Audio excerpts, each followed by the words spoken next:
Chapter 336. The Misty Peak was just a place where the disciples of the Misty School used to practice martial arts. There were no houses or anything like that. The Misty School disciples had left in a hurry and did not even take any chairs or other things with them. Peng looked around and casually sat on a rock and closed his eyes to rest. Not long after, a few more disciples came up from the bottom of the mountain and reported their battle results. It was the news that the disciples of the Misty School were retreating in defeat. Peng could no longer sit still. He stood up, walked to the front of the mountain and looked down. The ethereal peak was actually not very high. Although he could not see clearly, he could tell the result of the battle at a glance. The masked members of the Righteous Alliance had already pushed their front line to the back of the meeting hall. The disciples of the Misty School fought with their lives. With every step they took back, there would be disciples of the Righteous Alliance or Misty School lying on the ground. There were many corpses on the square in front of the meeting hall. Peng sighed and turned back to shout, "Where is Aunt Qin?" "Big Sect Master, I'm here." Peng said, "Take half of the female disciples of the Mingsui School down the mountain to support Qingyue and the others. Tell them to form a formation in front of the Misty Peak and use the terrain to defend against the enemy. Also, take a look at the situation. If it really doesn't work, retreat back up the mountain." "Yes, Big Sect Master." After hearing this, Aunt Qin led Chang'e and the other disciples down the mountain. The elite disciples at the foot of the mountain saw the female disciples of the Mingsui School coming down the mountain to support them. They immediately became spirited and together with the female disciples, they blocked the Righteous Alliance at the foot of the Misty Peak. The battle between sects was far more tragic than the feuds between individuals in the pugilistic world. In just a few moments, many disciples of the Misty School and the Righteous Alliance had lost their lives. On the side of the Misty School, there were experts led by Zhang Qingyue, Wen Wenhai, Lu Mingyue and the others. However, most of the disciples with average martial arts skills had already died under the sword. Even the elite disciples who had undergone special training had lost many of their lives. Many of them were still fighting with injuries. Peng sighed and turned to look at the back of the mountain. Inadvertently, he saw the panoramic view of Pingyang City not far away. He could not help but feel a pang in his heart. Back then, his younger senior brothers loved to watch the lights of Pingyang City at night when they were not practicing martial arts. In the blink of an eye, decades had passed. Everything seemed to have happened just last night. Today, he was separated from his two brothers by life and death. The changes in the world and the cycle of heaven were truly unpredictable. The back of the mountain was peaceful. There were almost no signs of fighting. The main focus of the Righteous Alliance must be in front of the Misty School. The back of the mountain was just to prevent the disciples of the Misty School from escaping. Peng estimated that Hu Yuni should have led a group of disciples through the secret passage by now. Perhaps, they would be lucky enough to avoid the disciples of the Righteous Alliance. Unfortunately, just as he was thinking, he saw a commotion in the back of the mountain. The faint sound of swords clashing could be heard. Wasn't it the direction of the exit of the secret passage? Could it be that the Righteous Alliance knew about the exit of the Misty School's secret passage? However, before Peng could think further, a whistling arrow was heard from the secret passage. Peng was shocked. He hurriedly ran to the front of the mountain. When he looked down, from afar, from the direction of Pingyang City, there were many blurry figures leaping over like bullets. A long howl was heard from one of the figures in front. The sound was so loud that it shook the surroundings. It showed that the person's inner strength was extremely profound. Hearing this long howl, Peng's eyes flashed fiercely. His entire person exuded a shocking murderous aura. At the same time, he circulated his qi in his dantian. A purple color flashed across his face. He also let out a long howl. His aura was not inferior to the former's. After the two long howls, the blurry figures were much closer. There were about 4 or 5 of them in front. They were approaching the main road of the ethereal villa. One look and one could tell that they were people with superb qinggong. Seeing this, Peng felt much more at ease. The person who let out the long howl was the leader of the Righteous Alliance, Zhang San. The few behind him must be the deputy leaders of the Righteous Alliance. Since the main characters had appeared, the ending had to begin. Everything would come to an end. Not long after, Zhang San and the others had arrived at the entrance of the ethereal villa. Zhang San was an old man with a yellow face. He was dressed in hemp clothes. He was not in a hurry to enter the Misty School. Instead, he stopped at the foot of the archway and stared at the two majestic words. After staring for a long time, he waved his hand and led the 4 deputy leaders behind him into the ethereal villa. Ever since Zhang San's roar sounded out, the Righteous Alliance's attacks had also increased, and the number of casualties on both sides had increased by quite a bit. Seeing that the two sides were either fighting one-on-one or ganging up on several people, Zhang San frowned slightly. Soon after, he increased his speed and passed through the intense battle, completely ignoring the Righteous Alliance disciples who were still at a disadvantage. That was soldiers against soldiers, generals against generals. Peng would not brandish his sword here. It was even more impossible for Zhang San to do so.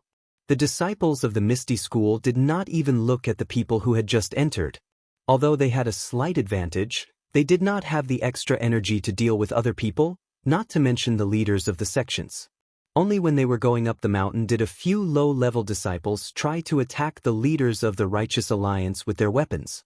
However, before the weapons could even reach them, the figures of the leaders had already disappeared. The difference between them was too great. Fortunately, these old men would not lower themselves to the same level as them. After dodging the weapons, they ran away and did not retaliate at all. On the peak of the Misty Peak, Lu Qingyang held 2 broad axes in his hands and stood proudly.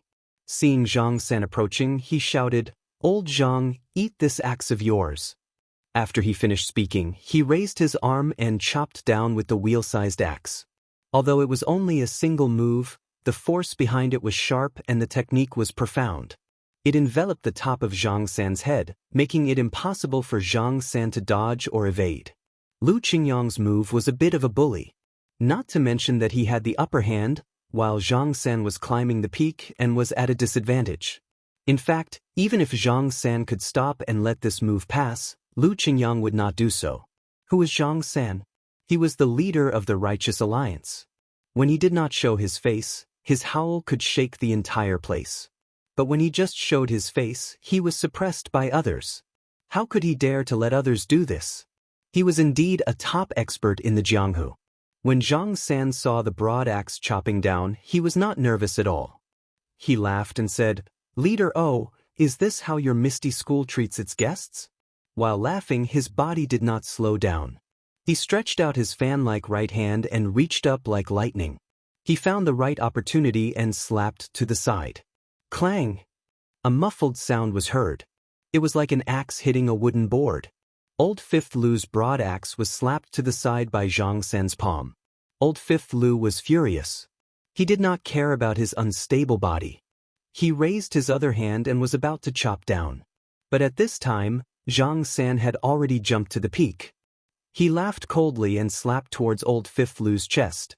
If this universal hand hit him, wouldn't Old Fifth Lu be the same as the other 2 brothers? Although Old Fifth Lu was reckless, he had also fought in life-and-death situations. He hurriedly blocked the broad axe in front of his chest. Seeing this, Zhang San did not change his move. He directly slapped the broad axe. With the same muffled sound, a huge force penetrated Old Fifth Lu's arm. Old Fifth Lu's body was already unstable. At this moment, his lower body was unstable. He was sent flying back by Zhang San's slap. At this time, a black shadow pulled up. The scabbard in his hand touched Old Fifth Lu's body, eliminating the force of Old Fifth Lu's retreat. Old Fifth Lu's strong body landed steadily. Beside him stood the thin figure of Li Jian. Lu Qingyang naturally looked at the 2 broad axes in his hands. He could not help but suck in a breath of cold air. On the 2 broad axes, there were 2 distinct palm prints. Zhang San did not look at Lu Qingyang anymore. He raised his head and looked at Peng. Peng stood far away and looked at him coldly. When their eyes met, the corners of their eyes faintly trembled. Zhang San smiled and said, "Leader O, is this how you treat your guests?" Peng was still cold. He said, "When a friend comes, there is good wine. When a wolf comes, there is a hunting knife. Does my misty school have to sweep the bed and welcome the righteous alliance? Zhang Sen chuckled and did not answer. A thin old man at the side said loudly, "Since ancient times, the weak are prey to the strong. Only the fittest survive. Your misty school has been declining for a long time. It's time for the misty peak to change its master." Openg glanced at the old man and said, "So it's the first deputy leader of the Righteous Alliance, Old Master Chai. Every word you say is true. You are right. In this Jianghu, it has always been a place where fists speak. Old Master Chai's intention is to decide the fate of our misty school?" Old Master Chai, Chai Qingrong said proudly, "That's my intention. If you want to speak, you need to have the strength to speak. This humble one wants to see if Old Master Chai has the ability to speak." A cold voice sounded. It was the black-clothed Li Jian. Chai Qingrong drew his sword from his waist and sneered, "This Chai has long heard of the Misty Seven Swords. Today is the right time. Why not let this Chai broaden his horizons?" "As you wish, there is no need to invite." After saying that, Li Jian threw away his scabbard and stabbed out with his sword. Chai Qingrong saw this and laughed angrily. "Good, good, good. The waves of the river will surpass one another." The long sword in his hand was also thrust out. The two immediately began to fight. Lu Qingyang saw this and waved the axe in his hand. He said loudly, "Which boy will fight with this grandpa?" The several deputy leaders of the Righteous Alliance looked at each other. None of them wanted to go forward. Of course, whoever went forward would have to call the other grandpa. A moment later, a black-faced rough man stepped out from the crowd. He held a copper staff and shouted like thunder, "You brute, don't try to take advantage of me with your mouth. Your grandpa me will teach you a lesson." Old Fifth Lu looked over and saw that it was the Righteous Alliance's fifth deputy leader, Mi Kong. He couldn't help but sneer, "I was wondering who it was.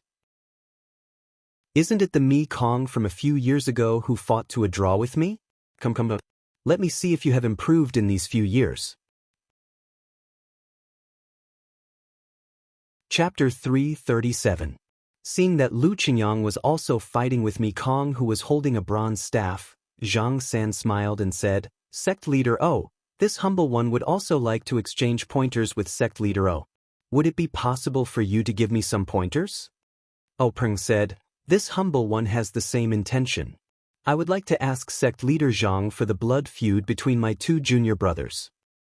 "Ha!" Zhang San laughed. "How can one not suffer when one is in Jianghu? Sect Leader O, bring it on. This humble one awaits." Seeing this, Openg let out a cold snort. Without exerting any strength in his legs, his body floated towards Zhang San like a willow branch.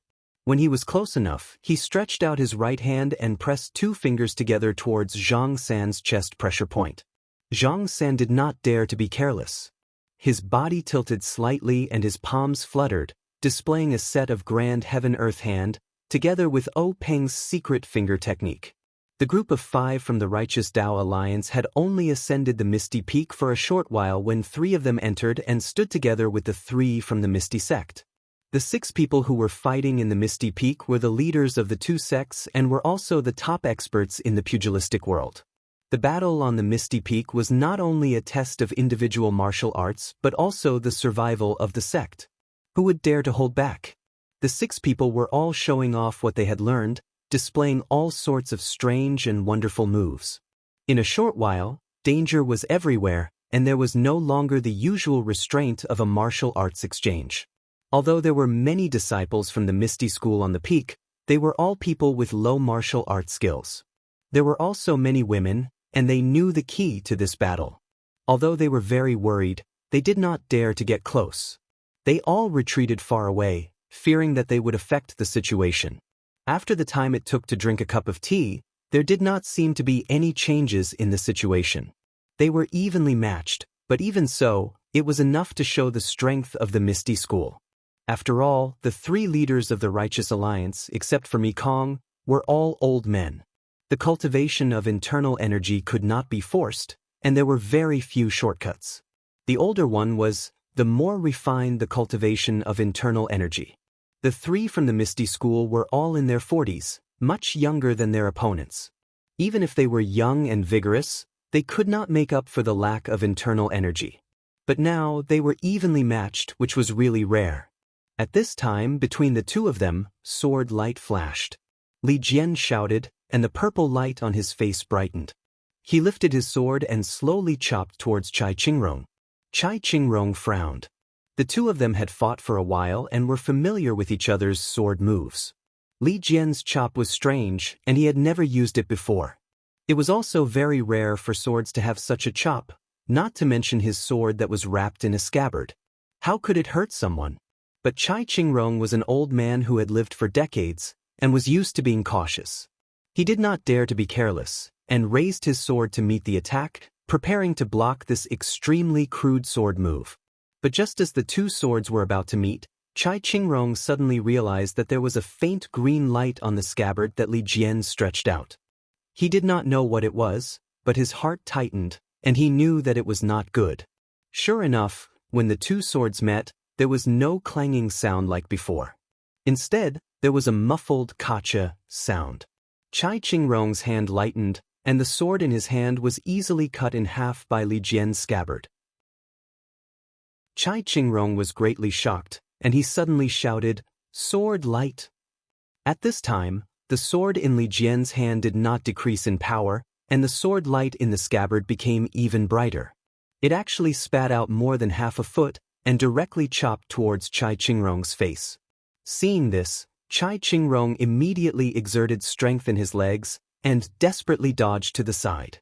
He wanted to dodge the sword that would cut open his abdomen, but the green light on Li Jian's sword was very precise. By the time he realized it, it was already too late. Chai Qingrong was about to be cut in half by Li Jian. At this time, a large hand suddenly stretched out from the side, grabbed Chai Qingrong's arm, and pulled hard. Just as he was pulled away from Li Jian's sword, it only saved his life. Chai Qingrong's entire right arm was easily cut off by Li Jian's sword light. Chai Qingrong was still in shock, and a wave of intense pain attacked him. He shouted loudly and fainted. At the place where his arm was cut off, blood spurted out like a fountain. The person who saved Chai Qingrong was the Righteous Alliance's second Vice Alliance leader, Yu Zhanfei. Yu Zhanfei did not dare to be negligent and hurriedly used his finger to seal a few major acupoints on Chai Qingrong's shoulder. Only then was the blood stopped. The third Vice Alliance leader, Yan Yang, also hurried over. He took out medicine for wounds and applied it on Chai Qingrong's internal and external treatment. Li Jian coldly looked at the three people busying themselves. He held the scabbard in his hand, and the tip of the sword pointed to the ground. He did not say a word. Just as Chai Qingrong cried out, "Sword light," Mi Kong also heard it. His heart trembled, and he secretly said, "As expected." At this time, Lu Qingyang saw the other's mind relax. He took a deep breath and also shouted, "Rice worm, watch my flying axe." Finished speaking, the axe in his right hand flew out like a hidden weapon, flying straight towards Mi Kong's head. Then he took advantage of the situation, and a big fist the size of an alms bowl followed. If it was an ordinary axe, this kind of move would only add to the ridicule, and could be dodged with just a tilt of the head. But Lu Qingyang's move made Mi Kong feel his mind go blank.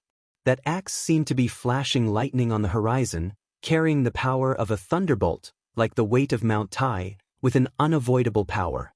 Seeing that the axe was close to him, it would be too late if he did not dodge it. Mi Kong was also amazing. At the critical moment, he forcibly restrained his mind, broke free from the invisible shackles, squatted down, and slightly tilted his head. The huge axe whistled past his ear with a whoosh sound, startling Mi Kong and making him break out in a cold sweat. However, before he had time to get up, a huge fist came from afar, getting bigger and bigger, and was about to hit his head. Lu Qingyang's fist was filled with hatred. The internal strength may not be comparable to Zhang Xiaohua's 10,000 jin, but if it hit, no one would doubt that peach blossoms would immediately bloom. Mi Kong was also amazing. Seeing the fist coming with the sound of wind, he knew it was powerful. He hurriedly used an iron plank bridge, his upper body leaning back, and then threw away the copper rod in his hand. He used his empty hand to support Lu Qingyang's arm, but when Mekong did not fully use the iron plank bridge, Lu Qingyang's fist had already hit the front of his jaw. At this time, his palms were just holding Lu Qingyang's arm. However, when he used his strength to support Lu Qingyang's arm, he suddenly found that Lu Qingyang's arm was like a rock, and only slightly moved up. Mekong's heart was screaming, but it was useless to scream now. With a blunt sound, the fist hit Mekong's jaw. Although Mekong was also a master of internal strength, he had not yet trained his face and jaw to the point of iron. How could he withstand a blow of thousands of jin? He only felt darkness in front of his eyes, and then golden sparks flew everywhere. He fainted, and his body also fell far away with the momentum of the fist.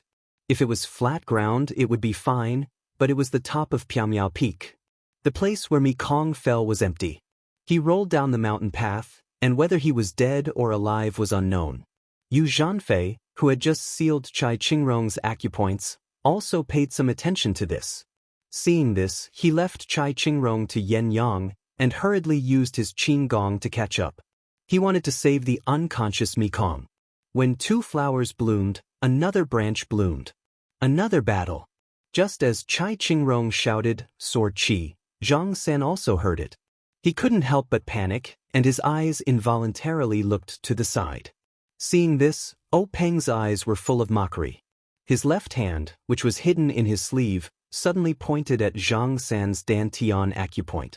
Although Zhang San was a little distracted, he was still an observant and alert person. He immediately dodged and clapped his palms together. The Deqian Kuan palm came up. Seeing that Peng's finger was about to touch Zhang San's palm, Peng's finger retracted and clenched into a fist. At the same time, two fingers of his right hand also pointed out. Zhang San had no choice but to separate one of his palms to meet Peng's right hand. Just as one of Zhang San's palms was separated, Peng's left index finger stretched out again and pointed at Zhang San's Deqian Kuan palm. The palm that was able to leave a handprint on Lu Qingyang's steel axe was suddenly pierced, and a finger-sized hole appeared. Invisible Sword Qi. Zhang San was also shocked. He didn't dare to continue fighting and wanted to retreat. But how could Peng let him go? His figure flew up, following him like a shadow. The two fingers of his right hand were also like a sword, and went straight for Zhang San's Dantian. Zhang San didn't dare to let him hit. The Dantian acupoint was the essence of internal strength. If an ordinary expert used internal strength to hit it and break it, then all their internal strength would be gone, let alone an expert like Peng. If the invisible sword Qi entered his body, wouldn't it immediately turn Zhang San into a cripple? At this time, among the group of 5 people who had just climbed up the misty peak, Yu Zhanfei's figure had just disappeared from the peak. Only Yen Yang was still supporting the unconscious Chai Qingrong. Yen Yang saw that the Alliance Master's situation was critical, so he didn't care about taking care of Chai Qingrong. He placed her on the ground, drew the long sword from his waist, and slightly shook it, wanting to rush up to help. To the side, Li Jian, whose sword was pointed to the ground, looked at the triumphant Lu Qingyang and couldn't help but deeply frown. Looking at the level of martial arts of the Righteous Tao Alliance's Alliance Masters, it was only SOSO. His own 6 brothers had all taken Qi-generating pills and bone-strengthening pills, so their internal strength was extraordinary. Since these Alliance Masters couldn't beat him, how could they kill Old 4 and Old 6?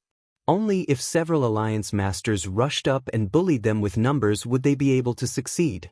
Thinking of this, Li Jian's eyes flashed with a cold light. The scabbard in his hand was also drawn, and he slowly walked up. The situation immediately became 2 against 2. Yen Yang hesitated for a moment, not knowing how to make a move. At this time, Zhang San opened his mouth. He fled to the back of the mountain and loudly shouted, "If you guys don't come out, I will be seriously injured by Peng." Seeing this, Peng was also stunned. His internal strength was now profound, and he had already paid attention to the back of the mountain, but he didn't see any movement. However, things were out of his expectations. Following Zhang San's cry for help, from the back of the misty peak, several people jumped up.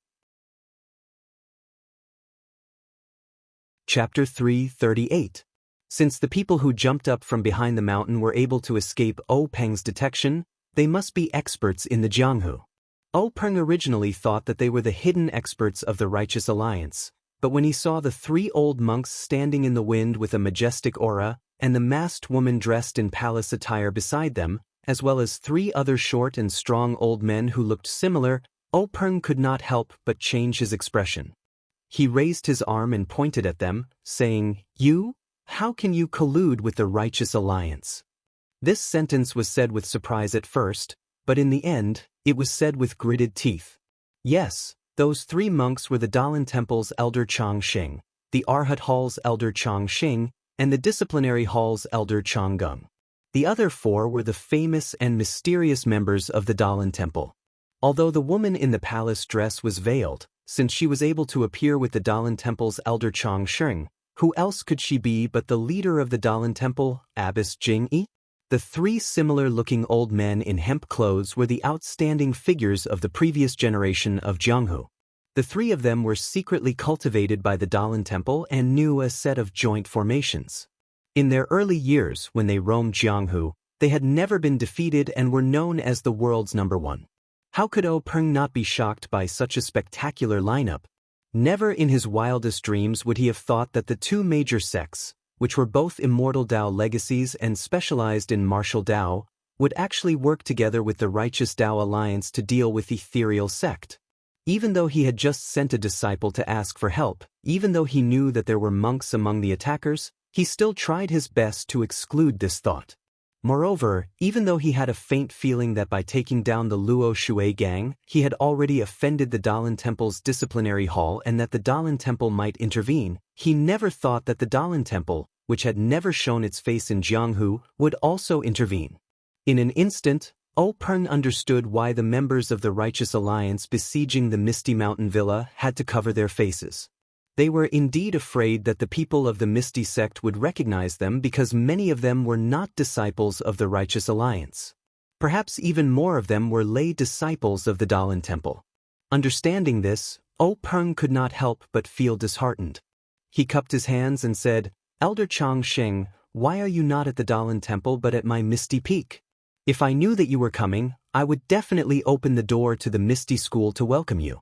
Why did you have to go through so much trouble to come up from behind the mountain?"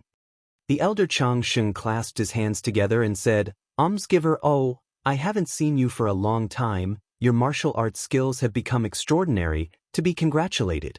However, he did not mention to him. The Misty School Abbess Jing to the Dalan Temple to meet to greet the Abbess Jing. The old voice of the Dalan Temple rang out, "No need for formalities, Peng. Your martial arts are really good." Peng sneered in his heart.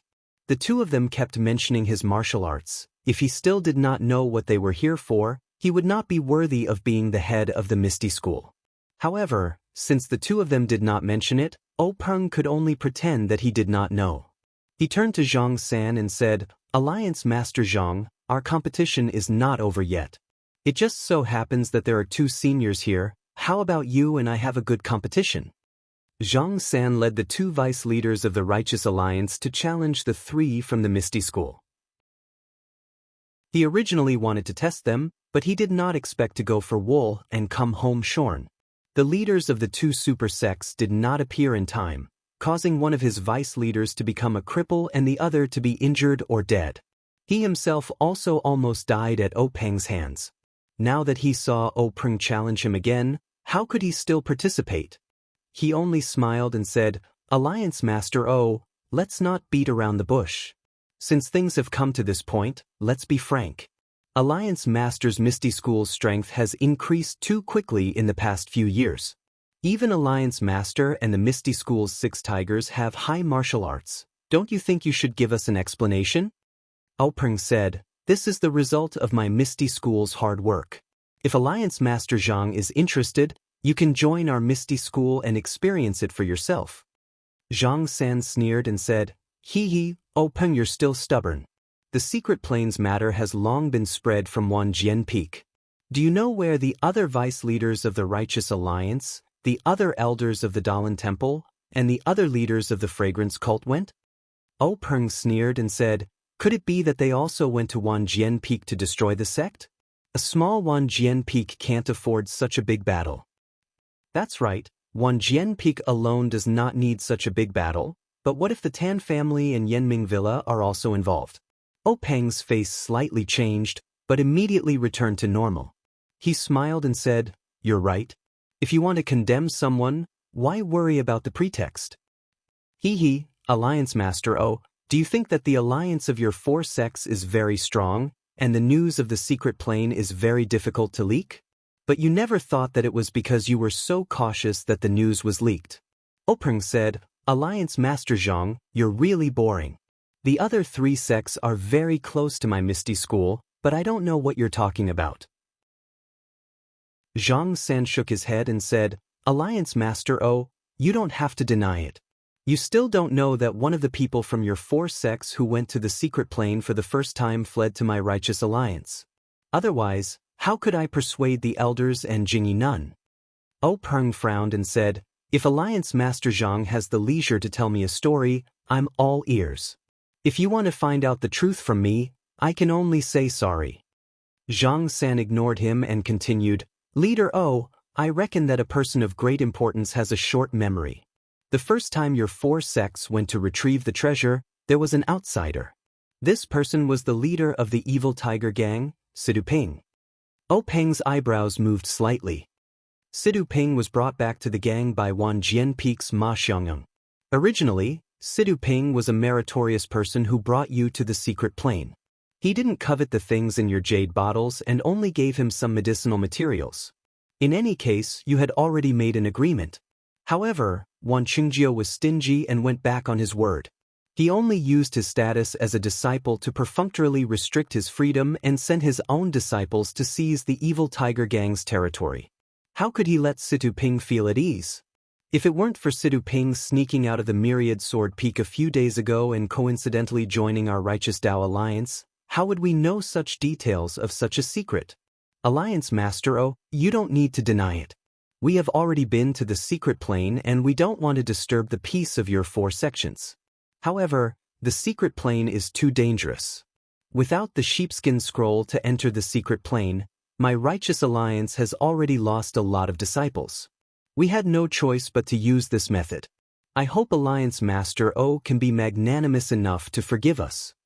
When Peng heard this, he looked up to the sky and laughed. "Let's not talk about whether your story is true or not. Even if it is, you killed 2 of my junior brothers, destroyed a lot of my disciples, and destroyed a lot of my branches. With just a few words, you want my Misty School to hand over some sheepskin scroll? Aren't you too naive?" Then he turned his head and asked the leaders of the 2 large sects, "2 seniors, don't you think so?" At this time, the masked Nun Jingyi's old voice sounded again. Peng, you have wronged me and Elder Zhang. The Righteous Alliance's attack on your Misty School was their own action. Our 2 sects didn't participate. The matter of your 2 junior brothers was just an accident. At that time, we only wanted to capture the 2 of them and didn't have any intention of harming them. However, this Zhang San acted on his own initiative and killed them. This matter is what Elder Zhang Xing and I just heard about it from Elder Zhang Xing. The reason why we came up the mountain so late was to let your Misty School and the Righteous Alliance resolve this enmity first. You see, now that one of the 2 vice leaders of the Righteous Alliance is dead and the other is crippled, we can be considered even with the Misty School. What do you think?" Hearing Nun Jingyi's words, Peng was startled at first. Then he looked up to the sky and laughed. "What do you think? What do you think? My 2 junior brothers lost their lives just like that. You all just played a trick and said that we're even. Nun, ask yourself, can we be even like this? My Misty School and Mimi's 6 Misty Tigers are no longer complete. Can we be even? Moreover, the death knot between the Misty School and the Righteous Alliance has already been formed. Only a life and death struggle can break it. Don't tell me Nun doesn't know?" Nun Jingyi didn't reply. Peng asked again, "Nun, please tell me. Was my senior brother also killed by the Righteous Alliance?" Nun Jingyi looked at Elder Zhang Xing and said, "Hu Yuni was only seriously injured. Your Misty School lost more than half of its elite disciples. The lower-level disciples were all unharmed and have already broken out of the encirclement. Yes, none, thank you for holding back. I think, at this time, no one in the Righteous Alliance has the strength to seriously injure my senior brother. Seeing that the Dalan Temple and incense religion didn't speak, Peng turned to Zhang San and said, Alliance leader Zhang, there is one more thing I need to ask. Zhang San was expressionless and said, Leader Zhang, please speak. Peng pointed to Yen in the distance and said, This is my younger sister. The whole Jianghu knows that she doesn't know martial arts and doesn't have the strength to truss up a chicken. But when she went south 2 years ago, she was unexpectedly attacked by people in Jianghu. I want to ask, does your Righteous Alliance still have the morals of Jianghu to attack a weak woman? Hearing this, Zhang San smiled and said, Leader misunderstood. Although my Righteous Alliance isn't a great sect with a history of 10,000 years, we still follow the morals of Jianghu. We can't do something like bullying a weak woman. However, this matter about your younger sister, I only recently found out. I don't know if Leader Zhang is interested in hearing about it. Peng cupped his hands and said, Leader Zhang, no matter how hostile we are now, I still admire your Jianghu morals of not bullying a weak woman. Elder Zhang Xing and Nun Jingyi are also here. They also heard it. I hope you can be like this as always. Zhang San didn't understand, but still smiled and said, This is natural. The 2 sect leaders also know about this. Peng asked again, Then Leader Zhang, can you enlighten me, who is so cruel and unscrupulous to attack a defenseless woman? Zhang San said, This person is someone you can't even think of. Chapter 339. I didn't even think about it. Peng was surprised and was about to speak when he heard a noise at the foot of the misty peak. He looked up and saw Zhang Qingyue, who was covered in blood, holding a long sword and leading disciples who were also covered in blood back to the top of the mountain. Peng glanced around and found that most of the disciples who came back were female disciples of Mingsui Hall. Shi Niu, Wen Wenhai and Lu Yueming were not among them. Even Shi Yukuan and other hall masters were not there. Peng's heart skipped a beat. Zhang Qingyue's pale and tired face was full of doubts, but when he saw the 3 bald monks and the woman in the palace dress, he immediately understood. He walked to Peng and whispered, Grand Master, our disciples can't fight against the 3 sections. Only a few hall masters are still fighting. Shi Niu's joints were broken by an unknown monk from the Dalan Temple. Junior brother Wen and junior brother Lu's dantian were broken by the incense cult's incense hand. Most of the elite disciples were martyred, and the others were seriously injured. Most of the low-level disciples guarding the mountain were also killed by them. Peng nodded. These were already losses. When he saw the leaders of the 2 sects, he had already expected it. These people said that they were good, but when it came to the interests of the sect, how could they be merciful? Peng patted Zhang Qingyue on the shoulder and said, Qingyue, you've worked hard. Then he turned to Elder Changxing and Nun Jingyi and said, Is this how the 2 sects treat my Misty School? Is this what you mean by, just for the secluded land? Don't the 2 sects care about the thousands of years of friendship between the 3 sects? He seemed to know that the 2 would not answer directly, so he turned to Zhang San and asked, Chief Zhang, you just said that the person who attacked my Huanxi mountain villa was Wan Qingjiu of Wanjian Peak? Zhang San was shocked at first, but then he smiled and said, Grand Faction Leader, you're really good at seeing through things. It's this guy. I learned from Sidu Ping that Wan Qingjiu wanted to monopolize the resources in the secret plane, so he was blinded by greed and wanted to use your sister to threaten Grand Faction Leader to hand over the sheepskin scroll. He also used the same method to deal with the other 2 families, but he didn't succeed. Sigh, brat, you're not worth my time. If it weren't for this bastard's wild ambition, how could there be today's outcome? Big gang leader is mistaken. There is no such thing as an impenetrable wall in this world. You can hide it for a while, but you can't hide it forever. It seems like Big Gang Leader has admitted to the existence of this secret plane. Then I ask Big Gang Leader to hand over the sheepskin scroll. Is there something wrong with Alliance Head Zhang's ears? Did you hear me say that I have a sheepskin scroll in my hands? What part of your body did you hear? I'm still wondering why Wan Qingjiu of Myriad Swords Peak would attack my sister so shamelessly. Zhang San pointed at O Peng, not knowing what to say. Me, what about me? You killed my brothers, destroyed my sect, and now you want me to submit to you? How about this, Alliance Head Zhang? You and I will fight to the death. If I lose to you, I will tell you what you want to know. What do you think? This? Zhang San muttered to himself for a moment, but didn't say anything else. He had already fought once, and his hand had been injured by the invisible sword qi. If he agreed now, his two backers would have a reason not to interfere. At that time, not only would Misty Sect be destroyed, the Righteous Alliance would also be captured. In any case, I'm not the only one who wants the sheepskin scroll. Why should I charge in front? I've been paying attention to the sheepskin scroll of Myriad Swords Peak for a long time. I've already arranged for elite men. This time, with the help of the two sects, it will be easy for me to get it. Whoever gets the last one will get it. I'll just watch the show. Besides, I was tricked by the Dalan Temple and Incense Cult, and lost 2 of my Vice Alliance heads. Why would I be stupid enough to charge in front? After thinking, Zhang San stood to the side with his hands crossed, quietly watching the development of the situation. At this time, the sun had already set in the west. In the distance, the sky was filled with red clouds. It was a beautiful scene. The peak of Misty Peak was whistling, the trees were trembling, and clothes were fluttering. However, no one on the peak was in the mood to look at such a scene. They all looked at the middle-aged man in white with a calm expression. Seeing O Peng's roguish answer, the masked nun Jingyi said, "O Peng, if you answer like this, it won't be interesting.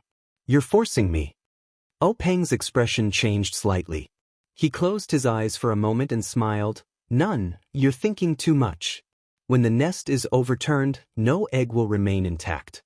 How can I worry too much at this time? If Nun Rushi wants to test my martial arts, I won't dare to refuse." Nun Jingyi laughed and said, "Your master was no match for me when he was young.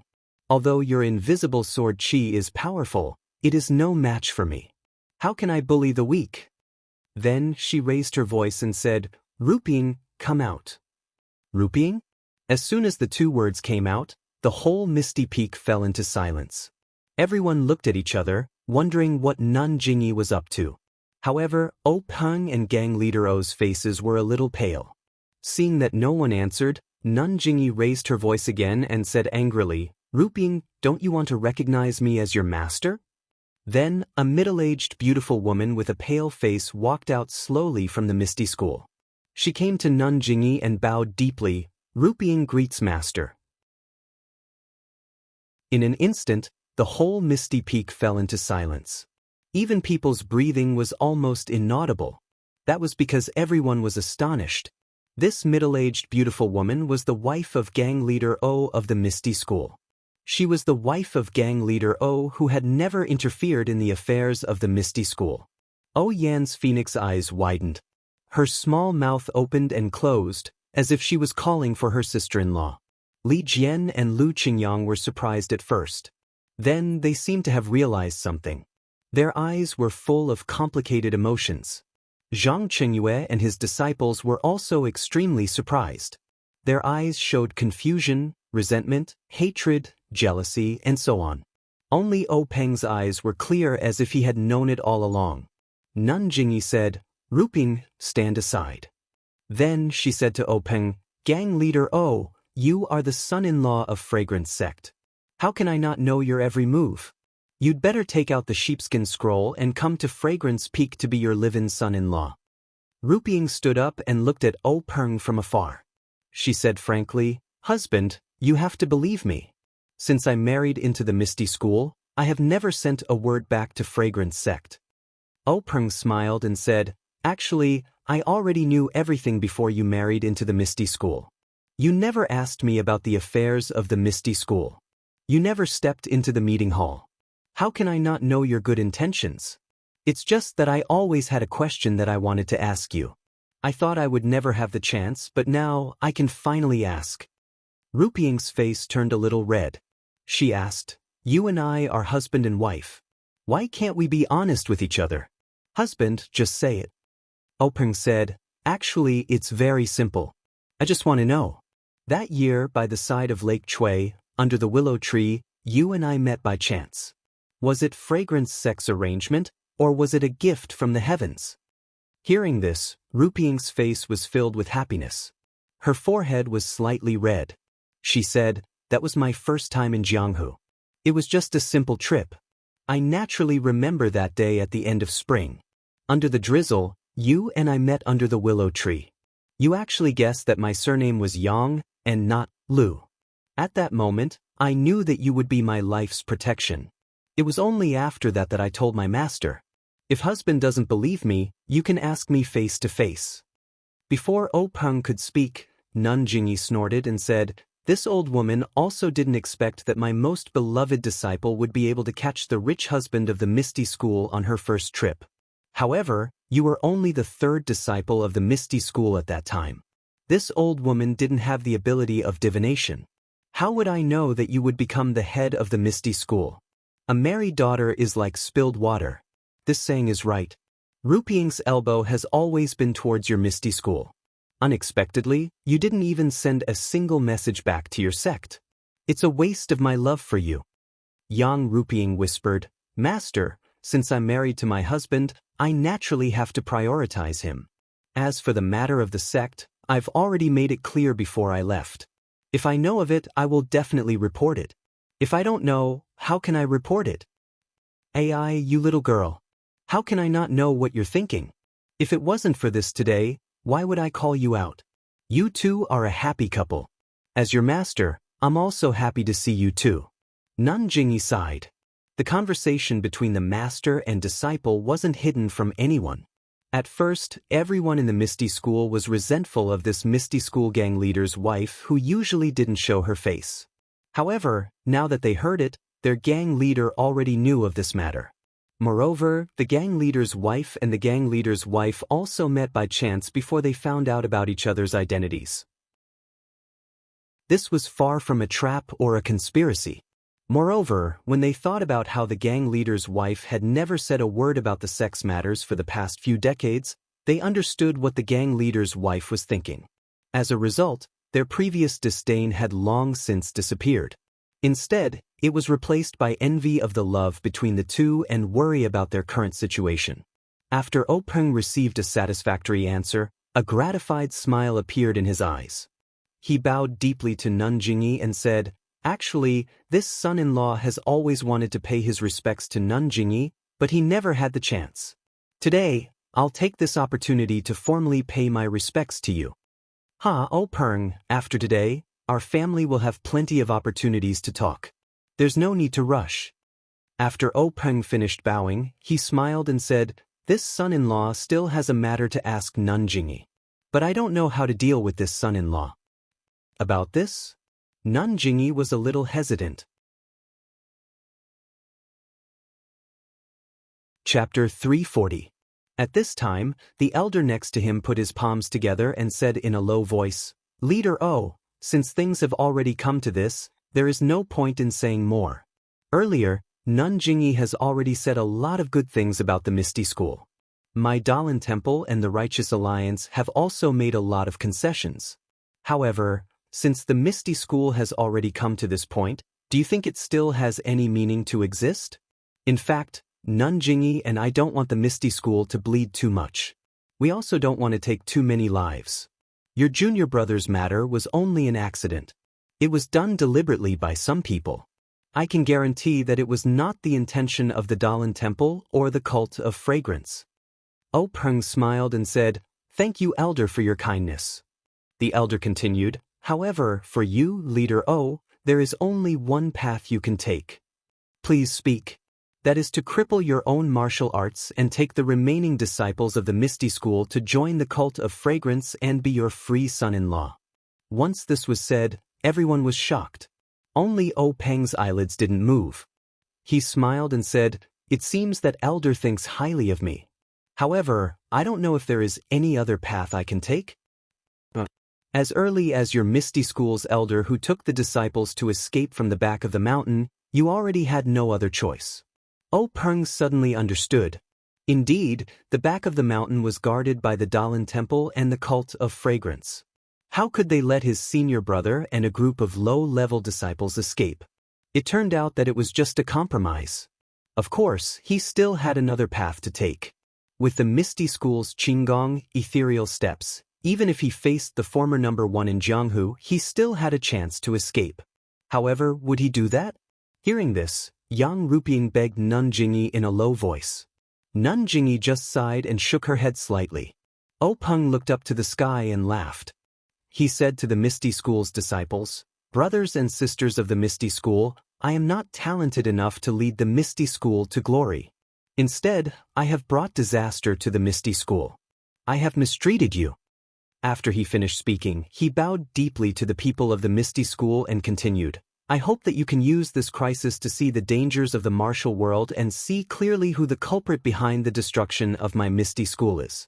I hope that one day, you can once again rebuild Misty and take back Misty Heights." All the ethereal disciples had tears in their eyes. Zhang Qiwei took half a step forward and said, "Master, where there's life, there's hope. Didn't you just educate your disciple?"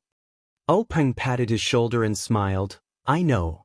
Qingyu, I've made things difficult for you." Then, Peng raised his eyes to look at Li Jian and Lu Qingyang. He knew that he had been predetermined.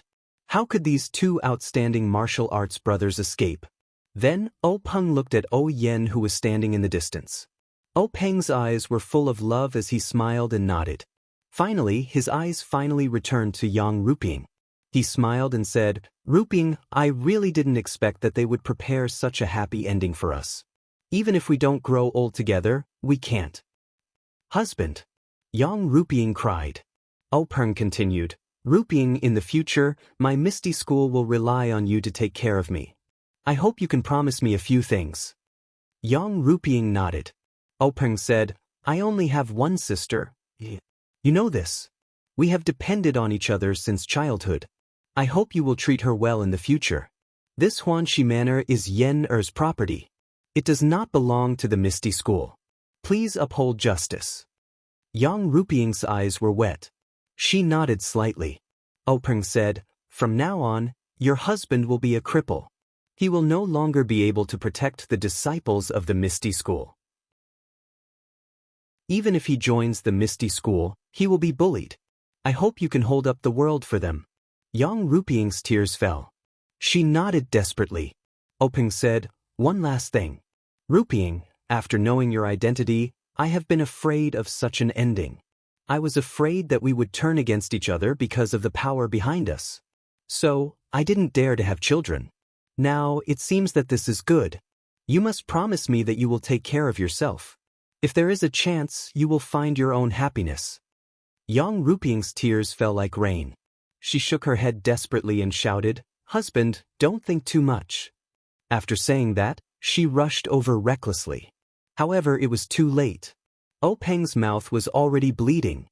When Yang Ruping ran to the front of Peng, she only heard Peng's last words in this world. "I have guessed the process and the ending, but this ending came too early. Ruping, it's good to meet you." After that, he closed his eyes. Peng actually broke his own meridians and died. The mountain wind blew. Peng's face was serene, as if there was happiness on his face. His feet stood firmly on the high mountain peak. He stood firm. Big brother, Yen saw this scene from afar. How could she endure it? Her eyes turned black and she fainted.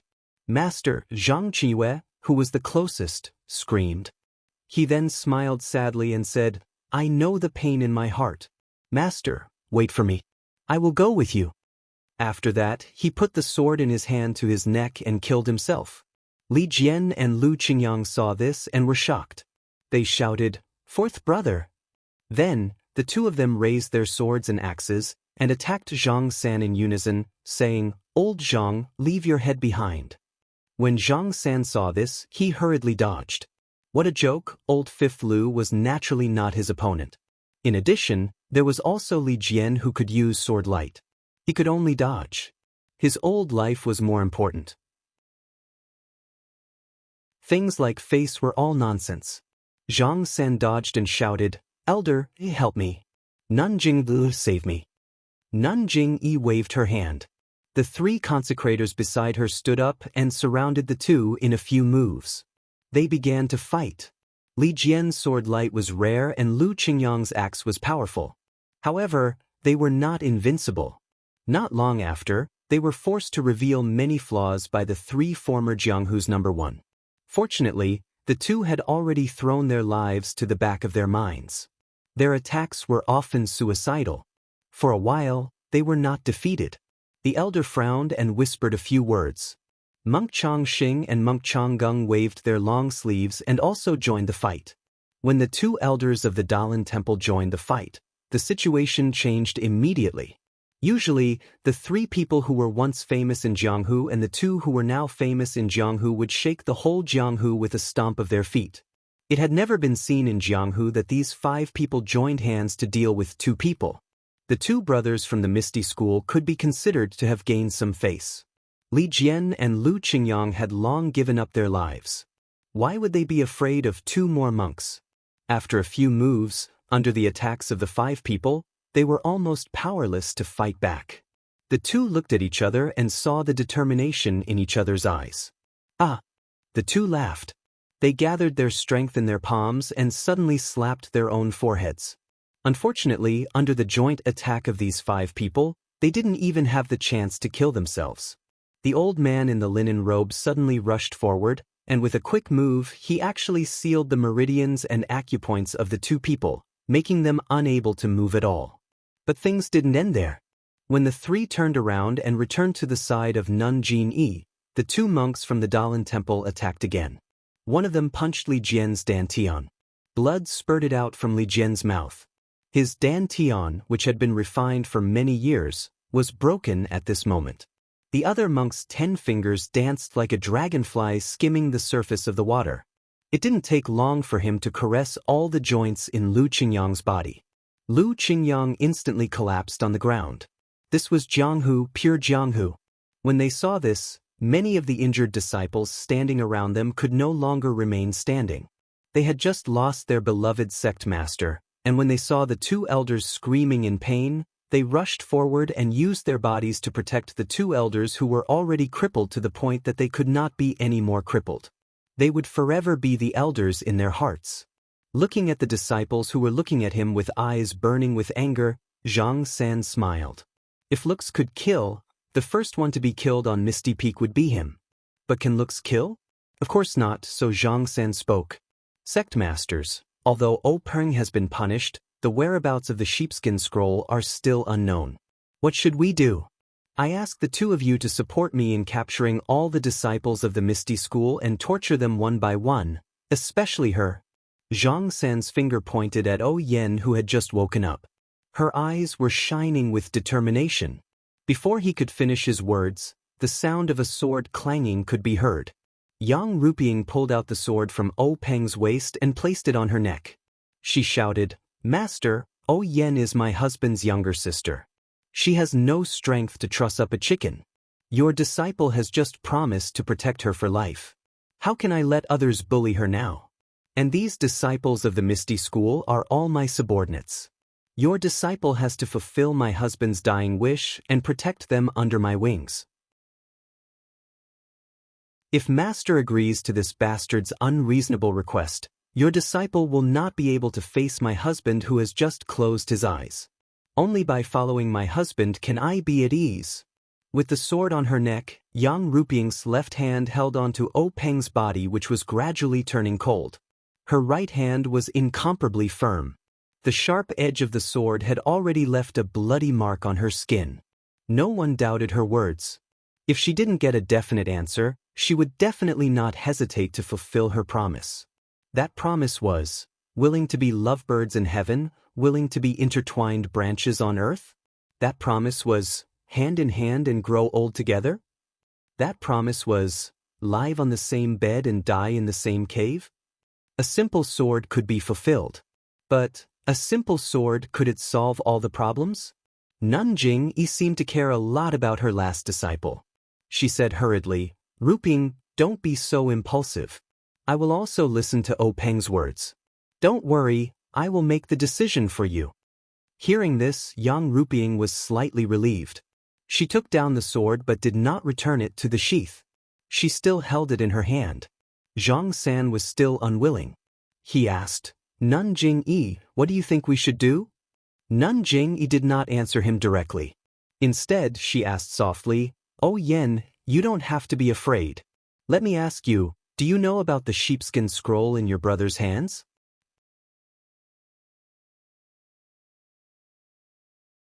Chapter 341. The delicate Oh Yen was very determined at this time.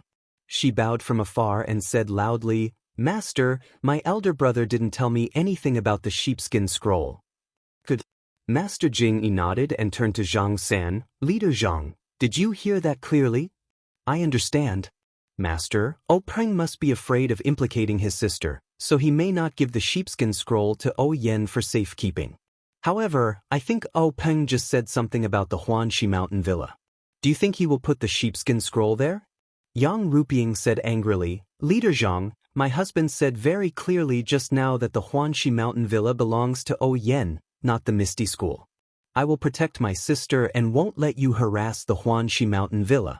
In addition, you keep saying that the Misty School has a sheepskin scroll in their hands and that it was a message from Situ Ping of the evil tiger gang. Where is this so-called Situ Ping? Zhang San said, This? Situ Ping's matter is absolutely true, but she suddenly disappeared some time ago. Our righteous alliance has sent many disciples, but we haven't received any news yet. What? Alliance Master Zhang, why didn't you inform us earlier about what we were waiting for? Nun Jingyi and the elders were both angry. Please calm down. It's not that I didn't want to report it, but the arrow has already been knocked. I'm afraid that we won't act according to the plan? Alliance head Zhang, you're too scheming. Nun Jingyi said coldly. I don't dare. Let's talk about this another time. The key now is the sheepskin scroll in the Misty School. Master, we can't guarantee that the sheepskin scroll is hidden in Oh Peng's body. You! Yang Ruping raised her sword and pointed it at Zhang San. If there was an invisible sword qi, it would have already pierced through him. Nun Jingyi thought for a while and said, Ruping, don't let your emotions affect your decisions. I will help you. However, since the three sects came here with such great fanfare, if we don't get to the bottom of this, it will be hard to explain to anyone. I'll give you half a day's time. No matter what you find, you must evacuate. From now on, your righteous alliance is not allowed to take a single step into Huanxi Manor. Oh right, you've heard from Oh Peng that Huanxi Manor is not a part of the Misty School, which means it's not part of our plan. You can't touch a single blade of grass, a single tree, a single person or a single animal in Huanxi Manor. Otherwise, don't blame me for falling out with you. Zhang Sen pondered for a moment and said, Nun Jingyi is right. We'll do as Nun says. After saying that, he nodded at Yu Zhanfei. Yu Zhanfei turned around and went down the misty peak. On the other side, Chang Gung of the Dalan Temple and one of the consecrators of the incense cult also followed. Then, the elder put his palms together and said in a low voice, Nun Jingyi, what Nun Zhang said makes sense. There are many disciples in the Misty School. It's hard to guarantee that someone is hiding the sheepskin scroll. Hearing the elder's words, Nun Jingyi smiled and said, Elder, you worry too much. I won't say anything about the Luo Shui gang. When your Dalan temple takes over, please pay more attention and don't lose track of the sheepskin scroll. Since the disciples of the Misty School are accepted by my incense cult, they will naturally be under my management. When they come down from the Misty Peak, they will change into my incense cult's clothes. My disciples will inspect them one by one. If the elder is still worried, you can also send people to participate. Also, Oh Peng's body will be changed and placed in the coffin. Elder, you can recite sutras for him. The elder smiled and said, That's good. Then he turned to Zhang San and said, Nun Zhang, you have to work even harder to take over the Misty Mountain Villa and the Misty Peak. If you find the sheepskin scroll, please inform us as soon as possible. This year's time to enter the forest is approaching. Our three sects still need to make more preparations. Zhang San's face showed unconcealable excitement. He cupped his hands and said, That's right. Master and none don't need to worry. This one will definitely worry. I hope that our 3 sects can find a way to enter the secret plane soon so that our 3 sects' strength can be further improved. Others were the meat on the chopping block, while others were the meat on the chopping block. In the blink of an eye, the incense cult, the Dalan Temple and the Alliance of the Righteous Tao had settled the Misty School's 10,000 years of inheritance. As the master of the Misty School, the disciples of the Misty School could only watch from the side and listen. They were at the mercy of others without the slightest bit of argument.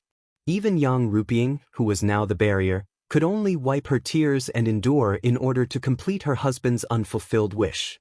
At this time, half of the blood-red sunset in the sky was still exposed outside the mountain. The blood-red glow was like the blood dripping from the misty peak. When the sun set, there was no trace of people on the misty peak. The mountain wind only whimpered and whistled. No one knew that the whole mountain had changed owners in one day. Another sect with 10,000 years of inheritance had been annihilated in the cruel Jianghu. The stars have changed, mulberry fields have changed, and the sea has changed. Chu Yunfei escaped from the back of the mountain with Hu Yuni that day. He did not know the details after that.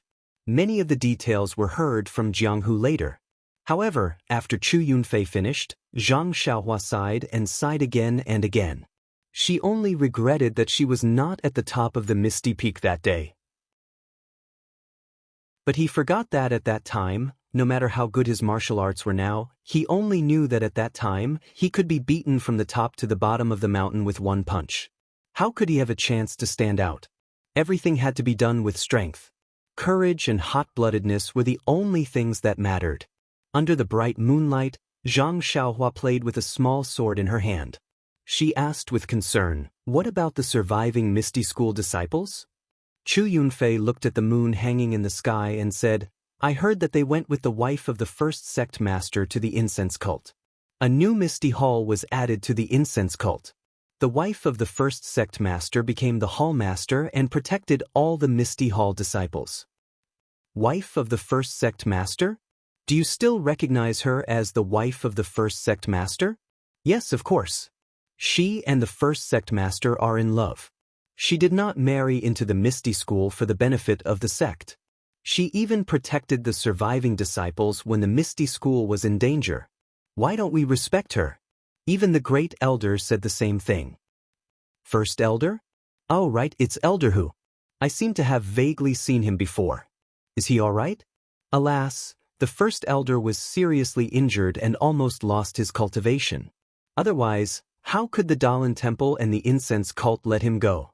Now he is barely holding on. He is afraid that if something happens to him, the Misty School's disciples outside will be scattered. Alas, the Misty School is already like this. Do you still think that you are from the Misty School? Although the Misty School is no longer in the Misty Peak and the Misty Heights, the Misty School will always be in our hearts. We will always be the disciples of the Misty School. Zhang Xiaohua sighed. She also had deep feelings for the Misty School. Thinking of O Peng's words, it seemed like it was only yesterday. Unfortunately, now they were separated by life and death and could never see each other again. Even Zhang Qingyue, who was very good to her, had already entered the Yellow Springs. Zhang Xiaohua could not help but think of the scene when he gave her the banknotes. By the way, I forgot to ask. What's the situation in the Huanxi Villa? No one in the Huanxi Villa has moved. Even the guards are still the same. But the incense cult has taken over. Everything is the same as before. Alas, is Miss O still in the villa? How is that possible? Although the Huanxi Villa is still Miss O's, how can she establish herself in the villa without the protection of the Grand Master? She is now following the Grand Master's wife in the incense cult. Then what about Qiu Tong? Brother Zhang, it seems that you are really from the Huanxi Villa. You are so familiar with it. Nonsense. It's the real deal. I guarantee it's genuine. Except for Miss O, I don't know about the others. Qiu Tong may be in the Huanxi Villa or in the incense cult. After talking for so long, where are you hiding now? Speaking of this, Chu Yunfei glanced at Zhang Xiaohua vigilantly. Zhang Xiaohua was stunned and then understood. She hurriedly waved her hand and said, "Alas, Brother Chu, I was wrong. You don't need to answer me. I'm not the Righteous Alliance. Where you are has nothing to do with me. By the way, I want to ask you, where is the incense cult? Or where is the Misty Hall? Brother Zhang, I'm sorry. You saved my life, so I shouldn't hide anything from you. But after all, this is related to the survival of the Misty School. Please forgive me. It doesn't matter. I was just asking. Zhang Xiaohua looked up at the moon. It was getting late. She got up and said, Brother Chu, I want to ask you one last question. Chu Yunfei smiled and said, Just say it. Do you know where the incense cult is? Well. Chu Yunfei bitterly smiled and said, The incense cult has always been mysterious. They rarely appear in Jianghu. How would I know where they are? Even Zhang San of the Righteous Alliance wouldn't know. Ah! Zhang Xiaohua was surprised. Is the Misty School and the incense cult so complicated that you don't know where they are? Chu Yunfei bitterly smiled. I'm just an ordinary disciple. How would I know? Maybe the Grand Elder would know. Oh, right, there's a rumor in Jianghu that the incense cult is on the moon. I don't know where this came from. On the moon? Zhang Xiaohua looked up at the moon and smiled. She was already at the 6th level of qi refining and could be considered a member of the Immortal sect. But she still couldn't fly. How could the incense cult be on the moon? However, if she wanted to find her second brother, she had to find the incense cult. The only person who might know the location of the incense cult was the Misty School's Grand Elder Hu Yuni. What should I do? If Chu Yunfei doesn't let down his guard, how can I find Grand Elder Hu? But I can't tell anyone about my background, so it's difficult. Suddenly, Zhang Xiaohua's eyes lit up. She smiled and said, Senior Chu, there's something I need to trouble you with. Tell me, I'll listen first.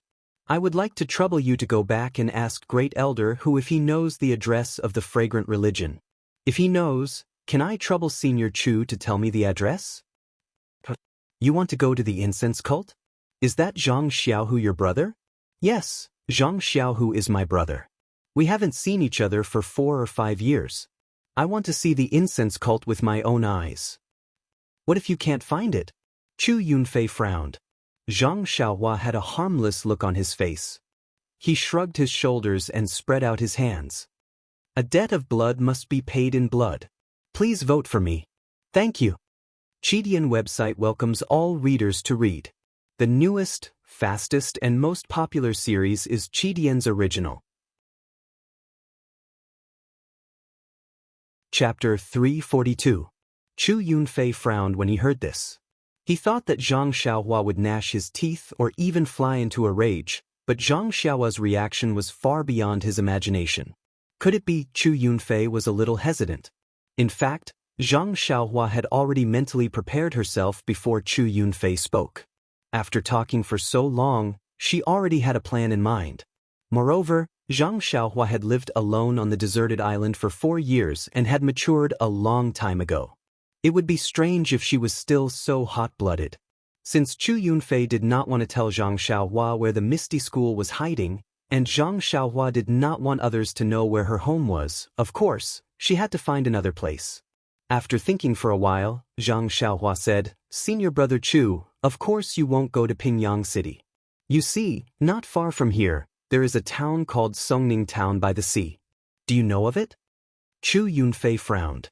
It seemed that this young man wanted him to go to Songning Town. Although he did not know where Songning Town was, could it be a trap?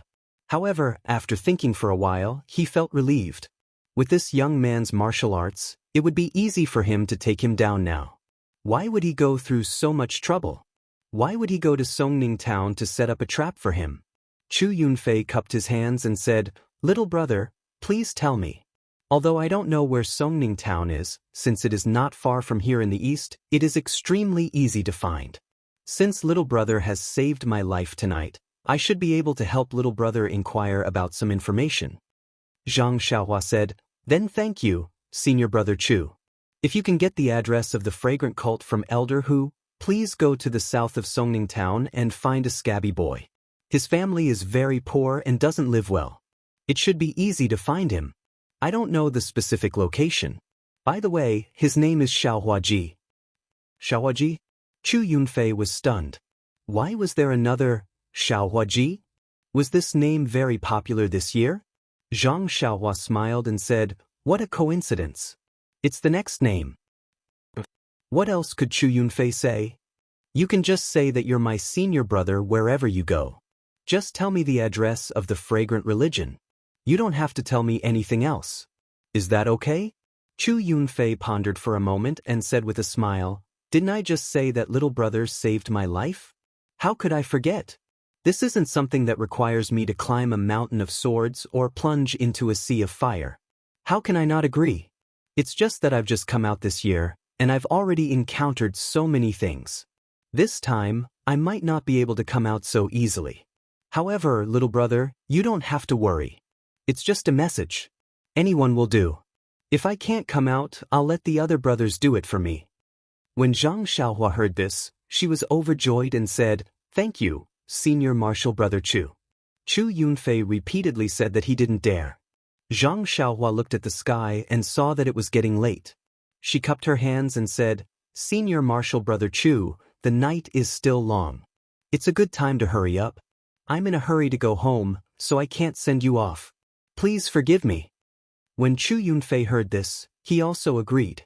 He said with a smile, "I also have the same idea. Then let's part here. I don't dare to forget the kindness of saving my life. If there's a chance in the future, I'll definitely repay it." Zhang Xiaohua smiled and used her qing gong to go up the mountain. She turned around and waved her hand at Chu Yunfei. Then she jumped onto the David's deer and left. Chu Yunfei was not in a hurry. Seeing Zhang Xiaohua leave, he took his time to clean up and bandage all the wounds on his body. Then he walked to the 3 corpses that Zhang Xiaohua had just killed. Using his hands, he lifted up their stiff heads and carefully examined the sword marks on the 3 corpses. His face was once again filled with shock. He squatted on the ground and pondered for a long time before standing up with a serious face. He turned around to leave, but after taking a few steps, he hesitated and turned back. He bent down and took out the items on the 3 corpses. Then he used his uninjured hand to carry the 3 corpses to a hidden place. He took off their clothes and used the sword he picked up to stab the heads and necks of the corpses a few times. Only then did he stand up and use his qing gong to fly in another direction. At this time, Zhang Xiaohua was sitting cross-legged in a tree hole in the distance. She smiled in the darkness. With her divine sense, where could she not see clearly? In her divine sense, Chu Yunfei flew for a while, looked around and listened carefully. Then he went in another direction. Zhang Xiaohua smiled again and withdrew her divine sense.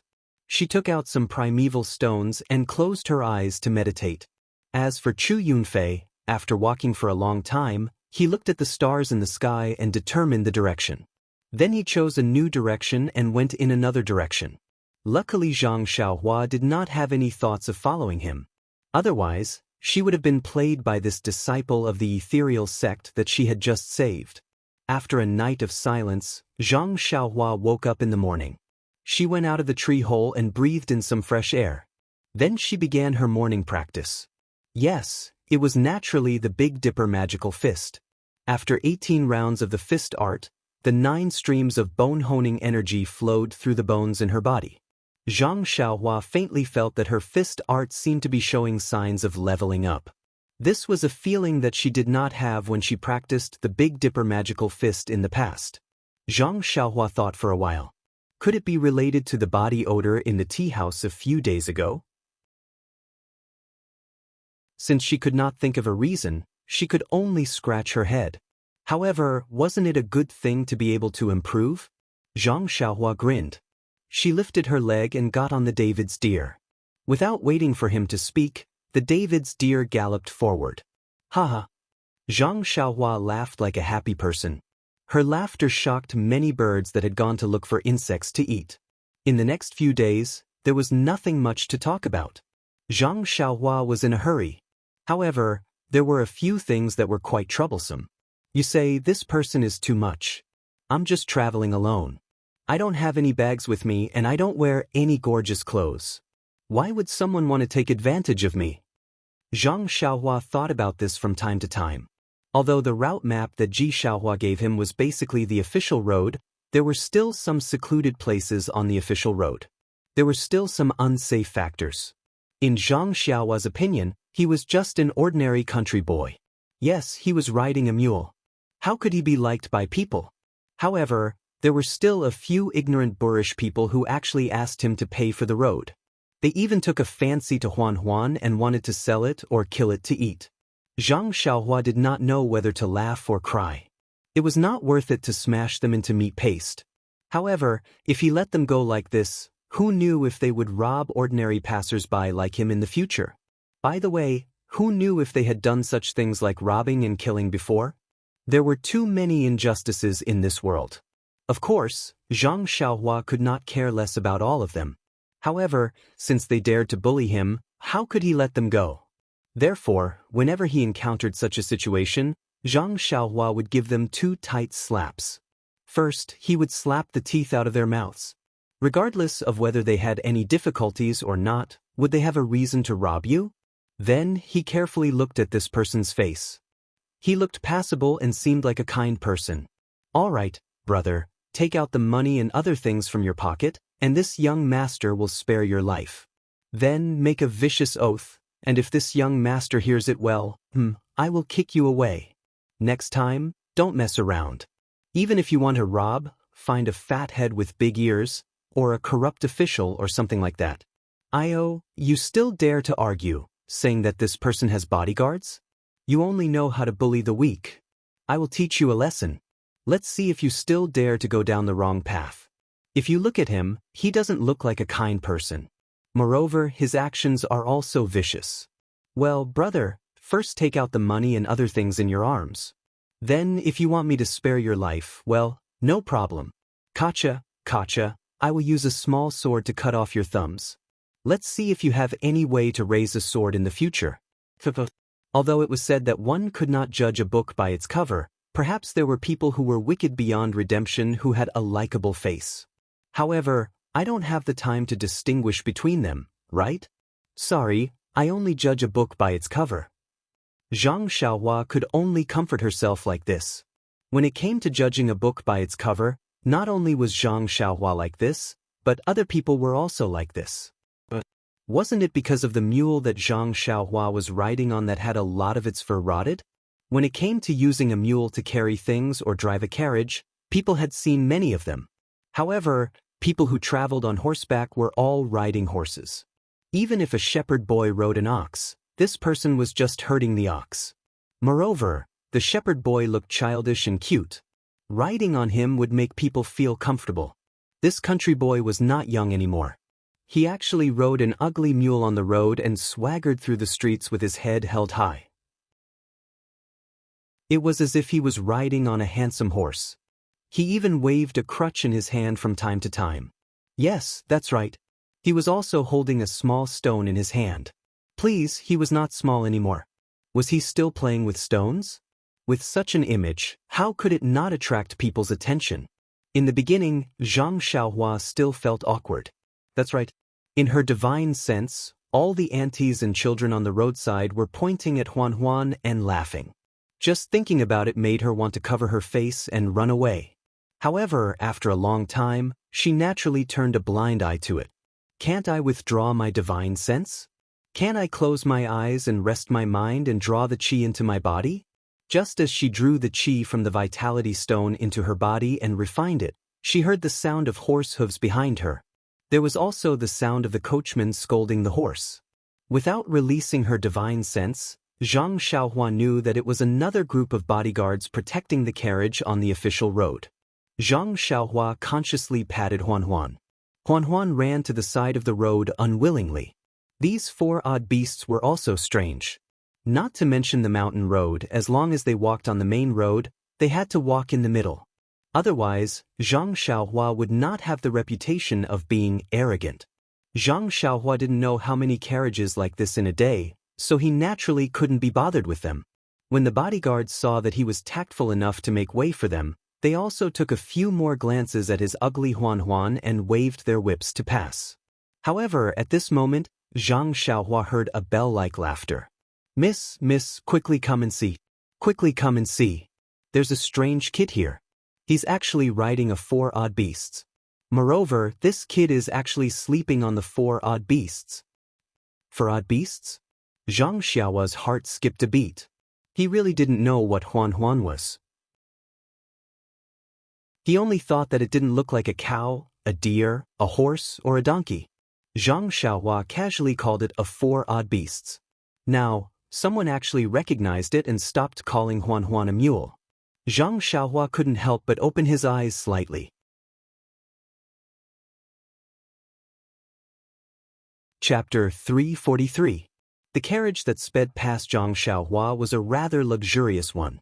It was only slightly inferior to the one that O Yen used to sit in. With a single glance, one could tell that it belonged to someone of status. There were 8 bodyguards in the front, back, left, and right of the carriage.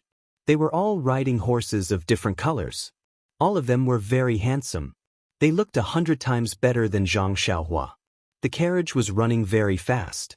However, the odd beast that Zhang Xiaohua was riding was not slow either. Therefore, Zhang Xiaohua could still see everything clearly. The curtain on the carriage was lifted up slightly.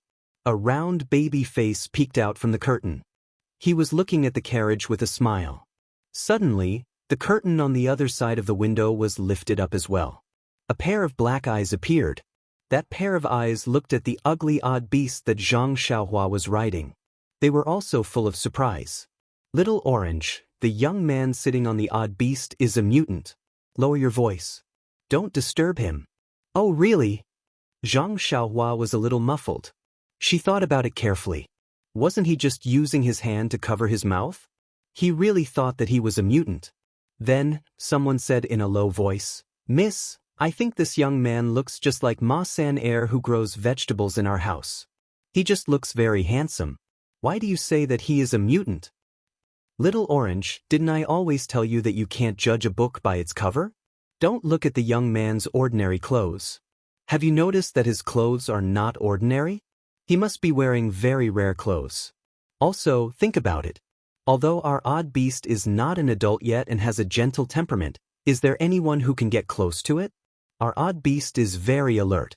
As long as there is any movement, it will immediately run far away. Don't even mention being ridden on its back. That's right, young Mississippi. Now that you mention it, I do remember.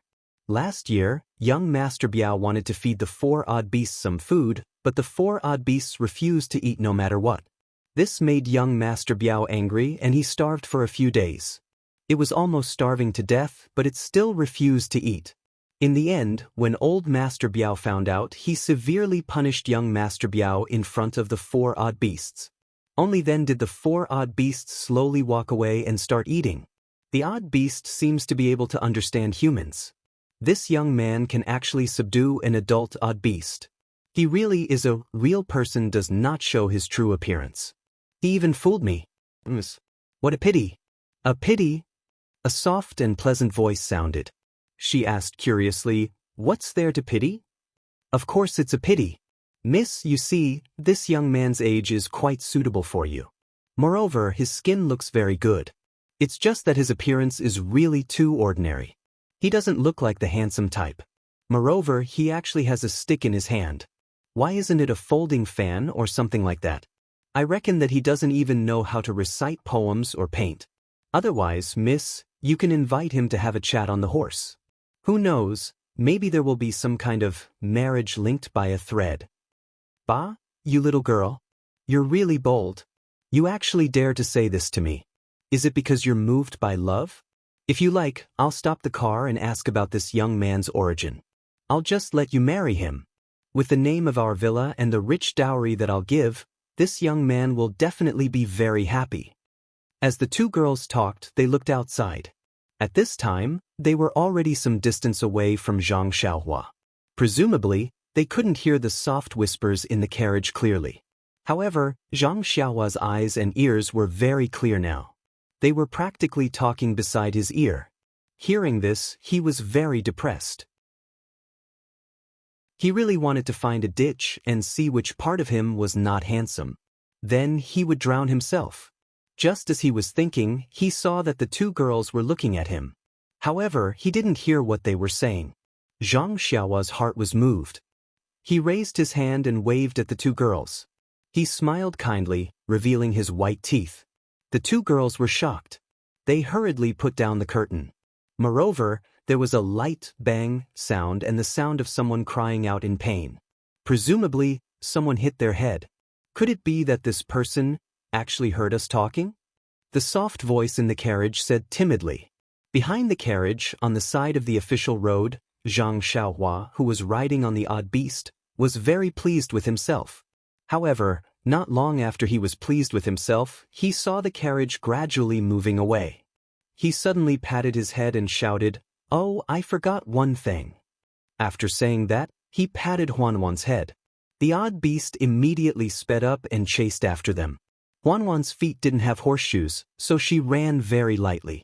It wasn't until she was about to catch up with the carriage that the bodyguards behind them noticed. Seeing that the young man they had just seen had caught up, the bodyguards all showed vigilant expressions. When Zhang Xiaohua saw this, he called out loudly, "Miss on the carriage, greetings. I have a question to ask. Please stop for a moment and let's talk." "Oh, miss, that young man really caught up with us. How did he know that we were sitting in the carriage? Oh, he really heard us talking. It's all your fault. What should we do? Could it be that he's here to judge?" The girl was anxious. Hearing this, Zhang Xiaohua didn't know whether to laugh or cry. Do I have to? He really wanted to release his divine senses to take a look inside the carriage, but after all, there were two girls sitting in it. No matter what, he had to avoid some taboos, right? Even thieves have morals. He was also a Qi refinement warrior of the Immortal Tao. How could he be so unprincipled? The girl in the carriage didn't say anything. The bodyguards slowed down their horses slowly, and the carriage naturally came to a stop. The leader, a man with extremely thick eyebrows, turned his horse over and shouted, "That brat you, what's the matter?" Zhang Xiaohua cupped his fists and said, "Brother, I have an extremely simple question to ask the girl in the carriage. Please do me a favor." The man immediately put his hand on the hilt of the knife at his waist and asked vigilantly, "How did you know that the person in the carriage is a girl?" Zhang Xiaohua smiled and said, "Just now when you passed by me, the person in the carriage opened the curtain and I accidentally saw it." At this moment, the soft and pleasant voice in the carriage said, "Young master, it was this little girl who spoke rudely and hurt you. Please forgive me." This little girl apologizes. "Spoke insolently? What did you say about me? Are you scolding me?" Zhang Xiaohua looked innocent. Well, the girl in the carriage was speechless. Yes, she apologized as soon as she arrived. What kind of path was this? Yes, my miss was wrong. She said, in the future, not just now. You're disturbing our journey.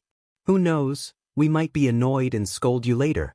I'm apologizing to you now, in case you start sneezing all over the place and don't know who to look for, Little Orange said impolitely. Zhang Xiaohua was speechless.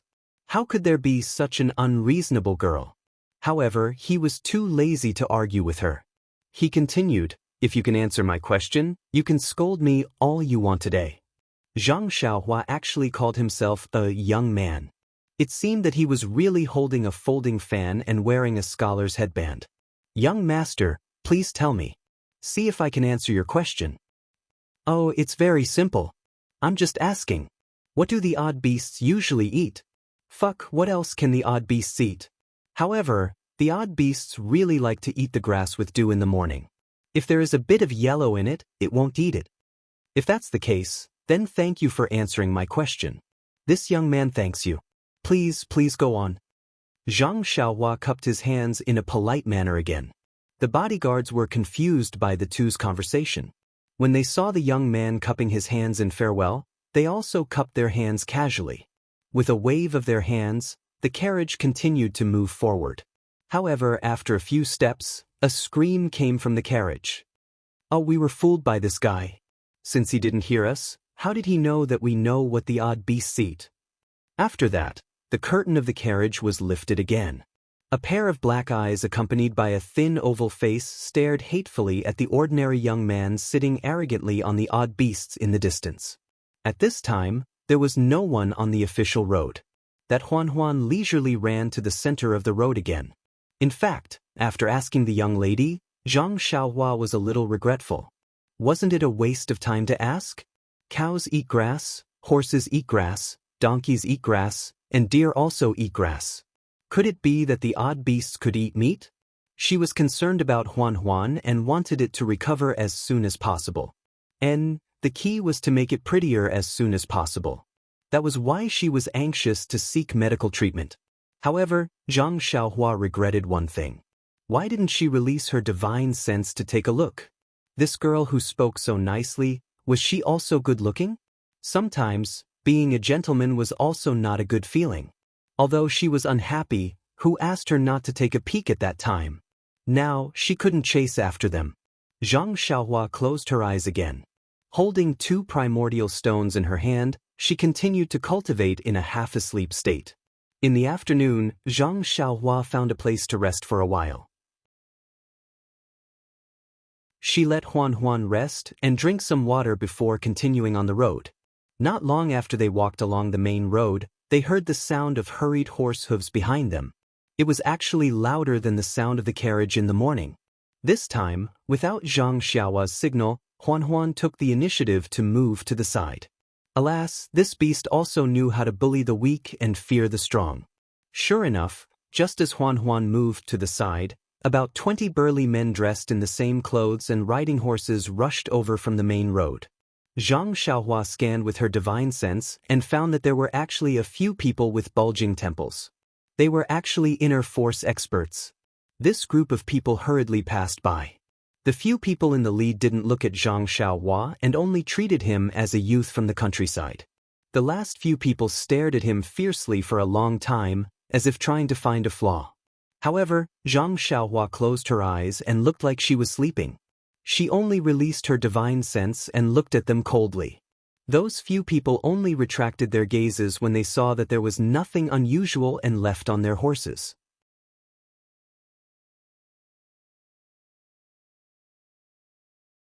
Chapter 344. Zhang Xiaohua didn't withdraw her divine sense after the group of people walked away. She just followed them from a distance, wanting to see what they wanted to do.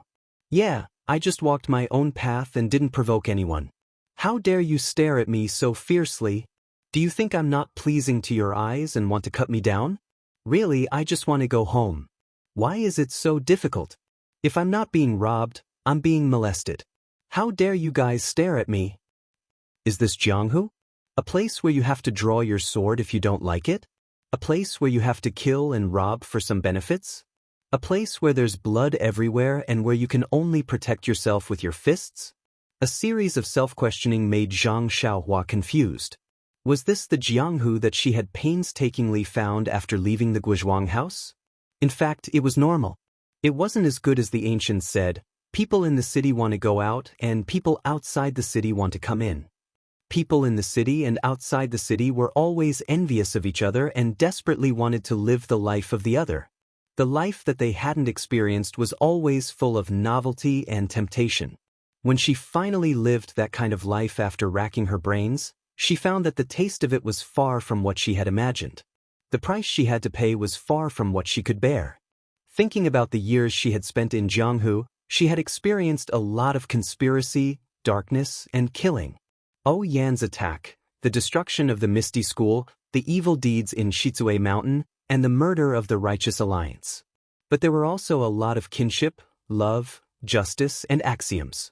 The loyal love of Aunt Qin in Mingzui Hall and the loyalty of Master O and his wife in the Misty School all left a deep impression on her. Especially, if she hadn't been in Jianghu, how could she have met her dream? Thinking about this girl made her feel sweet in her heart. Moreover, if he hadn't come out of the Guizhuang house, how could he have had these opportunities? How could he have learned the Immortal Tao cultivation method and learned the mystical magic? In an instant, Zhang Xiaohua smiled. The road was under her feet, and it was up to her to decide where she wanted to go. Since she had already stepped into Jianghu, she had to get used to the rules of Jianghu. If she didn't want to get used to other people's rules, she had to be strong enough to establish her own order and make others follow her rules. Just like just now, If Zhang Xiaohua hadn't stepped out of the Guizhuang house, the other party wouldn't even look at her. She was just a chicken or a kitten, and the other party could kill her with a wave of his saber. If it was the Zhang Xiaohua from 4 years ago, the other party would certainly stare at her and might even dismount to chop her, but what kind of temper could she have? You should have used your qinggong to escape. Fortunately, you still know ethereal steps. But what about now? Although they would glare at you, although they would dismount and chop you down, would you be afraid? Don't you want to give it a try? Don't you want them to dismount and chop you down? Don't you want to go on a killing spree and leave behind all these things that you don't like? Even when the other party had already run far away, you still used your divine sense to chase after them, trying to figure out their background. What did this mean? With strong martial strength, you would have the right to speak. You would have the right to control the fate of others, and you would have ambitions and desires that were different from ordinary people. This Jianghu is no longer the Jianghu of the past. Zhang Xiaohua instantly retracted his divine sense. He seemed to have understood something. The corners of his mouth curled up into a smile. He casually played with the long sword in his hand and walked calmly under the autumn sun. Winter was always poetic, and the afternoon sun was always very long. Zhang Xiaohua, who had not enjoyed such peace for a long time, felt tranquil in his heart. He seemed to have entered a state of being unperturbed. He was very satisfied with his current life. It was as if this boring road was very charming. He did not feel that the long journey was far. Even when the sun set, Zhang Xiaohua and Huanwan's shadows were elongated. When the sun set, the moon peeked out, and the stars in the sky shone brightly. Zhang Xiaohua did not open his narrowed eyes. However, at this moment, a clanging sound of weapons clashing sounded from afar. It completely disrupted the tranquil mountain and the tranquil night sky. Zhang Xiaohua opened his eyes abruptly. There was anger in his eyes. Could it be that he was in the mood to relax but was disturbed? He was very unhappy. He looked far ahead and saw some smoke rising in the night sky. Wasn't that the place where the clanging sound came from? If it were not for the silence of the mountain, the sound would not have spread so far. However, when Zhang Xiaohua released his divine sense and saw the situation over there, guess what? Zhang Xiaohua was sick of it. Almost instantly, a voice sounded from the bottom of his heart, as if a small hand was trying to reach out from his throat. Zhang Xiaohua looked up at the sky and shouted, "God, you're not playing with me, are you? Why am I met with an assassination again? What's wrong with this world?" Yes, in his divine sense, far away, next to a few bonfires, the gorgeous carriage that he had met earlier was parked there alone. The horse pulling the carriage had been cut down. He did not know if the coachman was dead or had run away. The 8 arrogant bodyguards were being beaten up by dozens of uniformed men. Weren't these men the ones that Zhang Xiaohua had met in the afternoon? This is Jianghu. Zhang Xiaohua could not help but think of his previous experience. Just like Jianghu, there was no choice. Even if he did not want to participate, he would always encounter such things. Tell me, do you want to help or not? In fact, Zhang Xiaohua was a little sick of it. There would always be a time when one's hands would be soft when killing someone. However, looking at the merciless manner in front of him, if he interfered, how could it end without killing? Or rather, if he encountered it, if the other party did not kill him to silence him, how could it end? Thinking of this, Zhang Xiaohua almost wanted to turn the horse's head. Oh no, turn the mule's head and go back. I really want to go home quietly. I don't want to cause trouble. God, do I look like a naughty child? However, in front of him was the road that he had to pass. Who knew if that group of bad guys, yes, let's call them bad guys for the time being. Who knew who was right and who was wrong? Who knew which direction they would go after they finished their evil deeds? If nothing goes wrong, they will definitely turn back. At that time, won't I have to meet them head-on? Bumping into him head-on? And the direction I'm going is the direction they are killing people in. How could they let me go? Hide to the side? Hide underground? A few ideas flashed through Zhang Xiaohua's mind. However, they were immediately rejected by Zhang Xiaohua. That's right, who am I now? I am an immortal cultivator. Why would I be afraid of you martial arts clowns? Look at you guys. You guys are nothing more than trash and you still want me to hide from you guys? It's not that I don't want to care. It's just that I have met too many of such people along the way. I can't be bothered. However, if I continue to hide like this, wouldn't I be throwing the face of the immortal cultivators? If Venerable Fiery Dragon knew about this, wouldn't he jump out from the underworld and scold me? Sighing slightly, Zhang Xiaohua could only temporarily and unwillingly accept the mission given to her by the heavens. She released her divine sense and sat on the back of the 4 odd beasts. She continued to move forward at her original speed. It's best that you guys play your own vendetta and quickly finish it. After that, you guys can go on your own way. When I'm there, you guys will have left too. That's what Zhang Xiaohua thought. However, the 8 bodyguards were actually quite skilled in martial arts. They carried Zhang Xiaohua for a long time before they reluctantly left this world. At this moment, the curtain of the luxurious carriage had already been lifted, revealing the timid little orange who had long been frightened by the bloody scene in front of her. This lively little girl's body was trembling violently, as if she was sifting chaff. Even so, she still stood strong in front of an even weaker little girl. Her skin was also dark, and she still looked like a silly little girl. The girl behind her had a skinny oval face. Her lacquered eyes were unusually clear. There was only a slight hint of panic in her eyes. She did not have the fear and terror that little orange had. Looking at the 2 girls through her divine sense, Zhang Xiaohua was stunned. It seemed like this little girl was not simple. Under the watchful eyes of so many tigers and wolves, she could still be so shocked. Her background was definitely not simple. Wasn't that a little too unethical? Zhang Xiaohua smiled bitterly. She allowed Huan Huan to jog forward while she took out a small sword from her bosom. With a wave of her hand, the small sword whistled through the air like a cheerful cry and shot towards the scene. Next to the carriage, a group of bad guys tidied up the place a little. Like a pack of wolves, they surrounded the 2 little girls who were not wearing red hats. "Miss Nya, I'm really sorry for interrupting your progress," the man said fiercely. "I'm sure you know what we're going to do. I can guarantee that if you hand over the item, we'll leave right away. We won't harm you or the girl's life." Miss Nya stood behind Little Orange and asked very calmly, "Who are you? How did you know I had something on me?" The man laughed rudely. "Miss Nya, are you trying to find out where we came from? If you know, do you think you'll be able to survive?" Miss Nya bit her lip, thinking about something. Then she asked, "Good man, I don't know who you are, but although the treasure is precious, it's a dead object. It's not as important as a human life. This little girl will hand it over right now. However, I'll have to ask you to swear an oath. What do you think?"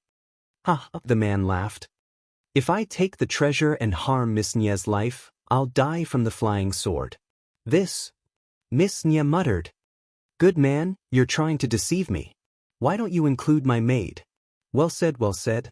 "If I harm Miss Nya and this unknown maid's life, I'll die from the flying sword." However, Miss Nya was still worried. This thug's martial arts were powerful. How could a flying sword take his life? However, she didn't dare to say anything else. She was just a little lamb. Whether or not he swore an oath, he could still forcefully take the item. Now that she was given a way out, it was best to quickly accept it. Chidian Chinese website welcomes all readers to read. The newest, fastest, and hottest serial works are all at Chidian Originals.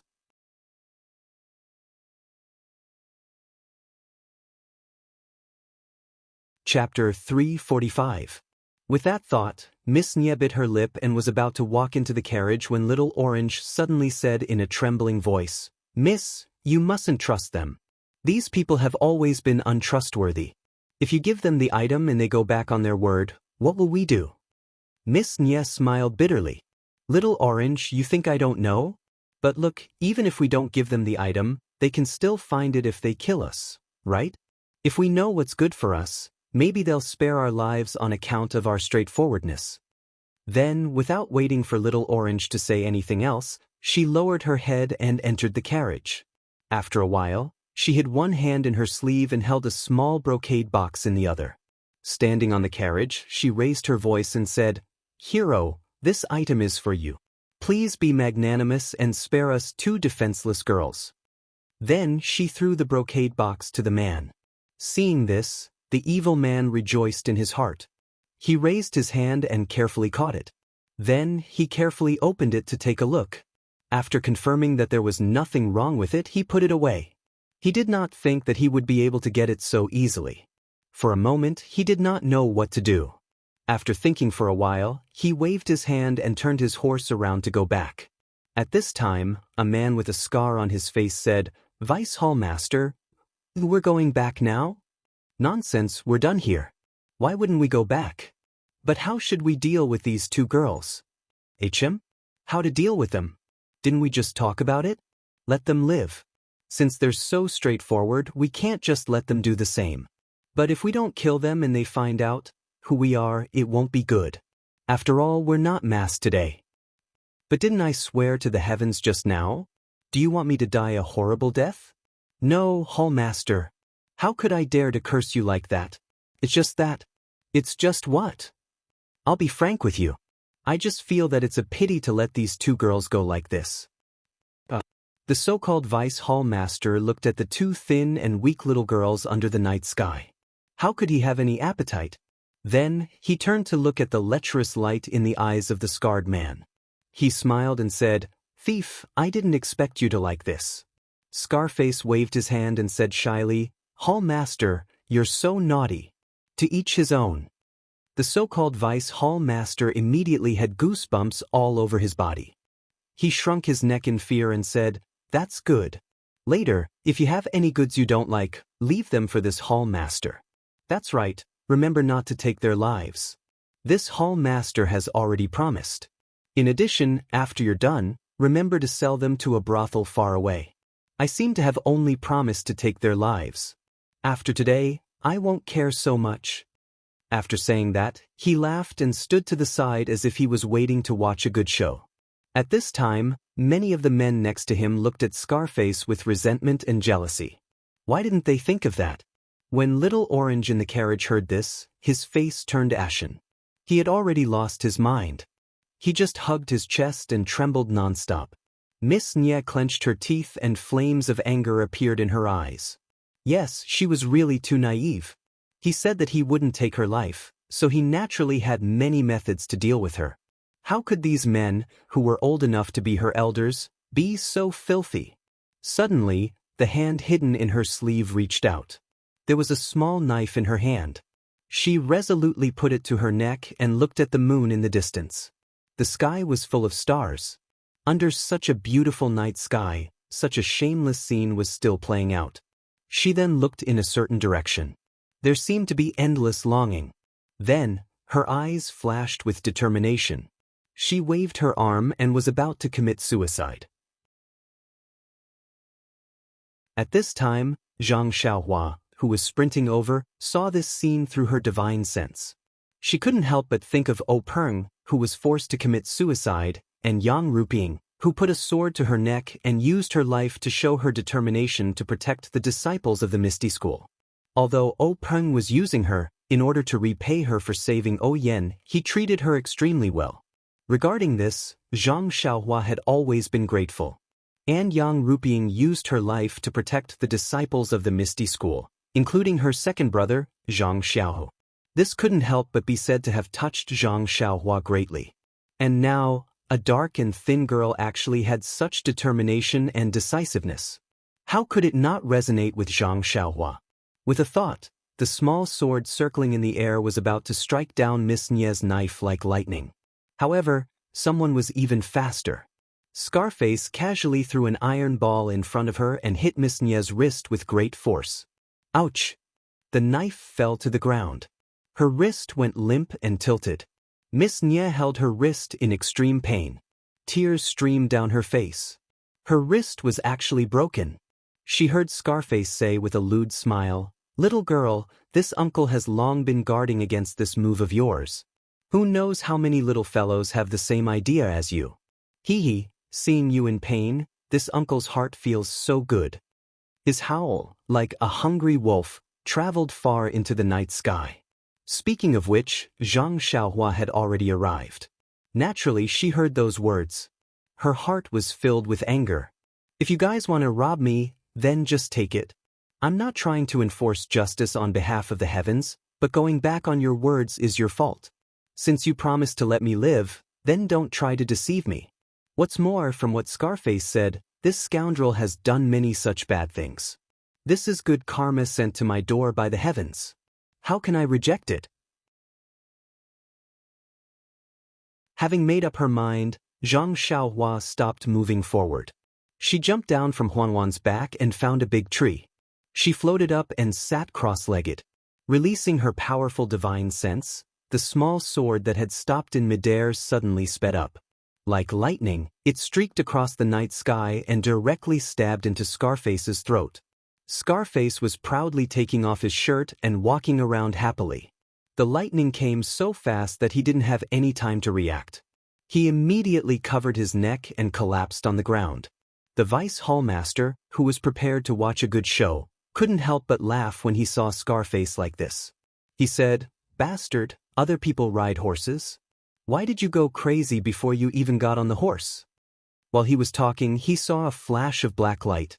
It was the small sword that was shooting towards his throat. Since this vice hallmaster was able to become a vice hallmaster, he naturally had extraordinary skills. Although he was in a dangerous situation, he wasn't in a hurry. Seeing that it was too late to pull out the long sword from his waist, he boldly grabbed it with his hand. Seeing that he was about to grab it, the vice hallmaster was prepared for his hand to bleed. At least it wouldn't be cheaper than having his throat pierced. However, at that moment, the small sword that the vice hallmaster regarded as a hidden weapon rose up and avoided his hand. Like a snake, it quickly moved towards his throat. Flying sword! The vice hallmaster cried out in horror. Then, the small sword lightly touched his throat, like a dragonfly skimming the surface of water, and flew away. The vice hallmaster was like a piece of rotten wood. With a plop, he fell off his horse. Before he died, he only had one thought: there are gods 3 feet above my head. Heaven is watching everything that I do. Why would I make such a vicious oath when I have nothing better to do? If what? Who knows? Maybe if I don't do evil anymore and take the things and leave? Maybe if there's a next time, I swear that I'll be struck by lightning and die a horrible death? No one paid attention to Scarface's fall, but the vice hallmaster's fall attracted the attention of the people who were always trying to flatter him. A few people immediately jumped off their horses and rushed to help the vice hallmaster up. However, before they could express their loyalty, there were a series of people who fell off their horses.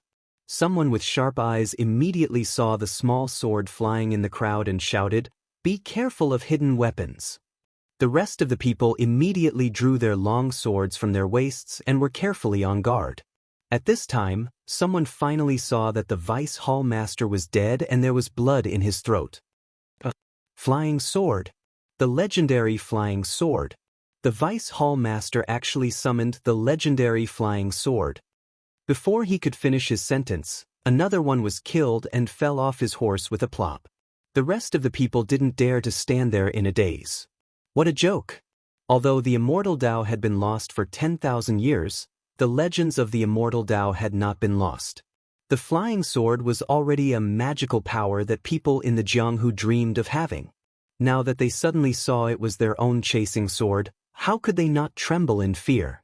These well-trained people actually scattered like birds and beasts, fleeing in all directions. There were originally about 20 people in this group of bad guys. In the battle with the bodyguards, a few of them had died.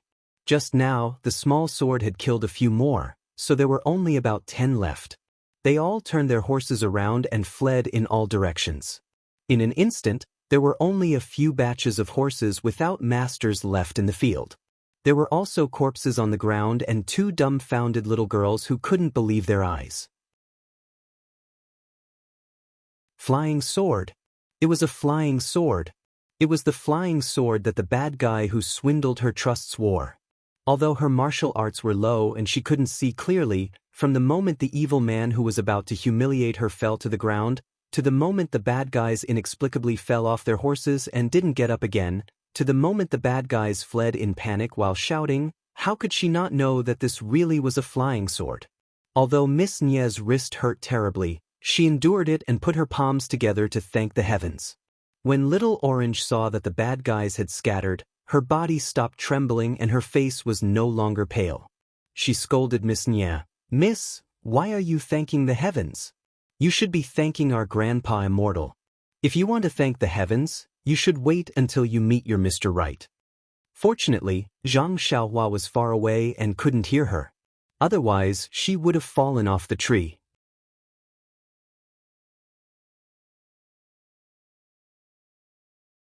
Chapter 346. The remaining dozen or so mounted their horses and fled in all directions. In their minds, even if the flying sword was powerful, there was only one after all. By the time he killed one of them, the others would have already fled far away. Even if he killed the others, there would always be a number of people who would be able to escape alive.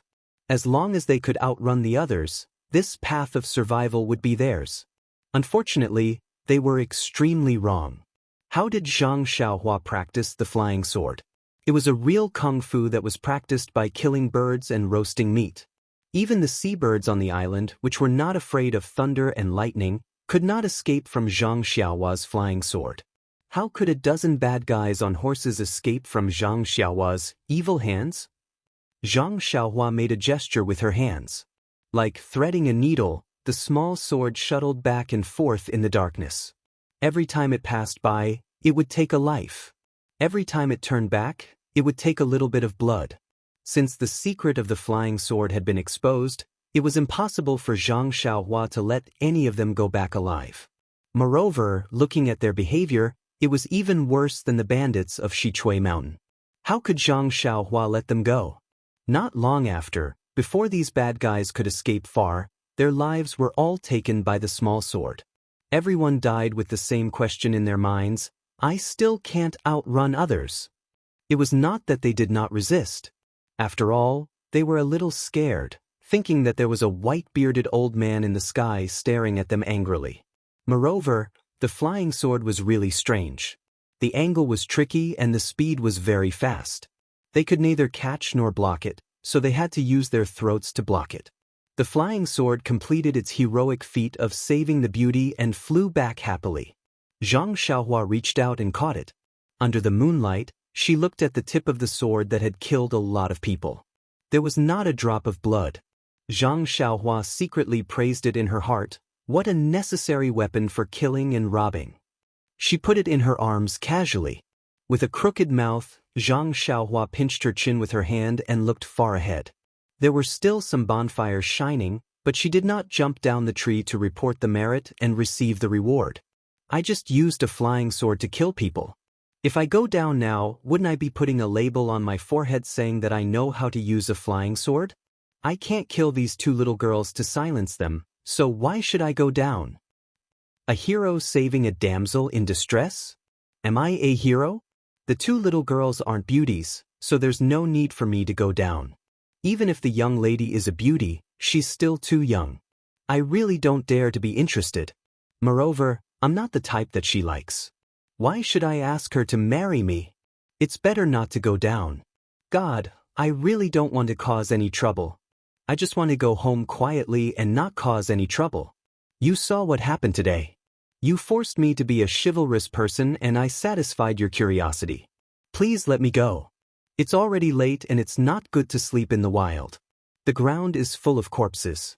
I'm sure the two girls will be scared. They will drive the carriage away by themselves in a while. I won't go down to greet them. Anyway, we will have to part, so why do we have to meet them? It's already late. If I go down now and see them, I won't be able to talk much to them. How rude would it be if I go down now? Moreover, where do I sleep? How can they sleep? Men and women shouldn't touch each other. I still have this bit of manners. Forget it, I'll sleep on the tree branch. I won't go down. Zhang Xiaohua found countless excuses to hide herself between the branches of the big tree. It seemed that she wanted to escape from something. Sure enough, not long after, night fell. Zhang Xiaohua fell asleep peacefully with a primordial stone in her hand, leaving Huan Huan to walk slowly under the tree. Tonight's tree was found by Zhang Xiaohua in a hurry. It wasn't very tall. When Zhang Xiaohua fell asleep, the starlight in the night sky was still shining around Zhang Xiaohua, forming a cluster of light that was invisible to the naked eye. This cluster of starlight was quite big. At this time, it was already close to the ground. Huan was originally pacing under the tree. Suddenly, its nose sniffed as if it had asked something. It slowly walked to Zhang Xiaohua's body and lay down in the cluster of starlight. Its mouth and nose instinctively inhaled and exhaled endless starlight. Zhang Xiaohua smiled and looked at Huan. Suddenly, her face changed. She instantly released her divine sense and her face changed greatly. "Oh, this is bad. These two little girls still haven't left?"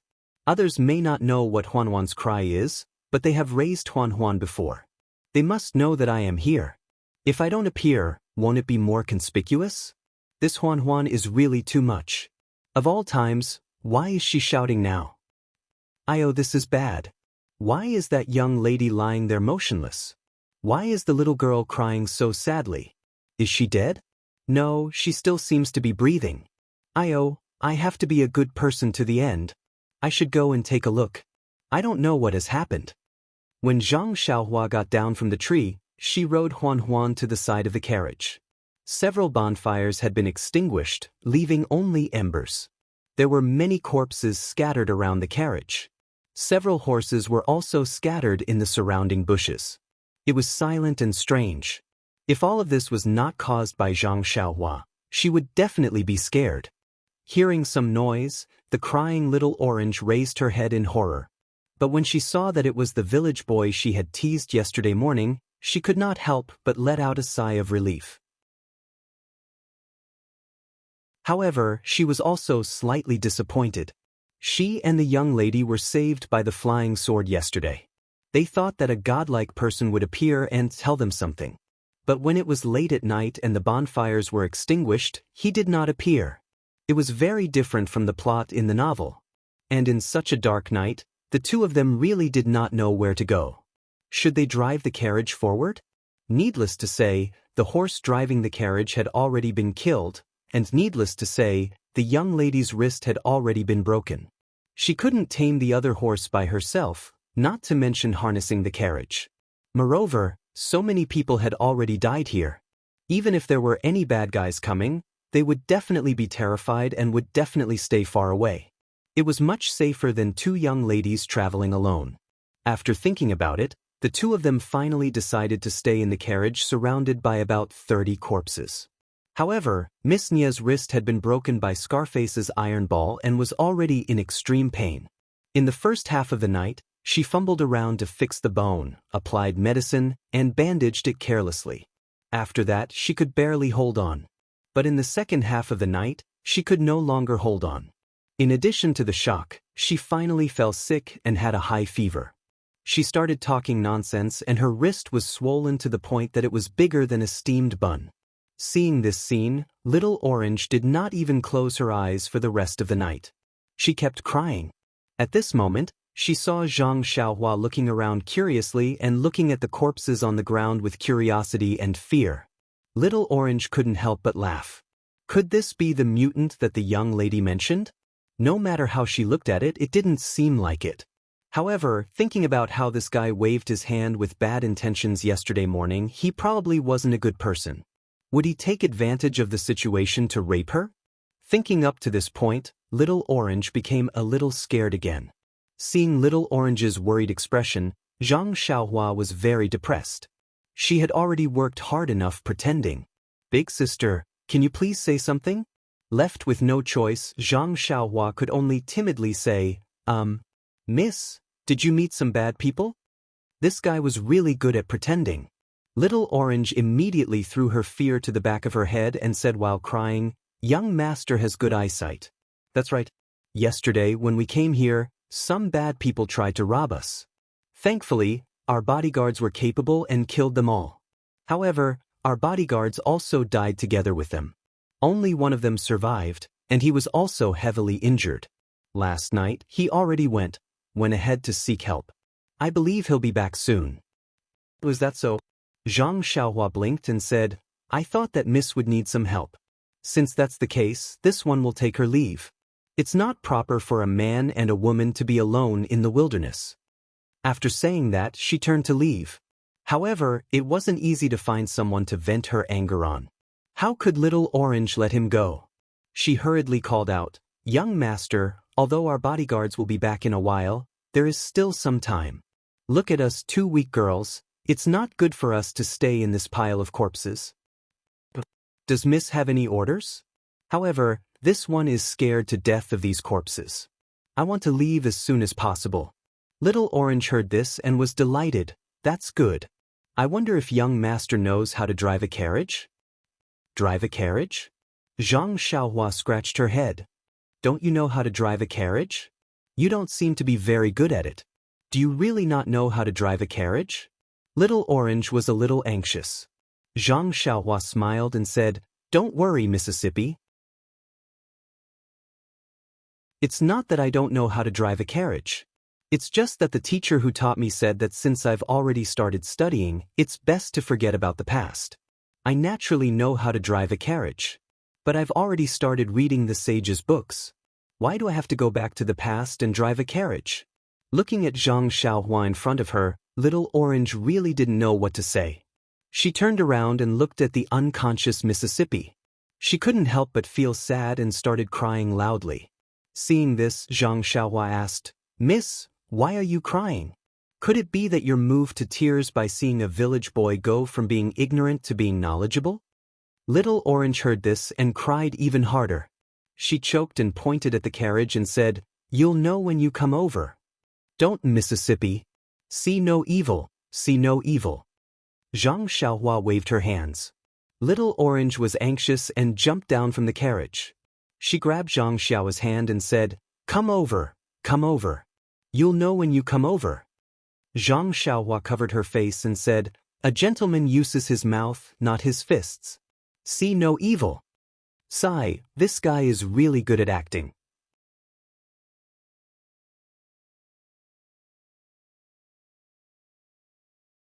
Chapter 347. Little Orange was still the generous one. She pulled off the sleeve that was covering Zhang Xiaohua's face and said with a sobbing tone, "My miss is already so sick.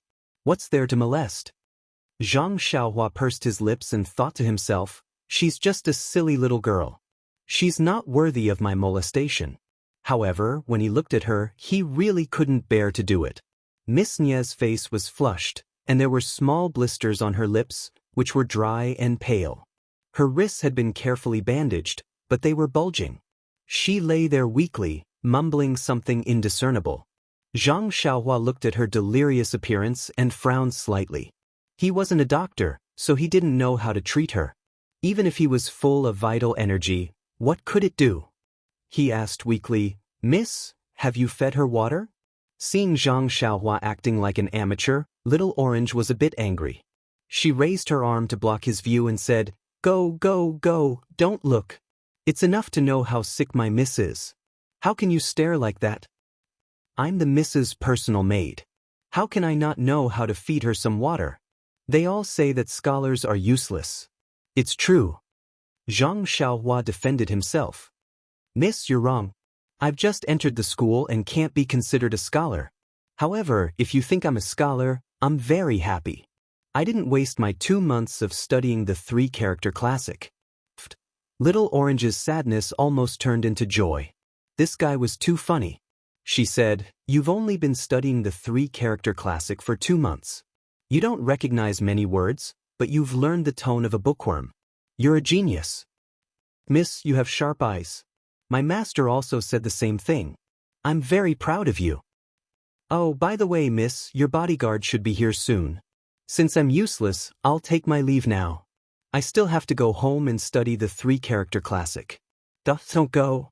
You're also someone who's read the books. Why don't you know that saving a life is better than building a 7-floor pagoda? Ah? Big sister, you must be joking.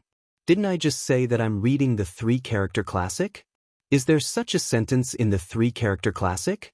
Let me count, it's about 10 words now.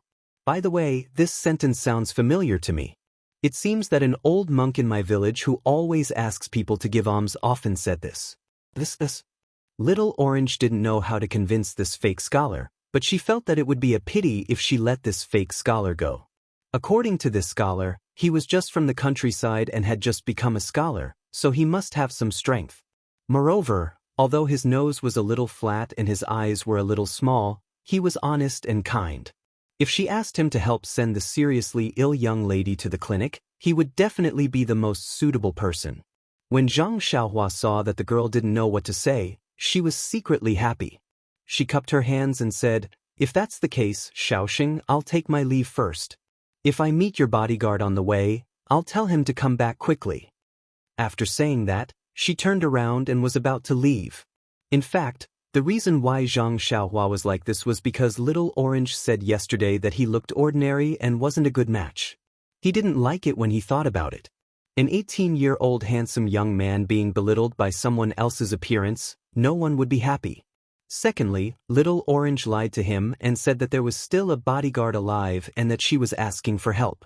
This feeling of distrust made him a little unhappy. With these two factors added together, he acted as if he was purposely making things difficult for her. Of course, he also wanted to let this girl know that he was just an ordinary person and that she shouldn't associate last night's violence with him. When he turned around, he saw Little Orange biting her lips and tears flowing down her eyes. She looked like she was in a difficult situation. He couldn't bear to see her like this. Forget it. What kind of act was he putting on this time? If he looked ordinary, then so be it. Why would he be afraid of others talking about him? She had just suffered a great disaster, so she naturally had to be careful. Didn't he often lie to others like this? But after all, he was a young man in his prime. Since he had already turned around, how could he put down his pride and stop? He could only pray inwardly, "Hurry and beg me to stop. Hurry and beg me to stop." However, when he turned around, he didn't hear Little Orange's pleas for help. Helpless, he had already turned around. Zhang Xiaohua felt a little remorseful. Right at this moment, a moan came from the carriage. Don't kill me, ouch." Miss Nye, who was in the carriage, moved and suddenly clutched Little Orange's hand tightly. The last cry of pain must have come from Little Orange touching her wrist again. Sigh. Zhang Xiaohua sighed. In the end, he still couldn't bear to take the first step. When he turned around again, he saw Little Orange also clutching Miss Nye's hand tightly, tears streaming down her face. That's right, she was just a little girl. How could she have encountered such a situation? It wasn't easy for her to meet a somewhat pleasing fake scholar, but he didn't give her any face. What opinions could she have? Zhang Xiaohua looked around and randomly picked a horse from the scattered horses. He found a water sack on the horse's back and uncorked it to take a look. He walked over with it and raised his hand to hand it to Little Orange. Little Orange was crying inwardly when she suddenly saw a large object being handed to her. She really jumped in fright and looked up in panic. When she saw it was Zhang Xiaohua, she opened her mouth, wanting to say something, but no words came out. She took it with difficulty and carefully fed it to Miss Nye. The water sack was really big. Although Little Orange was careful, she still spilled quite a bit of water on Miss Nye's face. Perhaps it was because of the refreshing water or because she wasn't thirsty anymore, but Miss Nye lay quietly in the carriage again. While Little Orange was feeding Miss Nye, Zhang Xiaohua didn't stay idle. He walked over and brought over the black horse with the water sack. He threw the saddle and other things on the ground and put everything from Little Orange's carriage onto the black horse's back. That black horse was already trained. When Zhang Xiaohua took the water sack from its back, it dodged to the side. Now that Zhang Xiaohua wanted to take it away, it was even more impossible. Zhang Xiaohua didn't panic and only pressed her hands on its back. With a bit of force, the black horse couldn't take the force and fell to the ground. When Zhang Xiaohua let go, the black horse used all of its strength to stand up. The horse's eyes were filled with fear. Seeing this, Zhang Xiaohua didn't waste any time and easily dragged it to the side of the carriage. That black horse was very docile and obedient to Zhang Xiaohua's manipulation. It was as if Zhang Xiaohua had been training it. At this time, Little Orange was shocked and looked at Zhang Xiaohua's somewhat clumsy but very easy movements. Little Orange had seen the David's deer before and naturally had seen horses. Of course, she knew that horses weren't easy to be controlled by strangers, not to mention that this horse was specially trained. Otherwise, she would have already gotten off the carriage and didn't need to wait for Zhang Xiaohua to come. Although Zhang Xiaohua had never set a carriage before, when he went with Oh Yenin last time, he was just a servant. It was very normal for him to help the coachman unload the horse and set the horse. It was just that he had forgotten about it. The reason why he said it was very easy was because if you had the strength of thousands of pounds, what kind of work wouldn't be easy to do? Not long after, the carriage was set. Zhang Xiaohua said, "Miss, I don't know how to drive a carriage. However, I think that you wouldn't be able to either. Then I will reluctantly give it a try." Little Orange said gratefully, "Young master, my name is Little Orange. You don't have to be so courteous. Just call me Little Orange. Now that my young mistress is seriously ill, she can't thank you in person. I thank you in advance." Zhang Xiaohua waved his hand and said, "You don't have to be so polite. Miss, oh Little Orange, I am not a young master. I am just a boy from the countryside who has been studying the three-character classic for a few days. The way I spoke just now was very awkward. I'm not used to it. Oh right, I am Ren Xiaoyao. You can call me Brother Xiaoyao." Seeing this fake scholar reveal his true face, Little Orange's face revealed a trace of a smile. Her anxious heart had a little bit of sunshine. She said, "Young master's personality is very good. So straightforward. My mistress will definitely like it." "Ah?" Zhang Xiaohua was stunned and said, "This is a good personality? Little Orange, are you saying that all the people in our village are straightforward people? Will your mistress like it?" Little Orange's face turned red and said, "Then I won't be so polite. However, it is not appropriate to call you brother. You are quite tall, but you are about the same age as my mistress. You may not be older than me." Zhang Xiaohua smiled and said, "Then you can call me Ren Xiaoyao." Little Orange finished talking to Zhang Xiaohua and looked at the sleeping mistress. She said, "If it is possible, please drive the carriage to the town in front as soon as possible so that you can treat my mistress."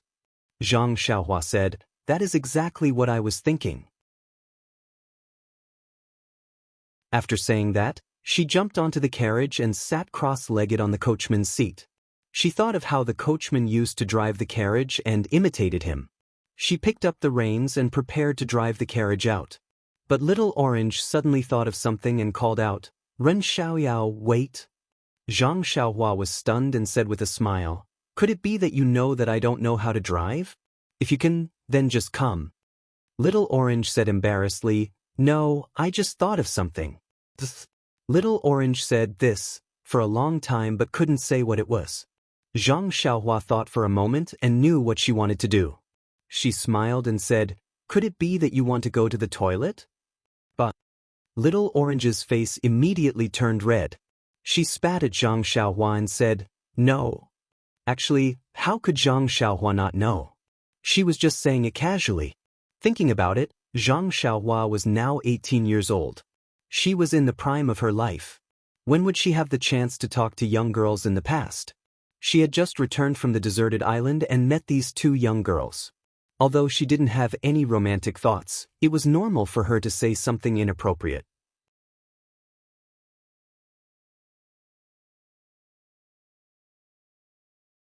Chapter 348. Seeing that Zhang Xiaohua had misunderstood her, Little Orange thought about it, then gritted her teeth and said, "Yes, you guessed right. Ren Xiaoyao, I do want to pee, so please, can you hide behind the carriage?" Zhang Xiaohua was startled, then smiled, revealing her white teeth.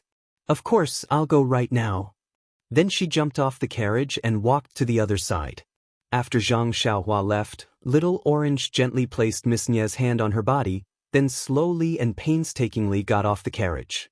She looked behind the carriage and said, "Ren Xiaoyao, you're not allowed to peek." OMG, Zhang Xiaohua almost fell. She thought, do I have to do this? If I wanted to look, I could have just used my divine sense. Why would I need to peek? Plus, do you think I don't know what you're doing? As expected, Little Orange carefully walked and looked behind her. She walked to the place where the vice hall master had fallen off his horse last night. She looked left and right and saw several corpses lying there. Because of the fear last night, no one saw the vice hall master's face clearly. Little Orange had no choice but to crouch down and search the corpses one by one. Soon, she found a small brocade box from one of the corpses. Little Orange was overjoyed and looked behind her again. She didn't see Zhang Xiaohua peeking. Little Orange stood up and put away the brocade box. She was about to go back, but her brows furrowed slightly and she finally walked behind a small tree with a red face. She only came out after a while. After she left, some strange sounds entered Zhang Xiaohua's ears. Zhang Xiaohua also blushed a bit and muttered in her heart, luckily I knew what she was going to do, so I didn't release my divine sense. However, Zhang Xiaohua now had a good impression of this bold and scheming little girl.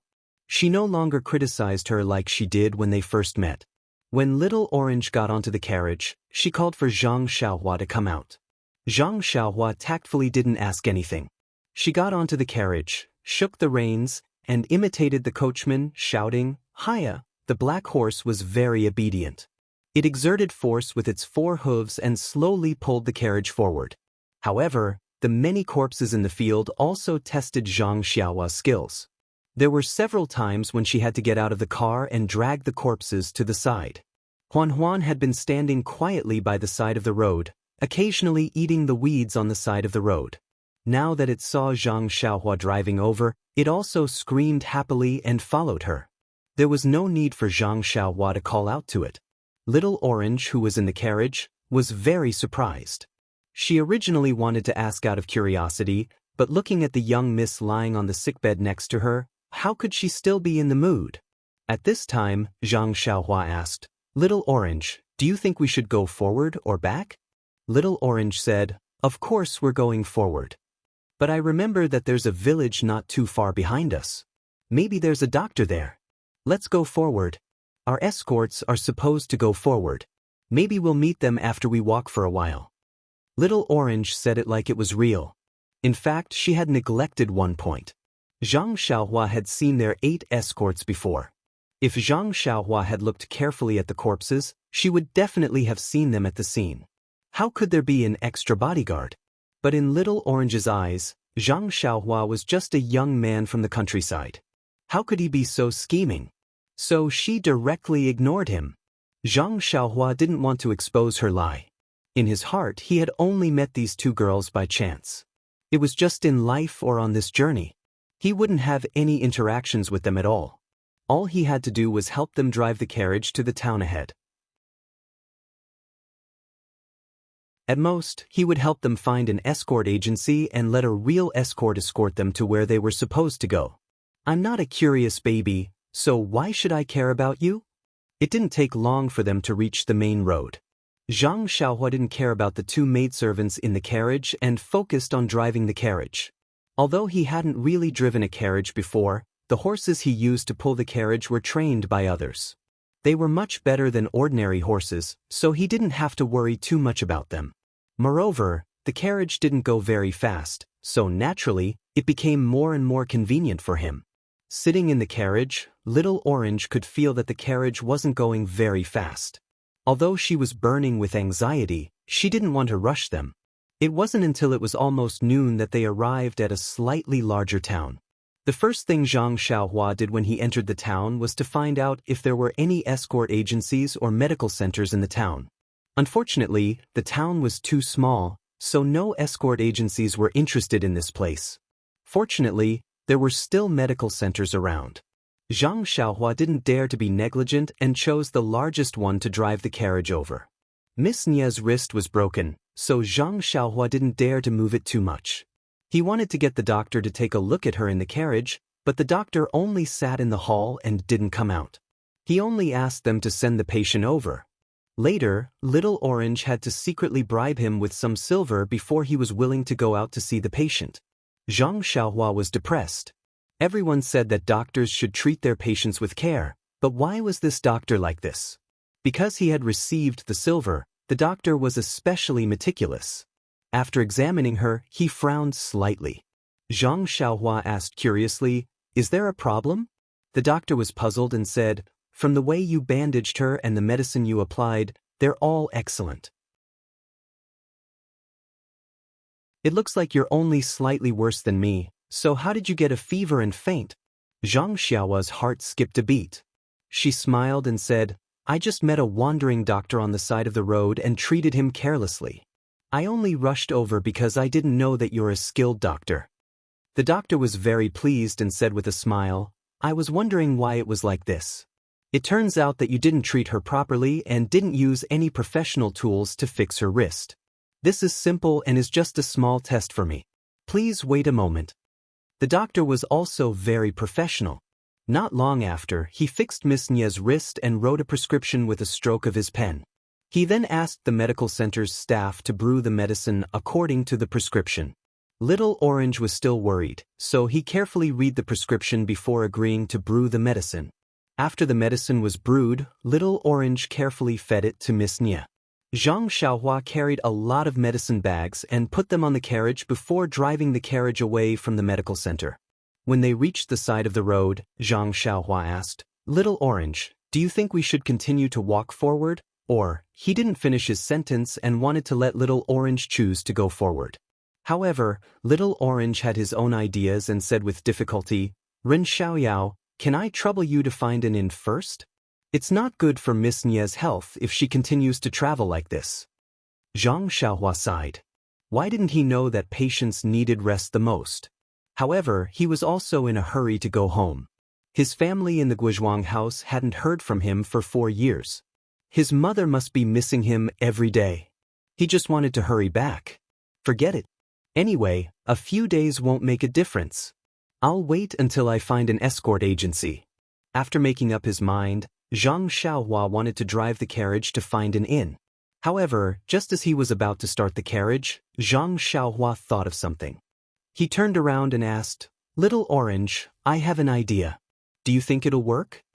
Little Orange said, "What is it? Just say it." "Here's the thing. I saw so many corpses in front of your carriage this morning. You said that someone wanted to kill you and steal your things. Do you think they will send people to chase you again?" "That's right." Little Orange heard this and his expression changed greatly. He said, "Ren Xiaoyao, you're right. They will definitely send people to kill us again. What do you think we should do?" Zhang Xiaohua was speechless. "How would I know? This has nothing to do with me at all. I don't know where you guys are from or where the people who want to kill you are from. I can't even tell who's good and who's evil." After thinking for a while, Zhang Xiaohua said, "Since they can chase after you, I'm sure they must have some clues. Maybe it's the carriage or maybe it's your looks. Looks can't be changed, but carriages can be changed. Don't you think so?" "That's right, Ren Xiao. You're so smart. Are you really a farmer in the countryside?" Little Orange clapped his hands and praised him. Zhang Xiaohua shook his head proudly and thought to himself, "What do you mean by that?" Following that, Zhang Xiaohua said, "Let's get out of this town first. Once we're out, you guys can wait here. I'll come back and find a carriage to pick you guys up. What do you think?" Of course, Little Orange would follow Zhang Xiaohua's lead. Thus, Zhang Xiaohua drove the carriage onto the main road. After traveling for a while, they turned into a secluded area. Zhang Xiaohua tied the black horse to a tree and prepared to ride the deer back to town. At this moment, Little Orange stuck his head out of the carriage and called out, "Ren Xiaoyao, you." Zhang Xiaohua asked curiously, "Is there something else?" Little Orange looked at him eagerly and asked, You won't not come back, right?" Zhang Xiaohua's heart skipped a beat. This wasn't a bad idea at all. Of course, this was just a thought. Zhang Xiaohua wasn't that despicable. With a look of disdain, he snapped his fingers and said, "Look, do I look like that kind of person? No matter what, I've studied the 3-character classic for a few months." Little Orange almost fell off the carriage. But after a while, seeing that Zhang Xiaohua still hadn't moved, Little Orange felt strange again and asked, "Why aren't you going yet? Don't tell me you're angry with me for saying that?" Zhang Xiaohua looked at her from head to toe as if he didn't know her. He asked curiously, "Is this still the smart Little Orange?"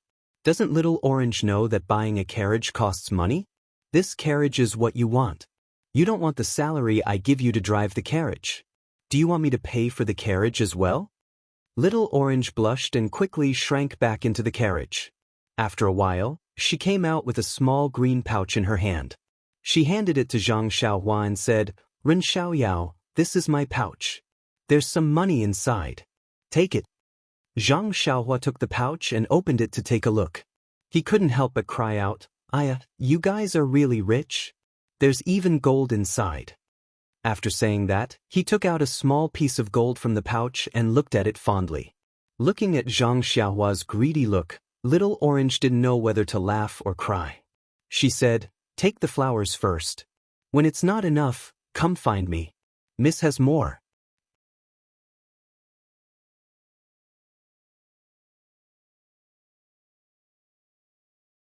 Chapter 349. Is that so? Zhang Xiaohua looked at Little Orange maliciously and said, "Aren't you afraid that I will rob you?" Little Orange's face was also full of fear. She trembled and said, "Young master, may I ask, are you going to rape me?" Zhang Xiaohua's face immediately turned red. She slapped the head of the deer and ran away.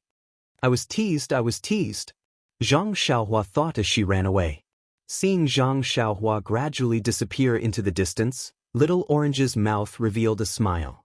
But when she looked at the young miss next to her, her face became a little worried. At this time, Zhang Xiaohua's voice came from not far away, "Little Orange, tidy up the things in the carriage. Wait for me to come back and rob you." "This guy," Little Orange said as she stood up.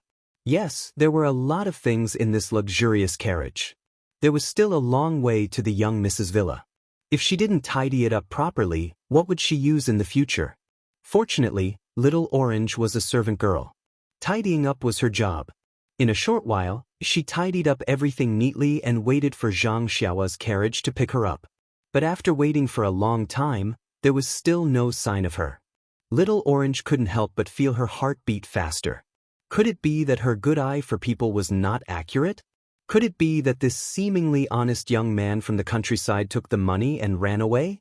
Moreover, when she thought of the assassin that could appear at any time, her heart was in her throat. Just as Little Orange was about to get out of the carriage and draw circles on the ground to curse Zhang Xiaohua, he heard the sound of a carriage not far away. He looked up and saw a worn-out carriage being pulled by Huan, the four odd beasts. Zhila, the carriage was slowly moving towards them. In an instant, the cold of early winter disappeared. Little Orange had the urge to jump up. Huan pulled the carriage very slowly, as if it was very unwilling. Zhang Xiaohua was not in a hurry. She sat cross-legged and let it do as it wished. When they arrived, Zhang Xiaohua jumped down from the carriage and smiled. "Little Orange, you must have been waiting for a long time." "Yeah, you're dead. Where did you go?" Little Orange immediately realized that something was wrong and quickly changed his words. He looked down at the ground and squinted at Zhang Xiaohua. "What took you so long?" Zhang Xiaohua didn't seem to hear anything and said embarrassedly, "I'm not very familiar with this place, so I asked a few people. Moreover, there are no places that sell carriages, so I had to look for several places before I found a seller and bought this carriage. Look, isn't it very inconspicuous?" Little Orange was still thinking about its slip of the tongue and did not notice this. It just nodded randomly. Zhang Xiaohua continued, "Besides, Huan is supposed to pull firewood. Now that it's pulling the cart, it's not happy. That's why it's walking a little slow." "Oh, is that so? Huan? Who is Huan?" Little Orange answered casually, but suddenly froze. Huan, who was beside it, did not agree. It hissed in a low voice and said, "Please, I've already condescended to pull your cart, but you don't even know my name?" Alas, this animal was just like a human. It had just left Songning town and it was already tired of pulling carriages. Little Orange finally understood that this animal's name was Huan. If it was any other day, it would have jumped over to look at it. However, last night's incident seemed to be a catalyst that made her mature. He smiled and said, "Then I'll have to trouble your mount. When we go back, I'll find something it likes to eat as compensation." Zhang Xiaohua heard this and said happily, That's great. Huan, aren't you going to thank Little Orange? Huan shook its head and wagged its tail. It stuck out its big head and stuck out its big red tongue to lick Little Orange's face. Little Orange was scared and quickly hid. Huan hissed in a low voice and said, "This girl doesn't give me any face." Zhang Xiaohua saw this and laughed in her heart. She said, "Also, when I was looking for a carriage, I found a decent inn. I used the money you gave me to reserve a small courtyard. We can go there later." Little Orange heard this and was very happy. He praised, "Ren Xiaoyao, you're so thoughtful. Miss will probably need to recuperate for a while. It won't do if she doesn't have a secluded courtyard." What do you mean she needs to recuperate for a while? Zhang Xiaohua was a little surprised and disappointed. Little Orange said curiously, "It takes 100 days to recover from a serious injury. How can she not recuperate?" She did not hold back and directly treated Zhang Xiaohua as one of her own. However, she did not think that Zhang Xiaohua had something to do. Zhang Xiaohua could only be speechless. Then, he took out a package from the small carriage and threw it to Little Orange. He said, "You change first and then help your miss change. If you need my help, I don't mind." Little Orange was stunned. He reached out and took the package that was not heavy. When he opened it, he saw that it was some clothes that were not too shabby. She immediately understood what Zhang Xiaohua meant. She and her miss were dressed in this luxurious carriage. If they were to sit in a small carriage, wouldn't it be more obvious? It was better to change to a carriage. In addition, she had just shown her face at the medical hall. If she did not change her clothes and was seen by others, they would know that she had just been to the medical hall. If an assassin came, he would definitely ask around and find out. Why didn't she think of this? Little Orange could not help but pat her forehead. Usually, she was the smart one in the manor. Otherwise, her miss would not have brought her out. Why was it that in front of this Ren Xiaoyao, her cleverness disappeared? With that thought in mind, she spat at Zhang Xiaohua and said, "You're self-reliant and have plenty of food and clothes." After saying this, she turned around and entered the carriage. There was a rustling sound from inside. Not long after, a simple peasant girl appeared. However, she encountered difficulties when she helped her miss change her clothes. First, her miss was unconscious and could not cooperate at all. Second, her wrists were fixed with splints and could not be moved carelessly. Little Orange tried a few times, but in the end she still could not help her miss change her clothes. At this time, she could not help but grit her teeth and secretly said, "Sigh, I really have to ask him for help. This country boy is too lucky." Little Orange raised her head from the carriage and said, "Ren Xiaoyao, can you come up and help?" Damn, Zhang Xiaohua almost fell down. Just now, she was just joking. Did he really need her help? Although she did not know how the servants of the rich young masters served their young masters and young mistresses, but helping the young mistress change her clothes should be the most basic skill. Moreover, she heard that when the rich young masters were drunk, their servants would help them bathe and dress them. Just thinking about it made her drool. Was this Little Orange a fake? Did she not know how to dress people? Of course, Zhang Xiaohua was not stupid enough to think that Little Orange wanted him to help her dress. However, Zhang Xiaohua was puzzled and was about to walk over. Little Orange frowned and shouted, "But, Ren Xiaoyao, you have to close your eyes." "Close my eyes? Then how can I help?" Zhang Xiaohua understood. This help was still very thought-provoking. Very naturally, Zhang Xiaohua asked, "Does your miss not wear underwear?" "Bah!" Little Orange glared and scolded, "You don't wear underwear. Why are you talking nonsense? If someone else heard you, wouldn't it damage my miss reputation? Even if I don't wear underwear, you won't know." Zhang Xiaohua thought viciously. Even if she wears underwear, if a man like you sees it, my miss reputation will be ruined. So even if I ask for your help, you can't look.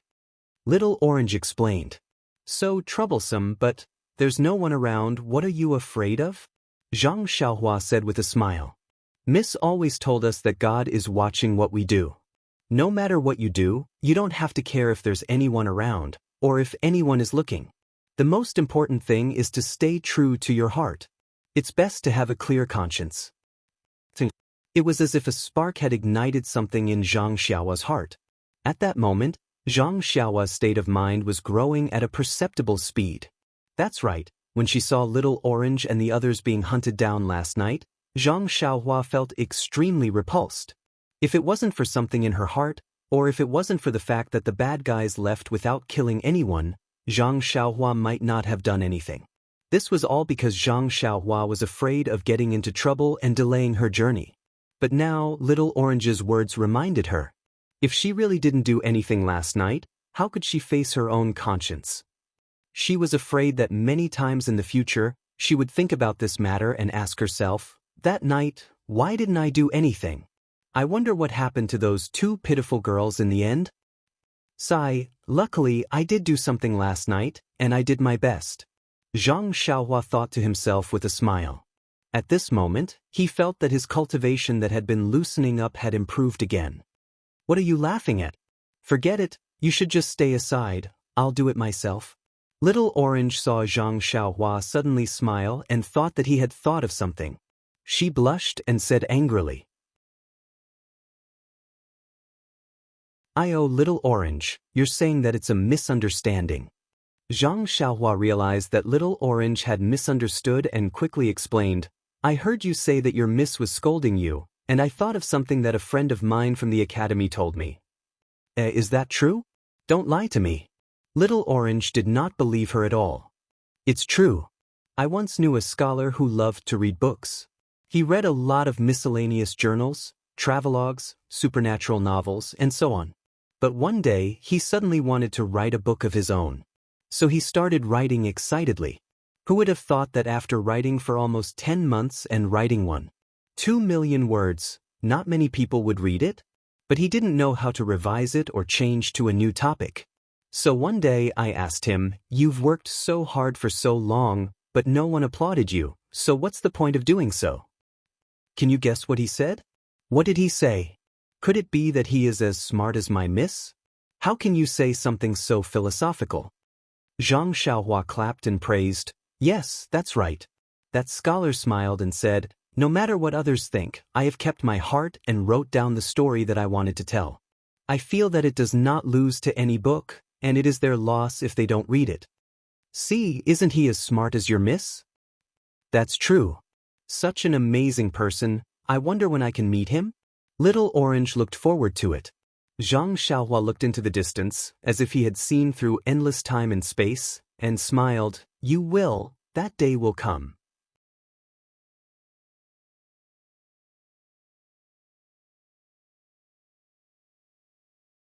Chapter 350. Although Little Orange was worried that her young miss would be taken advantage of by Zhang Xiaohua, she couldn't do it on her own. She was also afraid of being hunted down by bad people, so she could only hold her nose and ask Zhang Xiaohua for help. Thankfully, Zhang Xiaohua was a gentleman. She closed her eyes and even wrapped her hands with clothes as if it was something she really needed to do. She helped Little Orange support Miss Nie and successfully changed into the farmer's clothes. After changing, Zhang Xiaohua opened her eyes and couldn't help but praise, Little Orange, look at your young miss. She's wearing farmer's clothes and looks even more authentic than me, an authentic farmer's child. Could it be that your family is a landowner in the countryside? Hey! Little Orange almost spat on Zhang Xiaohua's face again. This guy looks ordinary and unattractive. He was still acting like a serious nerd in the morning. How did he become so glib in just one morning? She actually couldn't help but want to hit him? Sigh, let's drink some water first. We'll talk again when you're hydrated. Little Orange looked at Zhang Xiaohua exasperatedly. She picked up the water skin from the carriage and drank several mouthfuls in succession. After she finished, she thought for a moment and handed it to Zhang Xiaohua, saying, Ren Xiaoyao, you've been busy all morning and didn't even drink a sip of water. You must be tired. You should drink some too. Zhang Xiaohua took it with a smile, but as soon as she handed it over, Little Orange regretted it. What? She drank from the waterskin's mouth just now. Now, if Zhang Xiaohua also drank from his mouth like her, wouldn't that be? Thinking of this, Little Orange's face flushed red. Unfortunately, the water skin was already in Zhang Xiaohua's hands. Even if she wanted to take it back, she didn't have a good reason. She just needed to lower her head, look sideways, and glance at it from time to time. Zhang Xiaohua saw her strange behavior and did not understand at first. But when he was about to drink, he felt Little Orange's body tremble slightly. He looked at the water bag and immediately understood. He smiled and said, "I'm not thirsty. I'm not tired. I'm working hard for Little Orange in Mississippi. My heart is sweet." Then he threw the water bag back into the carriage and said, "This water bag belongs to someone else. Let's not take it." When Little Orange saw that Zhang Xiaohua did not drink any water, he could not help but heave a sigh of relief. But immediately, a trace of disappointment appeared in his heart. Then, with Zhang Xiao's help, Little Orange carefully carried his miss onto the worn-out carriage. Actually, Zhang Xiaohua thought that he could do it by himself. Who knew that this Little Orange was so loyal? He was afraid that his miss would be bullied and insisted on doing it himself. So, Zhang Xiaohua could only help hold his miss's injured arm. Sigh, he had no choice. Zhang Xiaohua put on some clothes on his arm and went to help. After moving the most important Miss Nie onto the worn-out carriage, the rest of the things were naturally taken by Zhang Xiaohua. This time, Little Orange did not stop him at all. The luxurious carriage was not too big, but there were a lot of things inside. It was hard for Little Orange to clean it up so well. It almost filled up all the extra space in the worn-out carriage. Zhang Xiaohua looked at it and could not help but frown. How could this be? It did not look like something from a country family. Zhang Xiaohua told her concerns to Little Orange. Little Orange also felt that it was inappropriate. But looking at these things, he could not bear to throw this away or throw that away. He wanted to use this and that too. He was really a money grubber just like Zhang Xiaohua. In the end, Zhang Xiaohua had no choice but to coax and scare him to throw a small portion of the things that were not too valuable and took up a lot of space back into the luxurious carriage. As for the rest, she covered it with a worn-out felt cloth to hide it. Zhang Xiaohua led the black horse and drove the luxurious carriage onto the main road. She walked forward a bit, looked around, and saw that there was no one around. Then she slapped the black horse's butt. The black horse cried out in pain and galloped forward. Zhang Xiaohua easily jumped down from the carriage and ran back. Little Orange sat in the small and narrow roof of the worn-out carriage and felt extremely uncomfortable. When he saw Zhang Xiaohua coming back, he asked, "Ren Xiaoyao, why didn't you find a slightly bigger carriage?" Zhang Xiaohua shrugged and said, "This is already not bad. This town isn't big, so there aren't any places that specialize in selling carriages. Besides, we're just farmers in the countryside now. If the carriage is bigger, it won't look like it." Little Orange muttered, "I know the reason. I'm just afraid that Miss won't be used to it when she wakes up and will blame me. Oh right, I even threw Mrs. Carriage away. Do you think Miss will scold me?" After Miss Nie finished taking the medicine from the medical hall, her complexion looked better and her fever gradually subsided. Therefore, Little Orange's heart, which had been on edge all this time, finally returned to its original position. He also had the leisure to think about other things. Zhang Xiaohua looked at Little Orange strangely and said, "You're your Miss maidservant." "I'm not. How would I know your mistemper? Who knows if she'll blame you or not?" All right, forget it. Hurry up and drive the carriage. Don't let the bad guys catch up to us." In fact, Zhang Xiaohua knew very well that the news of all the bad guys being wiped out would probably only be sent back this afternoon. The next time they would send someone over would probably be tomorrow. That was not including the time they would have to study it. Therefore, he had plenty of time to spare.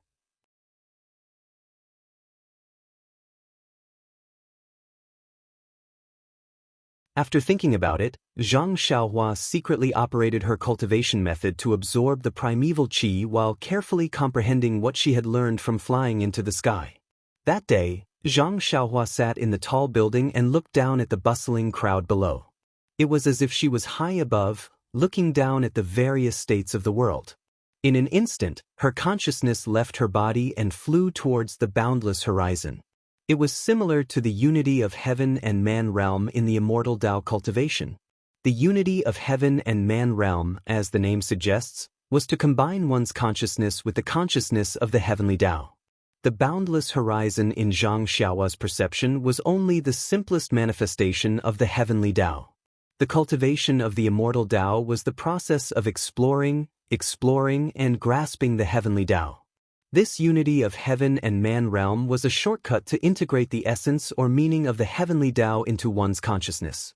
And the appearance of this realm was extremely rare.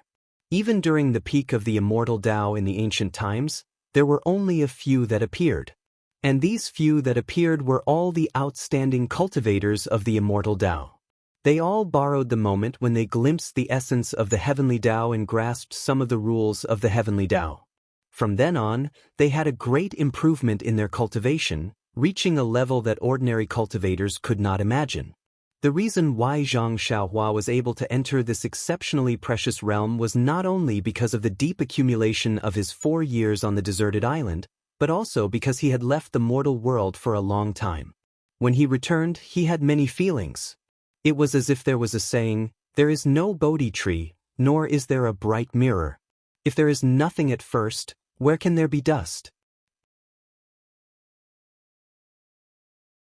The moment Zhang Xiaohua's clean mirror came into contact with the mortal world, everything in the world became so clear. It could not help but arouse his feelings towards the heavenly Tao.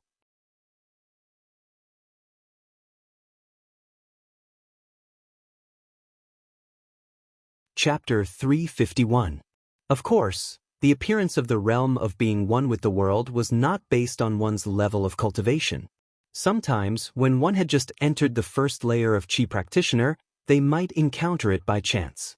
Furthermore, in this realm that cultivators yearned for even in their dreams, the amount of comprehension and benefits one could obtain was not based on one's level of cultivation. Two people with the same level of cultivation might experience a situation where one's level of cultivation made a breakthrough while the other gained nothing. With Zhang Xiaohua's current level of cultivation that was close to the edge of the 6th layer of Qi practitioner, it was truly rare for him to enter this realm by chance. However, because his level of cultivation was too low, he had never received any systematic education in this area. As a result, as soon as he entered the realm of being one with the world, he flew towards the horizon uncontrollably without comprehending the mysteries of the realm in detail. As his consciousness drifted away, some comprehensions that he was unaware of were deeply engraved into his mind. However, the greater danger was that his consciousness would expand endlessly and draw closer to the boundless heavenly way. In the end, it would dissipate into the horizon, and his body sitting in the tea house would become an idiot. As a result, although Zhang Xiaohua was unaware of the danger he was in, he could faintly sense that Ji Xiaohua's shout was of great help to him. At that time, Zhang Xiaohua's consciousness had entered the realm of being one with the world. Various mysteries of the heavenly way had opened a blurry door to him. Some indescribable things were deeply engraved into his mind. He had never been able to calm down and comprehend them. Today, in this tiny town, in a small hut, he finally had the leisure to immerse himself in the memories of that day and carefully comprehend the heavenly way that was as vast as the starry sky. That's right. Even if it was only a fledgling form of the heavenly way, it was as vast as the sea before Zhang Xiaohua. However, since he had the outline of the starry sky in his mind, didn't that mean he had a direction to comprehend it in? Wasn't this countless times better than being illusory and unfathomable? As long as he continued to comprehend it, the mysteries of the starry sky would be completely comprehended one day. Didn't that mean that the heavenly way was within his reach? At this moment, the droplet of essence in Zhang Xiaohua's dantian suddenly trembled, like the ripples of a drop of water falling into water. A black dot faintly appeared in the center of the essence. Afterwards, the essence began to tremble in a profound manner and slowly revolved. It was so slow that it was almost imperceptible. Perhaps, only in this nameless town, in this inconspicuous hut, did Zhang Xiaohua truly see the essence of cultivation and take the first step into it. Meanwhile, in the tea house of Songning Town, the curtains to Zhang Xiaohua's cultivation began. After an indeterminate amount of time, perhaps an instant, or perhaps an entire afternoon, Zhang Xiaohua felt some changes in the true qi in her meridians when she was meditating. It rapidly revolved and charged towards the bottleneck of the sixth layer of qi refining. As a result, Zhang Xiaohua temporarily stopped her comprehension of the heavenly way and increased her absorption of the spiritual energy of heaven and earth. The accumulated true qi finally broke through the final barrier after several collisions and created new meridians in Zhang Xiaohua's body. Zhang Xiaohua finally broke through to the sixth layer of qi refining. Zhang Xiaohua suppressed the joy in her heart and slowly circulated her true qi according to the sixth layer of the Carefree Heart Sutra. She absorbed spiritual energy from origin stones and refined it in the new meridians before flowing it into her dantian, gradually stabilizing her sixth layer of qi refining. Just as Zhang Xiaohua was comprehending the heavenly way and cultivating the Carefree Heart Sutra to a new level, Miss Nia also slowly opened her eyes in the hut next to her. Miss Nia opened her eyes and felt weak all over. She turned her neck with difficulty and examined her unfamiliar surroundings. Only then did she see Xiao Orange sleeping next to her. Miss Nia was startled and stared at Xiao Orange's clothes for a long time. If it weren't for the fact that Xiao Orange's hair was very familiar, she would have thought it was a stranger. She called out softly, but her voice was weak and hoarse. Xiao Orange's head didn't move at all, as if she was deeply asleep. Miss Nia smiled bitterly in her heart. Of course, Xiao Orange must have had a sleepless night after such a big incident last night, and she even had a high fever. She looked outside and saw that the sky had already darkened, so it should be the afternoon of the next day. Xiao Orange must have used up all her strength to drive her from the wilderness to this place by herself. With her body, it would be strange if she could still endure it. Looking at Xiao Orange's clothes, Miss Nia lowered her head and looked at herself, gratification filling her heart. This careless girl knows how to change her appearance. At that moment, pain came from her right wrist. Miss Nia couldn't help but look at her arm on the bed out of the corner of her eyes. It was actually also in a splint. Although it looked sloppy, it had fixed the broken bone in place. She had treated it simply last night, so she wasn't sure if the bones were aligned properly. With that thought, Miss Nia raised her arm worriedly and placed it in front of her chest. Her light movement immediately caused Xiao Orange, who appeared to be deeply asleep, to shiver.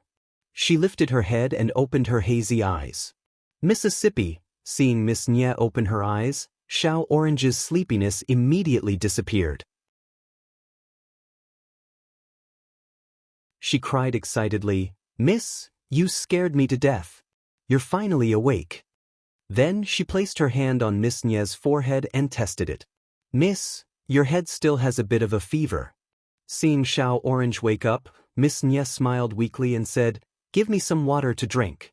Xiao Orange quickly stood up and poured some water from the teapot on the table. She lifted Miss Nia's head and fed her the water. Miss Nia gulped down the entire teacup, then licked her lips and said, "What's the taste of this water? It doesn't taste good." "All right, Xiao Orange, where are we?" Xiao Orange placed the teacup on the table and helped Miss Nia lie down. Then she recounted the morning's events in detail. When Miss Nia heard about Zhang Xiaohua's appearance, a strange light flashed through her dim eyes. She said in a low voice, "Eccentric, he really is an eccentric." "What?"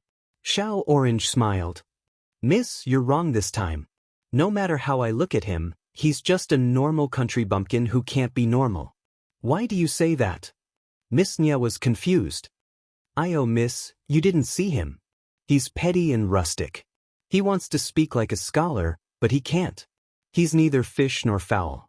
No matter how I look at him, I don't find it strange." "Oh? It's only been half a day, and you've already figured him out so thoroughly?" "Well, you'll know when you see him later. He's definitely not one of our people from last night. Alas, I didn't say that he was our man last night. Last night, the man didn't show up, but he killed more than a dozen people with the legendary flying sword skill. This kind of skill can't be practiced without decades of hard work and excellent talent. It's estimated that a senior master was playing in the world and happened to meet him, so he helped him. Although this man named Ren Xiaoyao is tall, he seems to be 14 or 15 years old. Even if he practiced martial arts since he was born, he may not have such skill." "Yes, miss, I think so too. But haven't you thought about it? Why did he appear in the suburbs so early in the morning? When he saw the corpses all over the ground, he didn't panic or run away. Instead, he came up to ask you and helped you drive the carriage to this town? No, Mississippi. He wanted to leave, but in the end, maybe he found his conscience and stayed to help. Well, let's not talk about that for now. Then he helped us buy clothes from the countryside, bought a broken carriage, and let our carriage and black horse go. Are these ideas something a youth from the countryside could think of? Why wouldn't it be possible? I think I can think of these things too. It doesn't mean he's a superhuman. All right, whether he's a superhuman or not, I feel that he's not a simple country bumpkin. By the way, miss, what do you think this is? After saying that, Little Orange took out a small brocade box and handed it to Miss Nia. He said, I sent Ren Xiaoyao away and took this from the corpses. If he's a superhuman, he would have known. Why would he fall for my trick? Thinking of the method he used to send Zhang Xiaohua away, Little Orange's face heated up. Miss Nia looked at it and said uninterestedly, maybe. Miss, you don't seem very happy. Aren't you excited that you can keep the treasure? What's there to be excited about? Didn't I say that treasures are dead and people are alive? With this treasure in our hands, bad people will come looking for us sooner or later. Ah yes, Mississippi. Let's take it one step at a time. You should keep this treasure well. It's not safe with me. Miss Nia smiled. What's not safe about it? You should keep it. If bad people come looking for you, they'll only come looking for me. Of course, Little Orange wasn't willing to take it. He put the brocade box on Miss Nia's uninjured left hand. Miss, you should keep it well. The two of us are very safe together. Miss Nia smiled and put it in her pocket. Then, Miss Nia brought her right hand to her chest and carefully examined it. She smiled and said, the doctors here are average, but their basic skills are solid. When they put the splint on, they actually didn't open my set bone. Yes, Mississippi. You still have a fever. Shouldn't you change your medicine? Yes, let me take a look at the prescription the doctor gave this morning. Little Orange thought about it and went out. He rummaged through the small carriage and brought the prescription and herbs into the room. Miss Nia took a look and said with a smile, this prescription is a bit lacking. It's harmful to the body and can't treat my illness. Bring me the brush, ink, paper, and inkstone. I'll make some changes.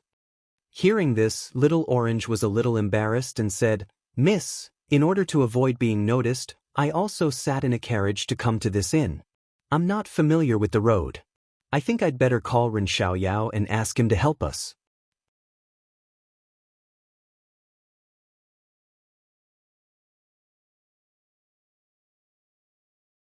Chapter 352. Miss Nia and Little Orange had completely different attitudes toward Zhang Xiaohua's identity. Miss Nia felt that Zhang Xiaohua should be an otherworldly mutant.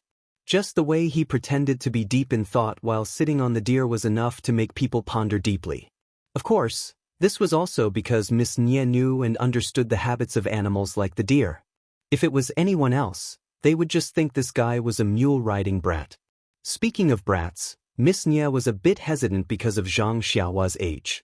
Although Zhang Xiaohua's height was basically all grown up, his facial features weren't much different from a few years ago. It was just that the shape of his face was slightly longer, shedding the childishness of a youth and replacing it with the vitality of a youth. The youthful aura that assaulted her face all indicated that the young man in front of her was in his prime during the rainy season. This puzzled Miss Nia. How could a mutant be so young? However, Miss Nia, who had a good eye for people, could read a certain depth in Zhang Xiaohua's seemingly normal eyes that she had never seen before. This was the key to why she kept saying that Zhang Xiaohua was a mutant. However, she couldn't explain what that depth was. It's just a woman's sixth sense. Miss Nia said, You're the only one who's a woman. I'm not a woman. Little Orange pursed his lips and said in his mind, That's right, in Little Orange's eyes, wasn't it normal to wake up early in the wilderness? He heard that the farmers outside the farms worked at sunrise and went to bed at sunset. It was extremely easy for a young man in the countryside to wake up so early. Wasn't he afraid of corpses? Nonsense, he was a man. What was a man? A careless guy. As long as he was a man with a bit of courage, he shouldn't be afraid of corpses. Most importantly, if he was a mutant, how could he talk to a girl like that? Thinking about those details, Little Orange's face heated up. That guy definitely wasn't a mutant. Little Orange had already decided on Zhang Xiaohua's character. It had to be said that first impressions were truly too important. Zhang Xiaohua was a classic example. So when Little Orange was about to order Zhang Xiaohua to do something without hesitation, Miss Nia was a bit hesitant. She asked, "Is this appropriate?" Little Orange snickered in his heart and cursed, "Miss, while you were unconscious, I wonder how many things you had that guy do." However, she also had a contemplative look on her face. After a long while, she probed, "It should be possible. Young miss, look at his honest face, and the way he speaks is also amiable. Even if he's a mutant, he should be approachable. Moreover, this kind of thing that men like to do the most to help beautiful women. I guess they can't wait to do it." Bah! Miss Nia spat at Little Orange and said with a smile, "I'd believe you if you said you were a beauty, but how am I?" If Zhang Xiaohua released her divine sense, she would know why Little Orange liked to beat him up. Xiao Juezi's face blushed and she smiled. "Everyone judges a book by its cover, but they don't know how much beauty you have in your heart. Not only do I not dare to look up to you, even ordinary men cannot compare to you." Miss Nia rolled her eyes in boredom and said, "Little Orange, why are you blushing?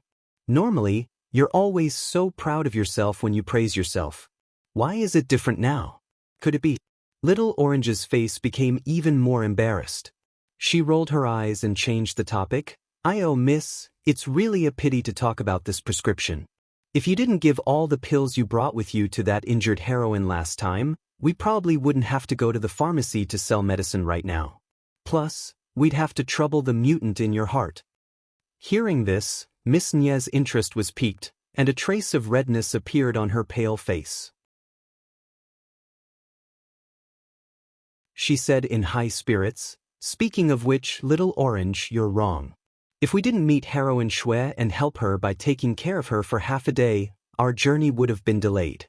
Think about it, if we were attacked yesterday morning or the night before, it would have been a problem whether we could have met someone to save us. Who knows, we might have been 2 corpses by now.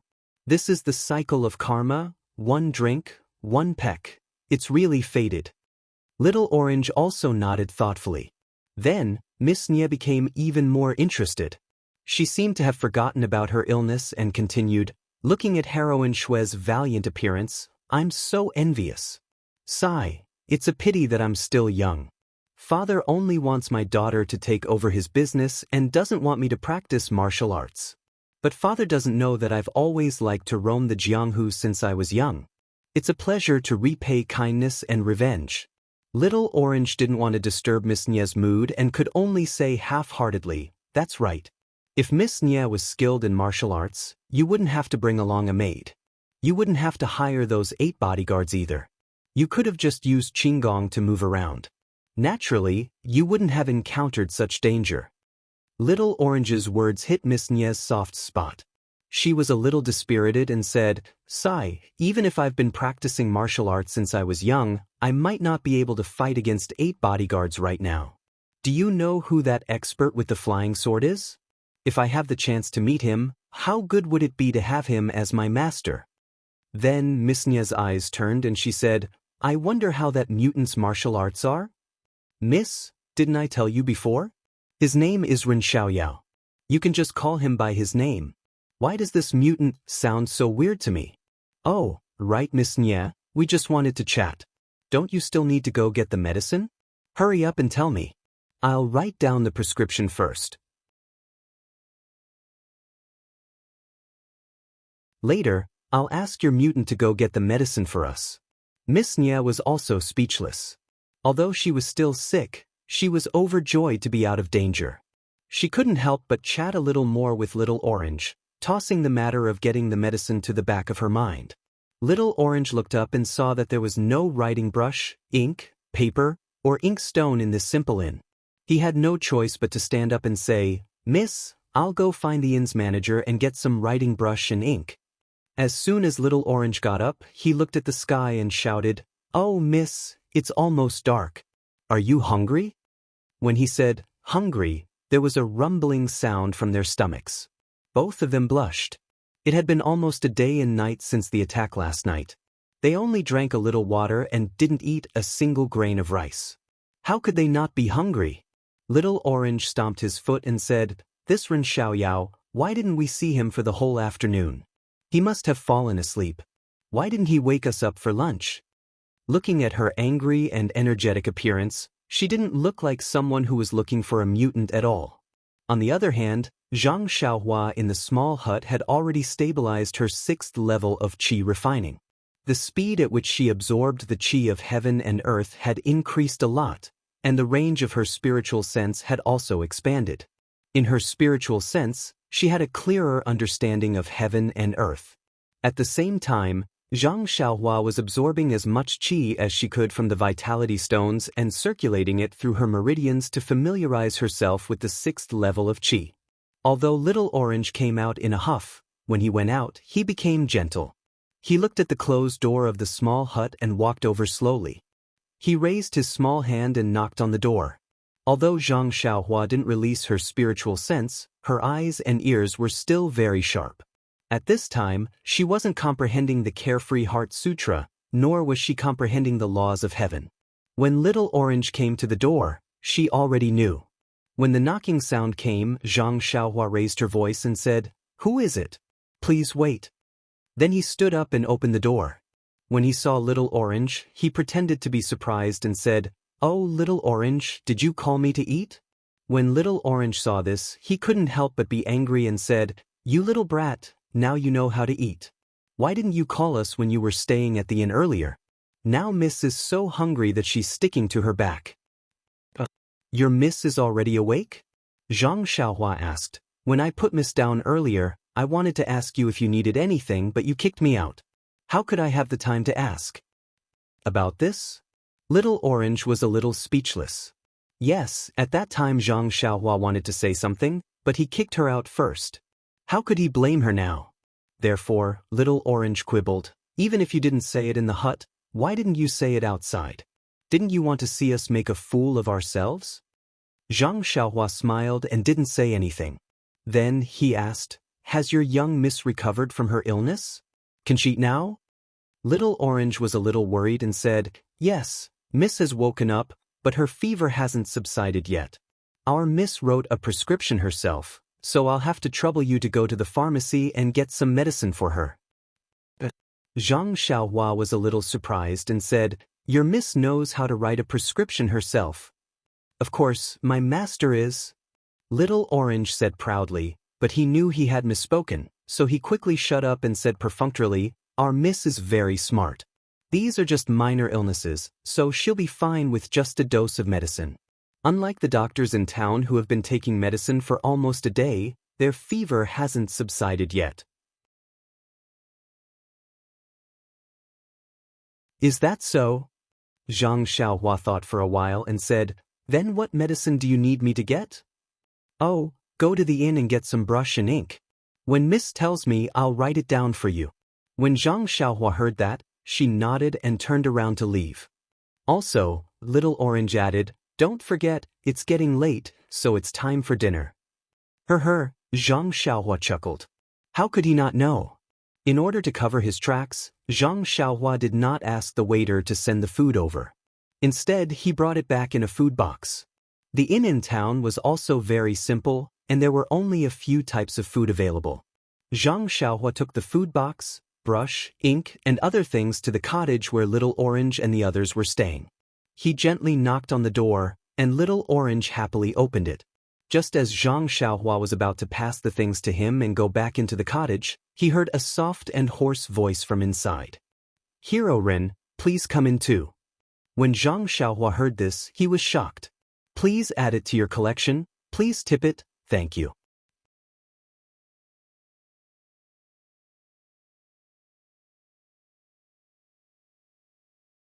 Chapter 353. Hero. Zhang Xiaohua was a little puzzled and a little surprised. It was impossible for this girl to see him using a flying sword. She also did not see him using any martial arts such as Qinggong. Why did she call him a hero? Hearing Mrs. Greeting, Little Orange flashed and invited Zhang Xiaohua in. Zhang Xiaohua entered the room and put the food box, pen, ink, and other things on the table. At this time, the room was already lit with candles. The light of dusk and the dim light made the whole room not clear. Miss Nye was nestled on the Kong with her back on the thick quilt. Her upper body was slightly raised, and her lacquered eyes stared at Zhang Xiaohua without blinking. Zhang Xiaohua coughed and said, "Miss, did you recognize the wrong person? My name is Ren Xiaoyao. I'm not a hero." Little Orange heard and hurried over to introduce, "By the way, Ren Xiaoyao, I haven't introduced my family's miss to you. Her surname is Nye." Zhang Xiaohua cupped his hands and said, "So it's Miss Nye. I heard from Little Orange that Miss Nye's health is still not good. Do you need to get medicine?" Miss Nye nodded and said, "My surname is Nye, and my full name is Nye Qianyu. If you don't mind, you can call me Little Yu or Little Qian." Zhang Xiaohua touched his nose helplessly and said, "Miss Nye is too polite. I'd better call you Miss Nye. I'm just a country bumpkin with little experience. You're a girl from a big family, so I don't dare to be so close to you." Zhang Xiaohua kept saying, afraid that Nye Qianyu would put the hat of a hero on him. But the more humble he was, the more Nye Qianyu felt that this person had the attitude of a master. Nye Qianyu said, "Hero." Just as she opened her mouth, Zhang Xiaohua waved his hand and said, "Miss Nye, you'd better call me Ren Xiaoyao.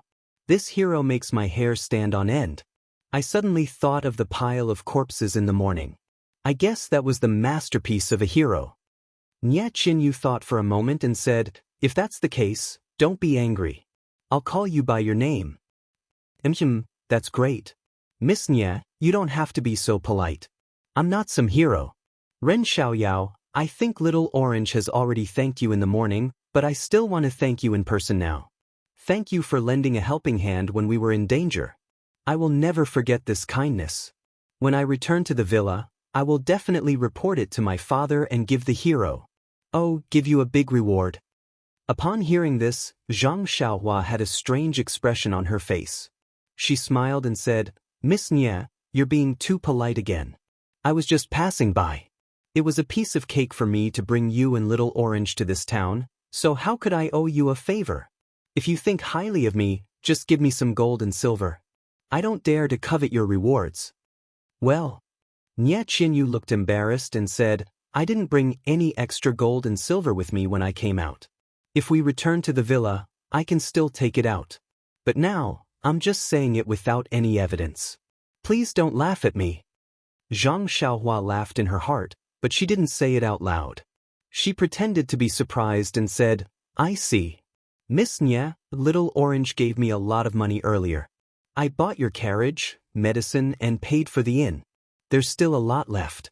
You don't know, right? I'll give it to you now." Nye Qianyu's eyes flashed with surprise. She thought to herself, that counts as money? Seeing that Zhang Xiaohua was about to take something out of her pocket, she quickly stopped her and said, "Ren Xiaoyao, there's no need to take it out. You should keep the money. Don't you still need to buy medicine later? We'll need money on the way. I'll have Little Orange give you some later." Zhang Xiaohua scratched his head and said, "All right then, Miss Nye. This humble one is just a country bumpkin and has never seen money before. Little Orange has already given this humble one a lot of money. When this humble one leaves, you can just give this humble one a little bit. If it's too much, this humble one won't be able to accept it. Leave." Miss Nye and Little Orange both called out in a low voice. Miss Nye looked at Little Orange and asked Zhang Xiaohua, "Ren Xiaoyao, from what you said, are you leaving soon?" Zhang Xiaohua smiled and said, "That's right, Miss Nye. I still have my own matters to attend to. After I escort you to a bigger town, I'll find an escort agency and an escort. Naturally, I'll get them to escort you home. How can I escort you home?" Is that so? Miss Nye and Little Orange looked at each other with disappointment in their eyes. Yes, they were wrong. They had always thought that since Zhang Xiaohua had lent a helping hand and brought them back to town from the wilderness, she would definitely protect them all the way and escort them safely back home. But who knew that she didn't have that intention at all? Zhang Xiaohua didn't seem to notice their disappointment and only said, "Unfortunately, this town is still too small and doesn't even have an escort agency. So, I can only send you two back." "Ren Xiaoyao, can you send us back to the mountain villa?" Little Orange bit her lip and asked in disappointment. However, Zhang Xiaohua still refused and said, "Little Orange, it's not that I don't want to, but I really don't have the ability to escort you two back. Actually, when I saw the ground full of corpses this morning, I was scared out of my wits. Wasn't that because I didn't want you to laugh at me? That's why I pretended to be indifferent. Didn't you hear that I kept dropping my satchel? That was just to cover up my fear. I think, Miss Nye, you two must have encountered some enemies or robbers. Even if I were to escort you back, I wouldn't be able to ensure your safety, so I might as well leave it to the professionals. Besides, I really have an extremely important matter to attend to. I can't afford to be delayed at all. My heart is burning with anxiety while accompanying the two of you." When Nye Qinyu heard this, she said indifferently, "If the hero is in a hurry, just leave us behind. Our lives are just a bunch of shepherd's purse that can be harvested by others." Zhang Xiaohua smiled and said, "Miss Nye, don't try to provoke me. The teacher said that if you want to help Buddha, you have to help him all the way to the west. Even though I'm not that talented, I have to send you all the way to India. Well, you'd better quickly write down the prescription for me and eat quickly. If you don't give me the prescription, the pharmacy outside will be closed soon." Hearing Zhang Xiaohua's nonsensical analogy, Nye Qinyu, who had a straight face, also laughed out loud. She was born with a precious jade in her mouth and was doted on in the villa. This time, she came out because she was stubborn and refused the arrangement of her family. She wanted to rely on her own ability to do something. Now that she encountered a setback, she was already bitter in her heart. Moreover, she was rejected by Zhang Xiaohua. She made up her mind. It was just a life anyway. Now that she heard Zhang Xiaohua's words, she could only take this opportunity to get out of the embarrassing situation. In the small room, the situation was also eased. Therefore, Nye Qinyu dictated the prescription, and Little Orange wrote it down and handed it to Zhang Xiaohua. Zhang Xiaohua looked at it and frowned. Little Orange wrote it very well, but if you take it to the pharmacy like this, it will definitely attract attention. Nye Qinyu's eyes lit up, but Little Orange was puzzled. It's written well, but it will attract suspicion? Why is that? Without waiting for Zhang Xiaohua to speak, Nye Qinyu smiled and said, "Ren Xiaoyao is very careful. Since this town is very small, there must be very few people who can write well. There are almost no women who can write with such fine and beautiful handwriting. When the pharmacy staff see it, they will definitely remember it. If someone asks, they will naturally know. Then what should we do?" Little Orange immediately became anxious. Then he looked at Zhang Xiaohua and his eyes lit up. "Do you know how to write?" Zhang Xiaohua curled her lips and said, "Didn't you hear me say that I studied the 3-character classic for a few months? How can this be difficult for me?" 3 months of studying the 3-character classic? Nye Qinyu almost laughed out loud. Therefore, under the light of the small house, Zhang Xiaohua held an ink brush in her hand and carefully copied the prescription that Little Orange had written. Only then did she show her handwriting to the two of them. Looking at the messy handwriting of all sizes on the paper, Little Orange almost laughed out loud. Yes, any of the servants in the villa who had studied for a few days could write better than him. Nye Qinyu, on the other hand, was smiling. She couldn't help doubting her own judgment. She had been writing since she was young, so she could naturally see that this was Zhang Xiaohua's handwriting. There was no trace of falsehood. Could this young man really be a country boy? And not the hero she had imagined? Zhang Xiaohua was a little embarrassed by Little Orange's unladylike laughter. She said angrily, "Little Orange, you don't have to. Even if I can't write well, it's because I haven't practiced enough. If I practice for a few more days, I may not be worse than you." Little Orange held back his laughter and said, "Well, Ren Xiaoyao, if you come with us and send us to the villa, I'll teach you how to write on the way. How about that? By the time we reach the villa, your handwriting will be well proportioned." Zhang Xiaohua curled her lips and said in a low voice, "You wish."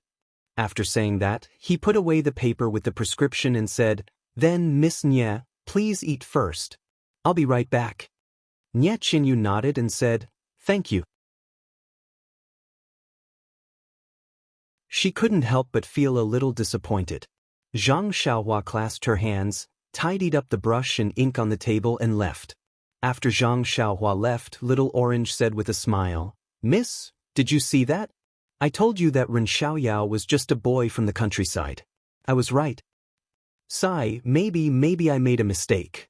But I keep feeling that something is not right. He is only a teenager of 14 or 15 years old. If he was a child from the countryside, how could he be so calm? Moreover, looking at him, he seems to be going on a long journey. Do you think his family will be at ease with him going on a journey alone? Won't they ask someone to take care of him? I remember that the children outside the village need someone to take care of them when they leave their relatives." Little Orange said disapprovingly, "He didn't say where he's going. I guess it's somewhere nearby. Besides, I heard that there are many brothers in the countryside. He's so tall, maybe he's the eldest in the family. He's been taking care of his younger brothers and sisters since he was young. Of course, he knows how to take care of himself. Miss, you should eat first and have a good rest. It's his loss if he doesn't send us. Can't we find a bodyguard?" Nye Qinyu didn't answer. She seemed to be thinking about something. Even when Little Orange was feeding her, she was absent-minded. Suddenly, she patted the quilt with her left hand and said, "Alas, I finally understand. I was almost fooled by this boy." Her words were so sudden that Little Orange was so shocked that he almost dropped the bowl of soup in his hand. "Please vote for me. Thank you."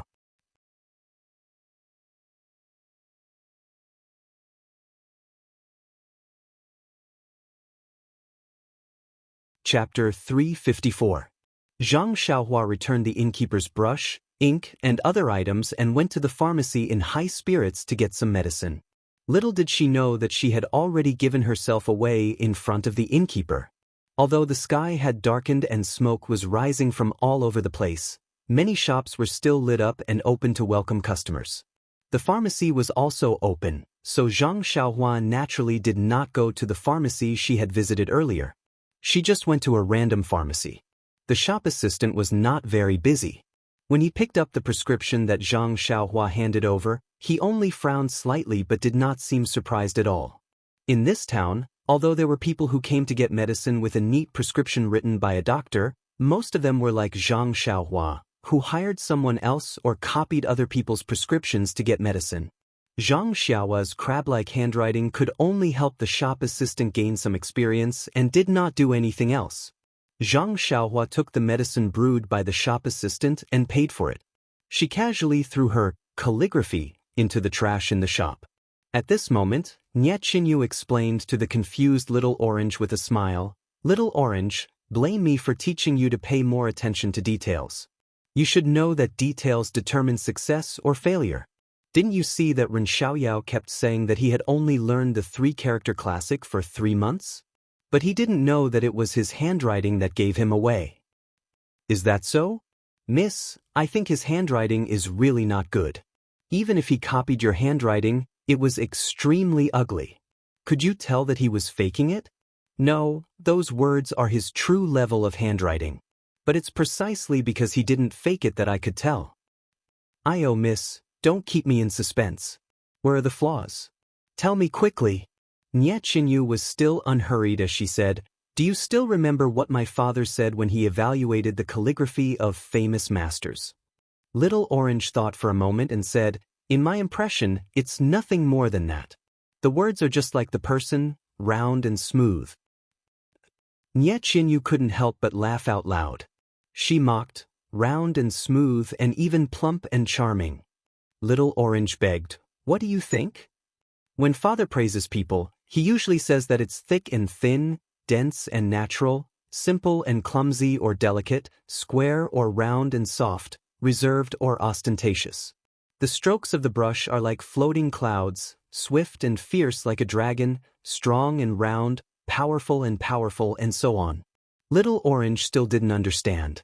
She looked at her mistress and said, "Could it be that Ren Xiaoyao's writing skills have so many advantages? Why can't I tell?" Bah! Nie Qinyu spat at Little Orange and said, "How can his handwriting have so many merits? It's just one spot." Little Orange asked curiously, "That crab handwriting has a great advantage." "Yeah," Nie Qinyu said thoughtfully. "Strong and powerful. The force of his strokes penetrates the bottom of the paper. I heard from my father that most of the people in Jianghu are uneducated. They don't practice calligraphy, but when they write, they often inadvertently use their inner strength. Even a real calligrapher can't compare with them. Do you think Ren Xiaoyao is like that?" He couldn't help but praise Nie Qinyu. She was really an expert at such a young age. Although Zhang Xiaohua was enlightened by Shu Wen Jie and read countless books about herbs in a short period of time, practicing calligraphy was the most important thing. He didn't have time to practice calligraphy. He didn't even know the strokes of most words, let alone study calligraphy. Of course, his handwriting was extremely ugly. But after all, his body was full of genuine qi. Moreover, he had just seen a trace of heaven's way. The path of calligraphy was just a trivial skill. Zhang Xiaohua didn't know how to write, but every stroke of his contained endless inner strength and a trace of heaven's way.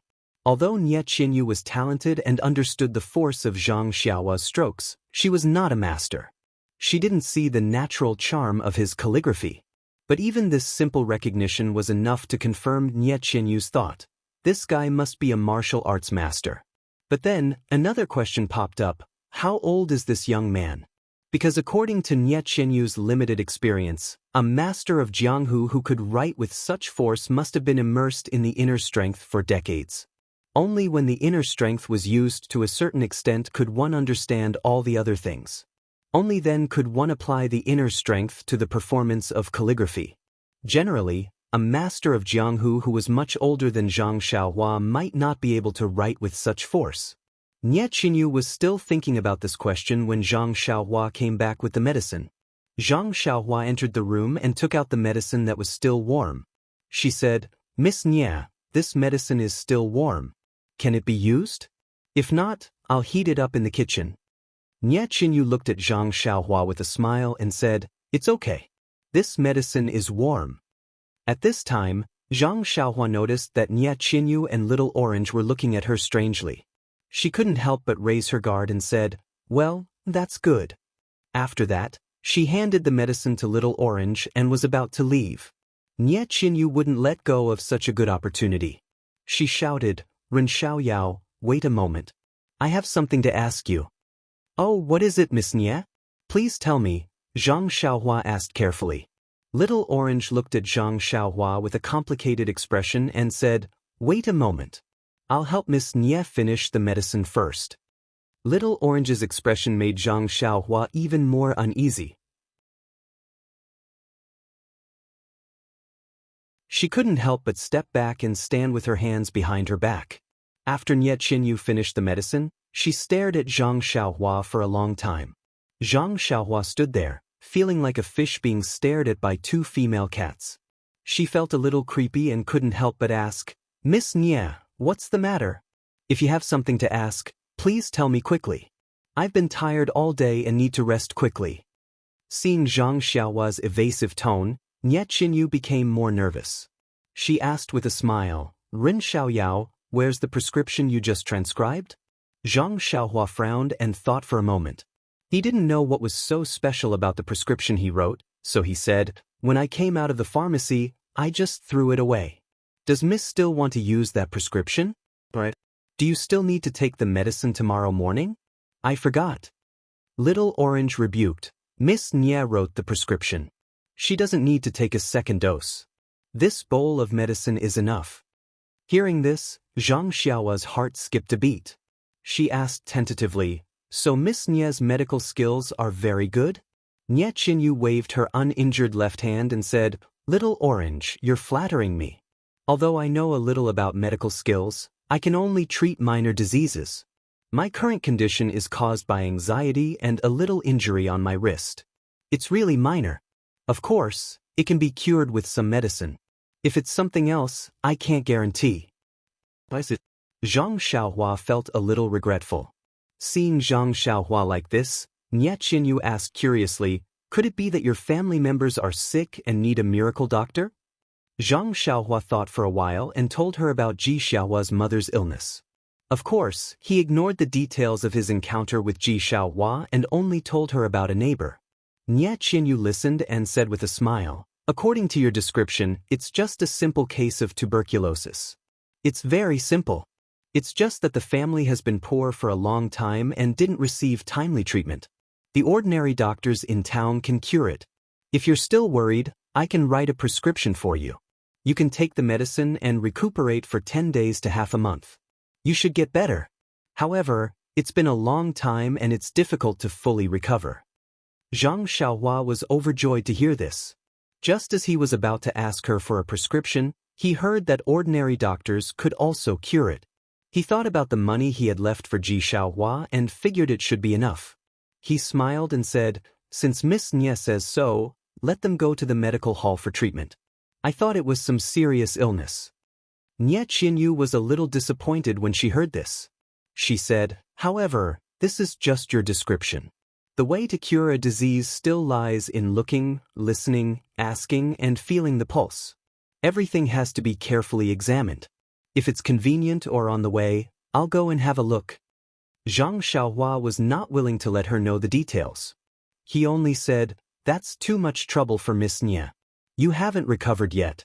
Let's talk about it in the future when there's a chance. Then he was about to leave. Nie Qinyu realized that she had been led astray by Zhang Xiaohua again. She couldn't help being angry and amused. She said, Ren Xiaoyao, wait a minute. I haven't asked you the question yet. Zhang Xiaohua thought to herself, nonsense. Of course I know you haven't answered. I just don't want you to ask. But he said, then please enlighten me, Miss Nie. Nie Qinyu said, how old are you this year? Hearing this, Zhang Xiaohua said naturally, Miss Nie, you'd better tell me your age first. Then I'll answer your question. Xiao Juezi was unhappy and scolded, Ren Xiaoyao, what are you talking about? Don't you know that a girl's age is confidential? How can you tell others? Zhang Xiaohua scratched his head and said, a girl's age can be confidential. Why can't a boy's age be confidential? The teacher once told me that if you want others to do to you, you must do to them first. I don't understand it very well, so please enlighten me, Miss Nie. When I want to ask someone a question, shouldn't I answer their question first? Nie Qinyu and Xiao Juezi were at a loss for words. Wasn't this the reason? She had asked him a question for no reason. Naturally, she had to pay him back. Nie Qinyu couldn't help but be a little angry. How can this guy be so unkind to girls? After thinking for a while, Xiao Juezi said, Ren Xiaoyao, I'm 14 years old this year. You can rest assured now. Can you tell us your age? Zhang Xiaohua said with a smile, hee, when did I say that I'll tell you if you tell me first? Miss Nie said angrily, you can't go back on your word. Zhang Xiaohua wasn't angry at all. She smiled and said, besides, even if I want to tell you, I have to wait for Miss Nie to finish before it's my turn. Miss Nie was the one who asked me first. So, I'll stay up all night and covet the urge to update. I'll kindly accept it. Thank you, Si Jiao. Sure, just this once. I hope everyone likes it. Please vote for me.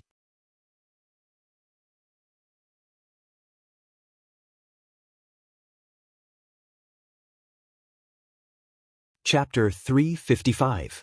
Seeing Zhang Xiaohua behaving like this, Nie Qinyu was really mad. She had never seen such a rascal like Zhang Xiaohua. All the men she had met before, no matter their age, were respectful and kind to her. How could she meet such a strange person today? But if she didn't ask this question, not to mention the knot in her heart, she would think about it all the time in the future. Even little Orange would have told him her age for nothing. She would have suffered a great loss tonight. Instead of this, she might as well ask his age. After thinking about it, Nie Qinyu said, since you said so, I will tell you my age. After you hear it, you must tell us your age immediately. What do you think? Zhang Xiaohua frowned and said, Miss Nie, why do you want to know my age so much? Is it important? Nie Qinyu smiled and said, "It's nothing. I'm just curious and want to know." Little Orange also said, "Does a woman need a reason to know the answer?" Bang. Zhang Xiaohua almost fell to the ground. Is this the real reason? Seeing Zhang Xiaohua so embarrassed, Nie Qinyu and Little Orange seemed to have won back their pride and became complacent. Zhang Xiaohua saw that she couldn't avoid it, so she had to say, "Well, Miss Nie, please say it. When you finish, I will answer your question."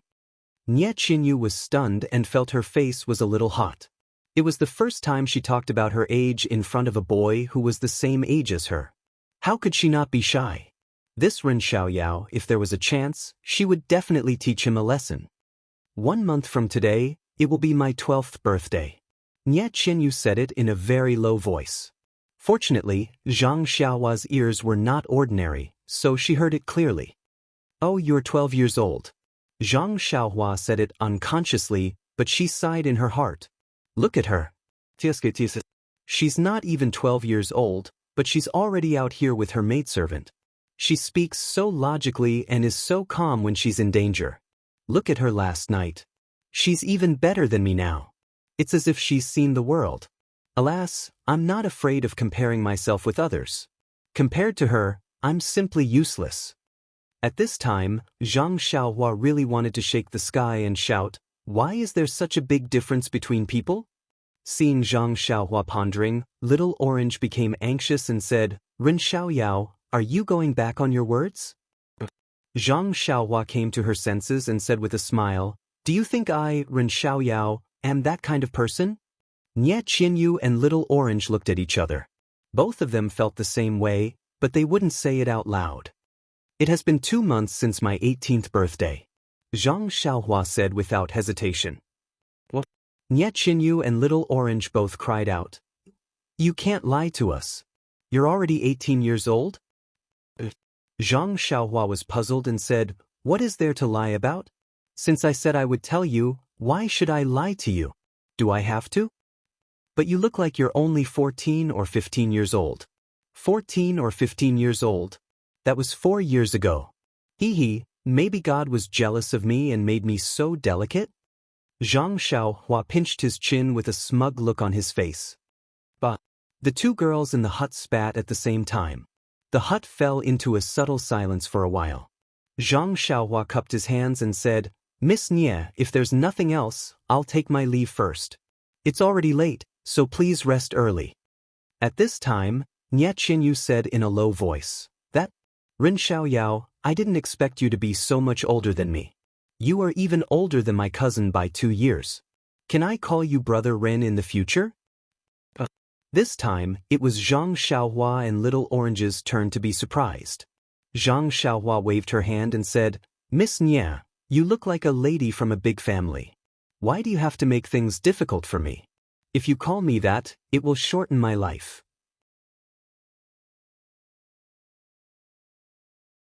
Nie Qinyu smiled and said, "It is very impolite to always call you by your full name Ren Xiaoyao. What if I call you Brother Xiaoyao? Are you willing?" When the words, "Brother Xiaoyao," came out, Zhang Xiaohua was so scared that she shrank her neck and had goosebumps all over her body. She waved her hand and said, "Whatever, Miss Nie. Anyway, it is only a matter of a few days. You can call me whatever you want. Just don't call my soul away. Okay, you rest early. I will go out." After saying that, she did not wait for Nie Qinyu to reply and left in a hurry with her hands crossed. Before Zhang Xiaohua's figure disappeared, a burst of bell-like laughter came from behind. It was Nie Qinyu's cheerful laughter. Little Orange got up and closed the door of the hut. She said unhappily, "Miss, how can you call him Brother Ren? He is just a person from the Jianghu. Even if you think highly of him, you don't have to be like this." "Sai, what do you know? Little Orange, could it be that you are in love? You've taken a liking to this Brother Xiaoyao, that's why you're so jealous?" Little Orange looked a little uneasy and rebuked, "Miss, look at what you are saying. I have only met him for a day. How could it be like what you are thinking? I just feel that he is always shameless. I feel that it is not worth it for you." Nie Qinyu looked at her seriously and laughed, "I am just joking with you. Why do you take it so seriously? You don't know. I heard from Dad that people from the Jianghu are the most carefree. They are always quick to repay kindness and revenge. Looking at Ren Xiaoyao, I think he is really planning to dump us to the bodyguards as long as there is an escort agency in the next town. Hearing this, Little Orange still did not understand and said, if we meet an escort agency again, we can just find a few more highly skilled bodyguards. Ren Xiaoyao is so young. How can he be compared to the escorts in the agency?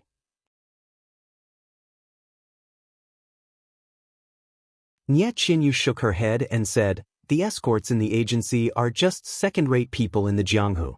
Even the best of them can barely be considered as first-rate. Looking at Ren Xiaoyao's young age, his internal strength should be very profound. He must be much better than the escorts in the agency. Moreover, Nie Qinyu hesitated for a moment. Little Orange continued, moreover what? Is he better than the 8 escorts? Moreover, Ren Xiaoyao has such a high level of internal strength at such a young age. Think about it, his background must be extraordinary. He must be a disciple from a famous sect in the Jianghu. Didn't you hear him say that he has something important to do and can't be bothered to escort us? According to my speculation, disciples from famous sects are all chivalrous and brave. They like to root out the strong and help the weak. He can't even escort us, so he must have something more important to do. Maybe it is the purpose of his experience in the Jianghu this time? I call him Big Brother so that I can get closer to him. If he is soft-hearted and gives me a token from his sect, or spreads the news that we are related to him, then the people who want to kill us will have to be careful when they take action. They will have to weigh their own weight first. So Mrs. thought so much. I thought Miss had taken a fancy to him, so I wanted to get closer to him. Little Orange said with a smile as if relieved of a burden. Little Orange, could it be that you really have such an idea? Are we implying this in our words? Nie Qinyu seemed to be used to Little Orange's teasing. She changed the topic to Little Orange and said, if that's the case, you have to be careful. Ren Xiaoyao is a disciple of a famous sect. Although he looks ordinary, he has a deep background after all. Maybe many heroines will take a fancy to him. You have to seize the opportunity and seize the time to capture him before he leaves. Little Orange's face was not very clear under the dim light. She laughed and said, only Miss thinks he is a treasure with profound martial arts. In my opinion, he is just a young man from the countryside. No matter how you look at him, he does not have the demeanor of a Jianghu hero. Just look at his stingy look just now. Does he look like one? Yes, De Xia and Xiao Xia are magnanimous. How can they be like him? Nie Qinyu was also a little confused. But the handwriting on the prescription was still vivid in her mind. The strength of the handwriting was not fake. Then what was the problem? Seeing that her miss was deep in thought, Little Orange did not dare to disturb her. She sat alone under the light and rested her chin on her hand. She looked at the swaying flame and did not know what she was thinking. Zhang Xiaohua walked out of the house and shook her head. She thought, you just want to get close to me so that I can send you back. Do you think I will fall for your honey trap so easily? Well, you are not a beauty anyway. She hummed a tune and walked back to the house. Seeing that it was still early, Zhang Xiaohua sat cross-legged. She was not in a hurry to practice the Worry-Free Heart Sutra. Instead, she began to comprehend the first glimpse of the way of heaven. The comprehension of the way of heaven was really endless. She had comprehended it for almost an entire afternoon, but she had only seen the tip of the iceberg. And this small gain made Zhang Xiaohua feel endlessly useful. She felt that she had scratched her itch. The more she comprehended it, the more she felt it was endless. The more endless it was, the more she wanted to comprehend it. It was not until this moment that Zhang Xiaohua truly understood the joy of cultivation. It was really something that could only be understood and not explained with words. Moreover, it was not until today that Zhang Xiaohua realized that only the comprehension of the way of heaven was the true way of cultivation. The cultivation of the Worry-Free Heart Sutra and other cultivation methods of qi refining, although it could not be said to be trivial, the purpose of cultivating the Heart Sutra was to enhance one's ability to understand the way of heaven. The 18th layer of qi refining and the legendary foundation building were only the extent to which one could grasp and use the way of heaven. Now that she knew this, how could Zhang Xiaohua neglect the essentials and focus on trifles?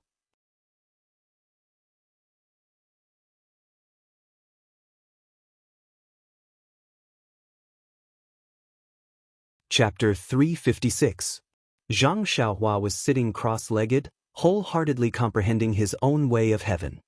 He did not hear the words of the two girls in the hut beside him. In fact, even if he was sitting in the hut, he would not necessarily release his spiritual sense to peep into their hut. After all, men and women should not touch each other. This principle was something that Zhang Xiaohua could still adhere to. After a while, Zhang Xiaohua suddenly felt something. He opened his eyes and looked at the moon that was gradually rising in the sky outside the window. He could not help but secretly nod. The comprehension of the way of heaven was indeed unpredictable. Usually, he would only feel something when he was about to fall asleep. That was just a conditioned reflex of his body when he was about to fall asleep. However, today was different. To be able to feel something while he was meditating was actually a kind of active reminder. The essence was different. The difference was like the difference between clouds and mud. After thinking, Zhang Xiaohua stood up and pushed the door open. He carefully listened to the slight snoring sounds coming from the hut beside him. Zhang Xiaohua smiled and stood in the middle of the small courtyard. He made a gesture with his hands and sent a few strands of zhenqi around the small courtyard, forming a simple restriction that protected the small courtyard. He originally thought that since he had only set up restrictions the size of the hut before, it might be difficult to set up restrictions that were several times larger. However, when he started, he felt that his understanding of restrictions was actually deeper than yesterday. He could set them up with ease. This could only be attributed to the short moment of comprehension of the way of heaven in the afternoon. In fact, it was not only the cultivation of mental cultivation methods. Formations and restrictions, alchemy, refining weapons, escaping techniques, and other cultivation methods of the way of immortals were all different elaborations of the way of heaven. Zhang Xiaohua's glimpse of the way of heaven from afar naturally stimulated all his cultivation methods like a catalyst. Using a kind of top-down view to look at these cultivation methods, of course, there would be surprising results when using these cultivation methods. After setting up the restriction, Zhang Xiaohua clapped her hands, very satisfied with her technique. She walked back to the hut proudly and took out 2 more primal stones. She sat down cross-legged and began to cultivate the 6th level of the Carefree Heart Sutra. After midnight, the starlight from the entire sky shone down like silk, faintly emitting a fluorescent light. It was different from before. The quantity and quality of the starlight were also several grades higher. A spherical light screen tightly wrapped Zhang Xiaohua. Inside the light screen, Zhang Xiaohua was like a baby, calmly absorbing the endless starlight. The next morning, when the rooster crowed, Zhang Xiaohua opened her eyes. A flame flashed in her eyes, and there was a bit more light. Zhang Xiaohua floated up. First, she practiced the Big Dipper fist several times in the courtyard. To her delight, she discovered that the Big Dipper fist had actually entered the 9th level. Every time she practiced the Big Dipper fist, the energy flow would appear once, tempering all the bones in her body. Only after she finished practicing the 9th time did the energy flow stop. Apart from her delight, Zhang Xiaohua scratched her head. This Big Dipper fist was very strange. It was completely pieced together from the memories in her mind. The 9th level was also randomly set by her. Now that she had practiced to the 9th level, she did not know how to train from now on. However, Zhang Xiaohua was not worried. Left and right, it was just practicing. In the past, she practiced from the beginning to the end, but in the future, would she still practice from the back to the front? Thinking of this, Zhang Xiaohua's heart skipped a beat. If she practiced from the back to the front, what would happen? However, she was used to practicing from the beginning to the end. It was not that simple to practice from the beginning to the end. Before she had time to think carefully, she heard a coughing sound from the small house. Thus, Zhang Xiaohua did not have time to think about the fist technique. She made a hand seal and removed the restriction around the small courtyard. As soon as he was done, he heard the door creak open, and a person walked out from inside. When Zhang Xiaohua turned around, wasn't it Miss Nie Qinyu? When Nie Qinyu saw Zhang Xiaohua standing there and seemingly doing something, she immediately became spirited and smiled. "Good morning, Big Brother Ren. Are you practicing martial arts?" "Miss Nie, why don't you call me Ren Xiaoyao? I feel very awkward when I call you Big Brother Ren." Nie Qinyu repeatedly waved her hands. Didn't you say last night that you could call me Big Brother Ren? I think it's pretty good this way." Zhang Xiaohua helplessly said, "Sigh, it's up to you. It's really up to you. By the way, why did Miss Nie wake up so early? Are you feeling better? Don't you want to sleep a little longer?" Nie Qinyu smiled and said, "Didn't Big Brother Ren wake up even earlier? Isn't there a saying, dance at the sound of the chicken? Are you practicing martial arts?" Seeing that Nie Qinyu kept pressing him and did not even answer her question, she could only say, "I don't practice martial arts. I'm just used to waking up early. I don't have any farm work to do, so I'm walking around here to exercise my hands and feet. The young people in our village are already up and working in the fields. I'm not used to not working in the fields." "You're just making things up." Nie Qinyu did not believe a single word Zhang Xiaohua said and only looked at Zhang Xiaohua with a smile.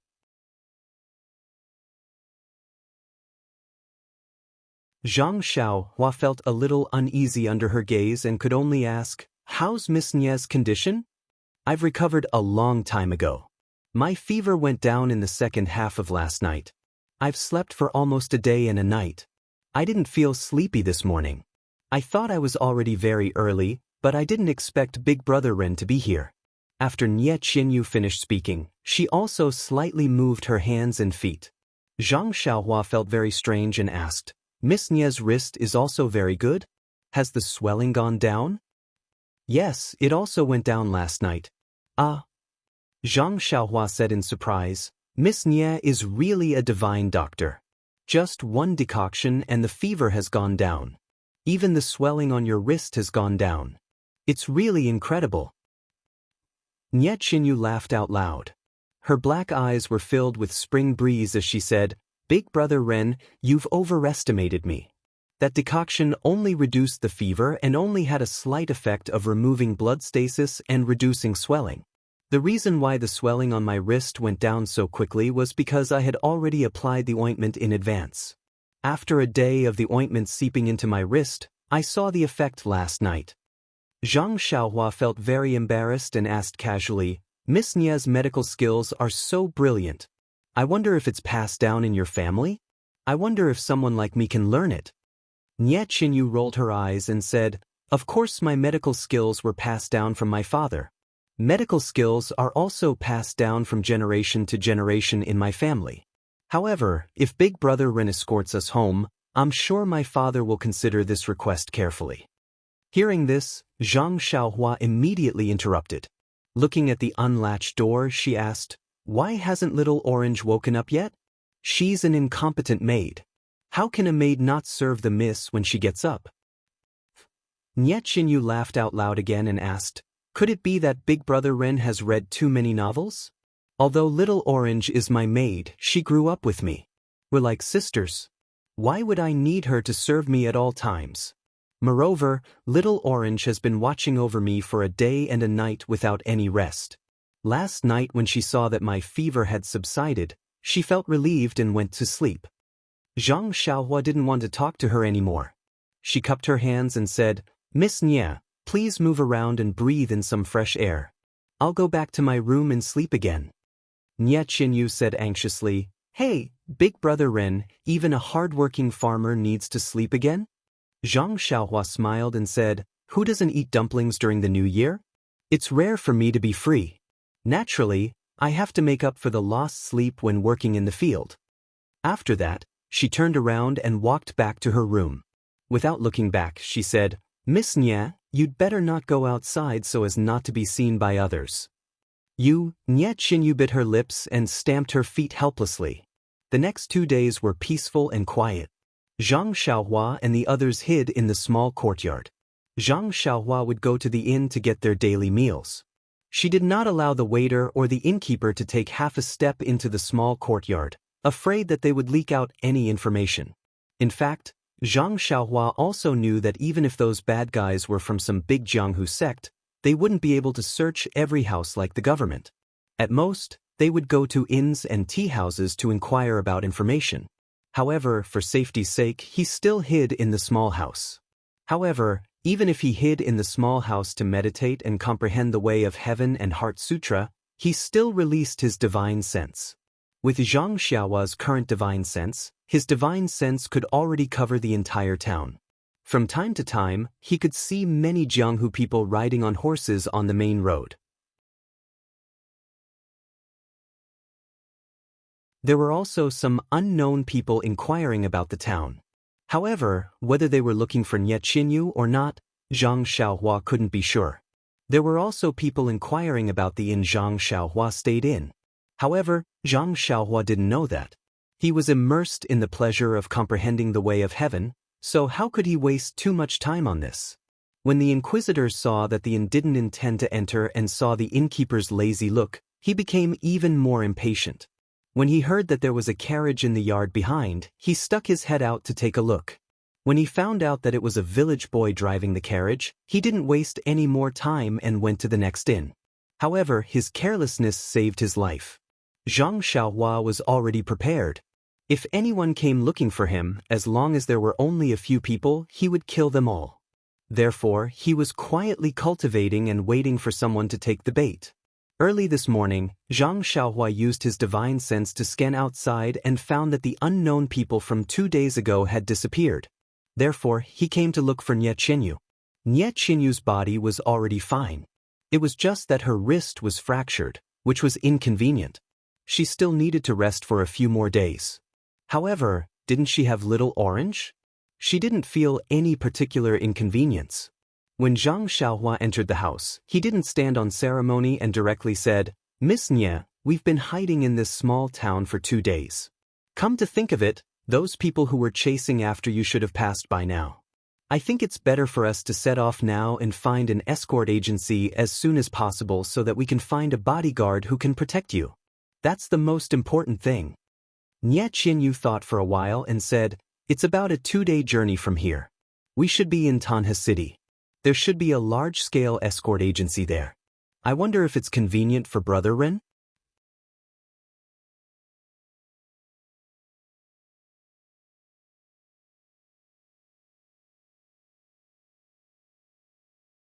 Chapter 357. Zhang Xiaohua thought for a while. Fortunately, the place was on the map Ji Xiaohua gave him. It seemed that it was on the way. So he nodded and said, "Miss Nie, it's great that you know the way. Since it's on the way, I'll accompany you for a while." "It's on the way, Brother Ren. May I know where you're going?" Nie Qinyu asked in surprise. Little Orange's eyes flickered. "Where am I going?" Zhang Xiaohua thought for a while and said with a smile, "Sorry, I can't tell you."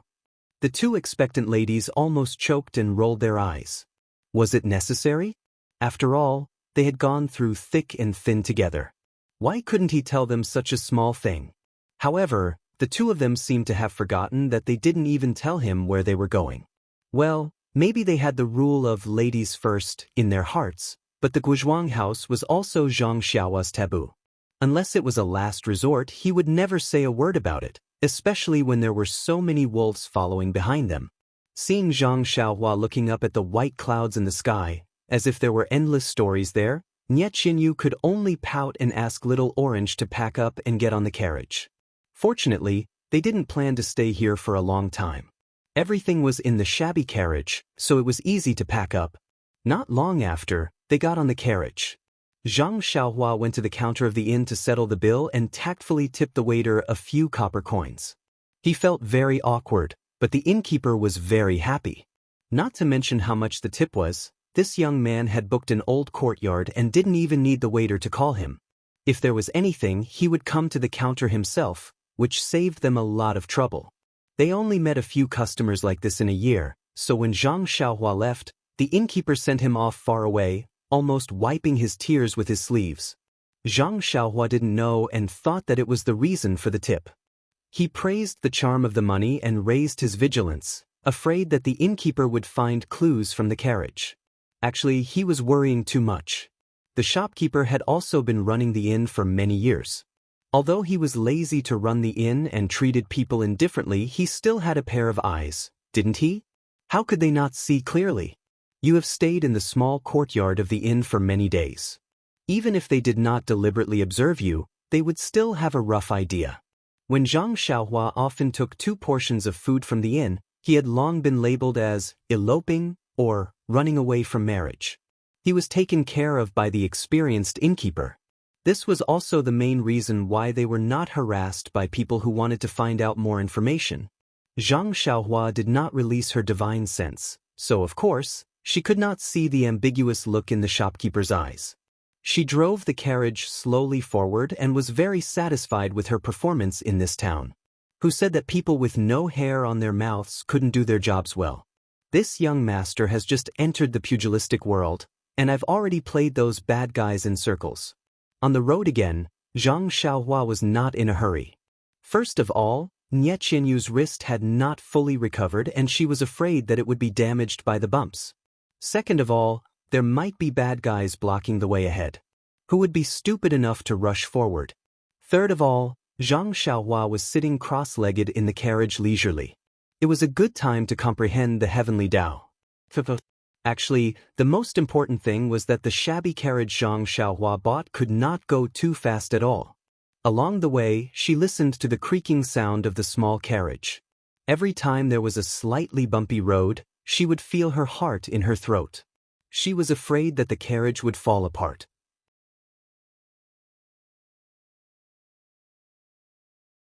Finally, Little Orange could not stand it anymore. She lifted the somewhat dirty curtain and asked, "Ren Xiaoyao, are you doing this on purpose?" Her question pulled Zhang Xiaohua back from her daydream. She was very puzzled and asked, "Little Orange, what's wrong? Why would I do that on purpose? Look at what kind of carriage this is. It might not be able to travel much in a day. When will we be able to go home? If you want to spend more time with us, just say the word. We see that you have worked hard and let you escort us for a while. What you are doing is unnecessary." Zhang Xiaohua smiled bitterly and said, "Little Orange, when I bought the carriage that day, didn't you agree? Why are you going back on your words now? It's really hard to be a good person." Nie Qianyu's soft voice sounded again. "Brother Ren is doing it for our own good. Little Orange, don't blame him. If he is not in a hurry, why should we be in a hurry?" But Little Orange was a little annoyed and said, "He used our money to buy this junk." Nie Qianyu laughed and said, "I was wondering what was going on. So you are worried about your own private money. Hee, I know you are a good wife who can take care of the family. You don't have to show off here." "Miss, just wait, I can't even say a word." Little Orange's words were spoken intermittently, and he couldn't hear them clearly. Gosh, Zhang Xiaohua complained in her heart. There was a saying that 3 women make a play. These 2 girls were also 500 ducks. They were not out of danger yet and they were already flirting with an innocent young man. Zhang Xiaohua did not say anything and reached out to pat Huanhuan's butt. Huanhuan seemed to have received an order and started to run quickly. There were 2 clangs from the carriage behind them and a slight cry of pain. Then there was the loud creaking sound of the carriage and it was quiet in the carriage. Even though Huanhuan ran fast, the carriage was still very slow.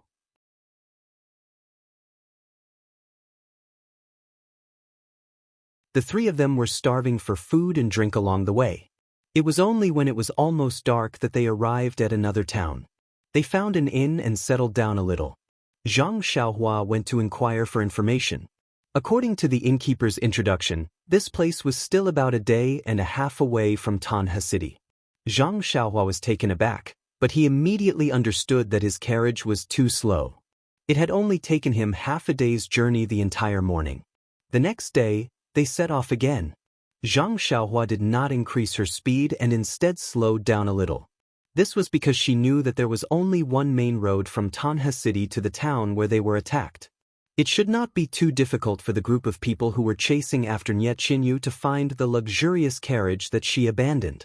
Of course, She could also imagine that Nie Qinyu would change to another carriage and they would definitely rush to Tanha City to look for clues. Of course, there were no clues there. Zhang Xiaohua was betting that the group of people would think that Nie Qinyu had been rescued by her family and took another road or had run out of their hunting range. But they did not expect that Nie Qinyu was still strolling slowly on the road to Tanha City. Besides, they were not the government, so of course they could not set up checkpoints to check one by one, right? Didn't the books often say, the most dangerous place is the safest place? Perhaps it was because of Zhang Xiaohua's intuition that almost nothing unusual happened for the rest of the day. In the afternoon, a group of people dressed in similar clothes to the people who were chasing after Nie Qinyu passed by in a hurry. The leader of the group only casually glanced at Zhang Xiaohua and his David's deer before immediately looking away and rushing straight ahead. When those people were far away, Nie Qinyu poked her head out. After looking for a while, she frowned. Zhang Xiaohua asked, "Are these people chasing after you?" Nie Qinyu shook her head blankly and said, "I don't know. Their clothes look similar, but there are many people in the Jianghu who wear similar clothes, so I can't be sure that it's them. Besides, to be honest, I don't know which immortal is chasing after us." Zhang Xiaohua smiled and said, "Even if you were killed, you would still be confused ghosts." But Nie Qinyu spat and shrank back into the carriage. However, she immediately poked her head out again and asked curiously, "Brother Ren, didn't you say that you're an ordinary farmer in the countryside? Why aren't you afraid at all when encountering such a fierce man in the Jianghu?" Zhang Xiaohua was stunned and thought, "Isn't that right? How could there be such a calm countryman like me?" He touched his nose and said, "Didn't I tell you before? I've studied the three-character classic for a few months and I know the principle of might cannot be bent, wealth cannot be obscenities. You're just making things up." Nie Qinyu angrily retracted her head. Zhang Xiaohua scratched his head and felt that arguing with a girl seemed to be as interesting as understanding the way of heaven. Not long after, there was another town that he could rest in. Zhang Xiaohua thought for a moment. Although it was still early, he stopped moving forward. Sleeping in the wilderness was something he had no choice but to do. It was better to be careful. He asked the locals and found out that this place was only half a day's journey away from Tanha City. He estimated that he would reach his destination tomorrow afternoon. What made Zhang Xiaohua the happiest was that according to the locals' introduction, there was a large-scale escort company in Tanha City called Fushun Escort Company. It was said that they were very powerful and could escort people as well as deliver items. Zhang Xiaohua secretly breathed a sigh of relief.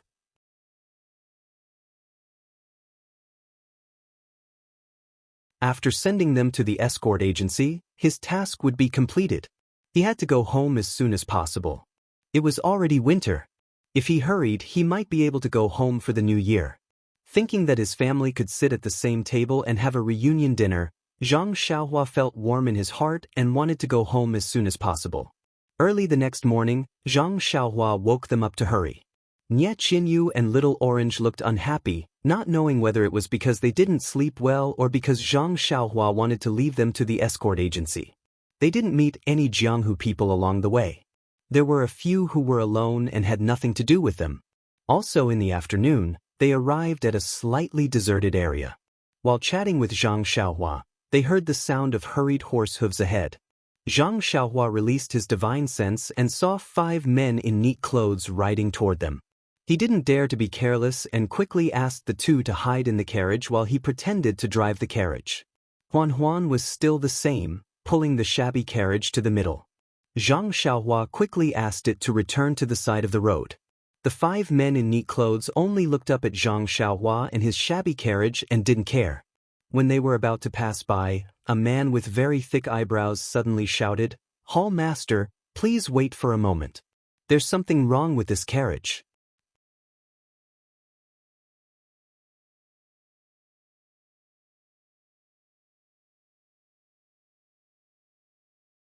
Chapter 358. The 5 horses were running very fast and couldn't stop in time. They all rushed forward very far. Zhang Xiaohua heard someone talking and couldn't help but frown slightly. She continued to pretend that she didn't hear anything and patted the 4 odd beasts to continue forward. When the 5 people stopped their horses by the side of the road and saw Zhang Xiaohua's carriage leisurely moving forward without any hurry, they didn't rush to stop her. They heard the leader ask, "Jianghu, are you talking about that shabby little carriage?" The thick-browed Jianghu nodded and said, "Yes, Hall Master Qiu. It is that carriage." Hall Master Qiu stared at the carriage for a while and muttered, "There doesn't seem to be anything different. Could it be that you can see how many people are in the carriage?" Hall Master Qiu must be joking. "This little one doesn't have X-ray eyes, so how can I see?" "Then it's like this, Hall Master Qiu. This little one led my brothers to search for you yesterday and saw this carriage by the side of the road.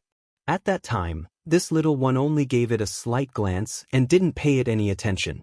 However, when I saw it again today, I found some clues." You're quite attentive. As expected of someone I brought in from the outer hall. Tell me, don't you think it makes sense? Hall Master Qiu is wise. Look at this shabby carriage. It has long been broken. If it was a normal person, they would definitely have left it outside their house to rot, or simply used an axe to chop it up for firewood. However, this young man used a mule to pull his carriage and traveled for 2 days. Don't you think it's a little strange? When Hall Master Qiu heard this, he frowned and said, "Little Jiang, what you said doesn't make any sense at all. The farmers in the countryside are all extremely poor. How could it be like what you said, where they would casually throw everything around and use everything to chop firewood? This young man used such an ugly mule to drive such a shabby carriage. It's really normal. There's nothing strange about it." But Hall Master, he has traveled for 2 days. He should have tidied up this shabby carriage a little earlier. But look at the wheels of his carriage. They are already crooked and can't bear the burden. I estimate that they will fall apart in half a day. If he is seriously going to travel a long distance, how can he not fix it in advance? Hall Master Qiu seemed to be stumped by the question. He smiled and said, "To be honest, I really can't tell that the wheel is about to fall apart. Little Jiang, how can you tell?" When this lowly one was young, before I entered this hall, I was a coachman with a whip," Jianghu said embarrassedly. When Zhang Xiaohua, who was eavesdropping in front of them, heard this, she almost fell off the carriage. Her luck was truly too terrible. When this carriage was bought, it had been left and used for a long time. Of course, it couldn't travel long distances. Furthermore, she didn't plan on using this shabby carriage to travel. She only wanted to use it to safely send Miss Nye to the escort agency. Then she would wash her hands of it and let a professional take over. Great, they hadn't even reached Tanha City yet, but she had already met an expert. Hall Master Qiu seemed to be a curious child who wanted to get to the bottom of things. He continued to say, "Little Jiang, you also know that before our sect appears in the Jianghu, everything must be done in a low-profile manner. I can't just disturb the people based on your simple deduction. Do you have any other evidence?" Zhang Xiaohua really despised this Hall Master Qiu's way of doing things. What low profile? All he did was kill and rob, and he was recruiting people all over the streets. How could this not disturb the people? However, she also wanted to know where the flaw was, so she couldn't help but perk up her ears.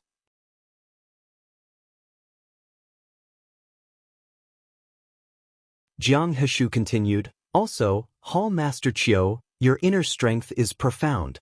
I'm sure you can hear how many people are in the carriage from beside it." Hall Master Qiu nodded and said, "That shouldn't be difficult." That's right. If it was the luxurious carriage that they found earlier, it would be fast and silent.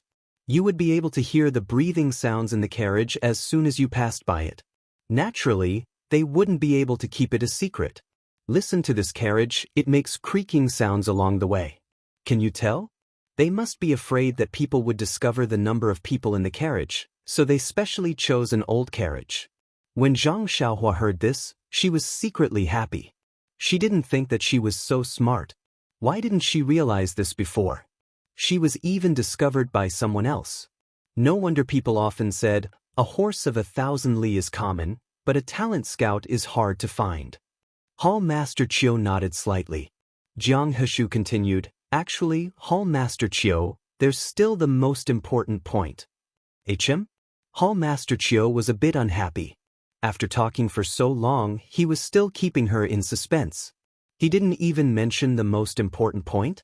Seeing that Hallmaster Chiu was frowning, Jianghu hurriedly said, "You also know that this little one was a coachman in the past. Look at his carriage, it seems like the cushion is already broken. When he moves, it's already shaking up and down. The shaking is still very big. This means that there's definitely something heavy in the carriage. Also, look at the mule in front. Oh, that doesn't seem to be a mule. This little one has used a mule to drive a carriage before. It seems to be a bit strenuous. Although a mule is slower than a horse, a mule can pull things. Since a mule is strenuous, there must be something heavy in this shabby little carriage." When Zhang Xiaohua heard this, she couldn't help but blush with shame.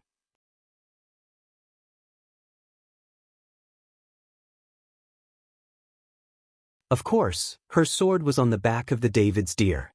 How could it not be strenuous? The carriage that she had arranged had actually been seen through in 3 places. Sigh. She couldn't help but admit that she was still lacking in Jianghu experience. This expert didn't seem to have grown up eating anything.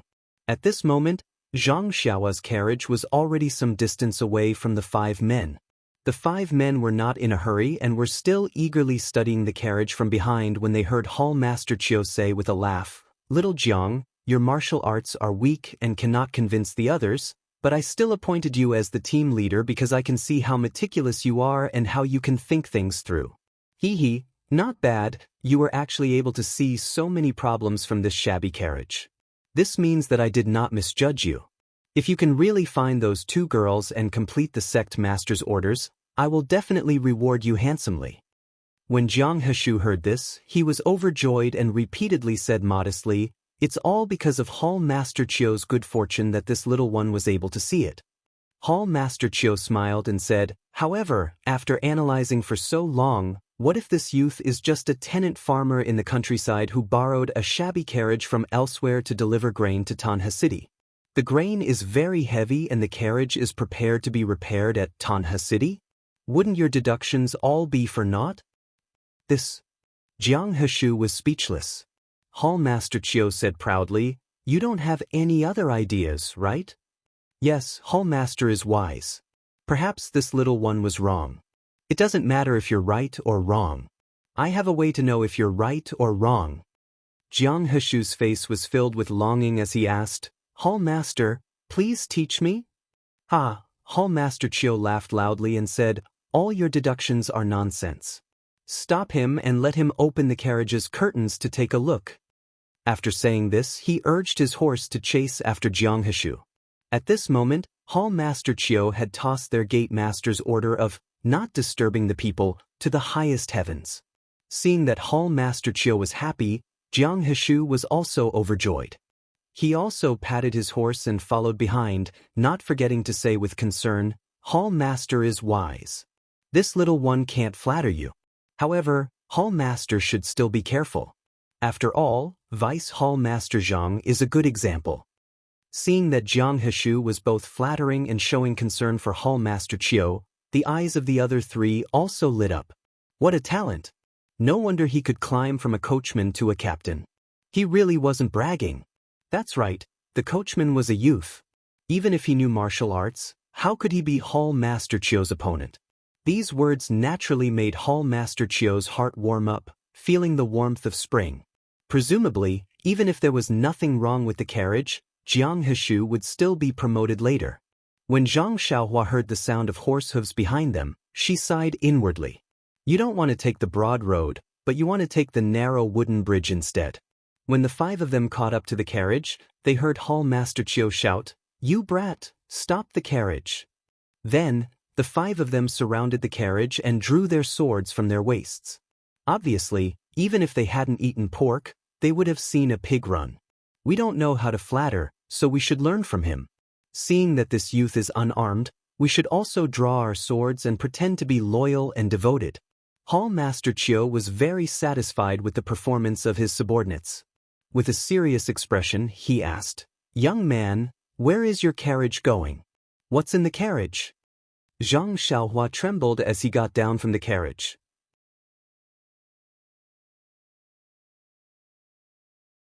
He cupped his hands and asked, "Are the 5 officials from Tanha City's garrison?" Hall Master Chiu was stunned. He really didn't dare to rashly admit it, so he could only say, "We are not officials." When Zhang Xiaohua heard this, his expression relaxed. He said, "If the 5 of you are not officials, please step aside. This humble one has already reported to Tanha City's garrison. If there is anything, you should look for the city's garrison." After he finished speaking, he turned around and pretended to leave. When Jiang Heshu saw this, he raised his sword and shouted, "Brat, stand still. This lord is asking you a question." Zhang Xiaohua was so scared that he trembled. However, he still rolled his eyes and said indifferently, "Didn't this humble one say that this humble one's carriage was reported to the garrison? Since you are not soldiers, please step aside." In fact, when Zhang Xiaohua stopped the carriage, Hall Master Chiu had already carefully listened to the movements inside the carriage. His internal energy was profound, so he could barely hear the breathing of 2 people in the carriage. He already had some doubts in his heart.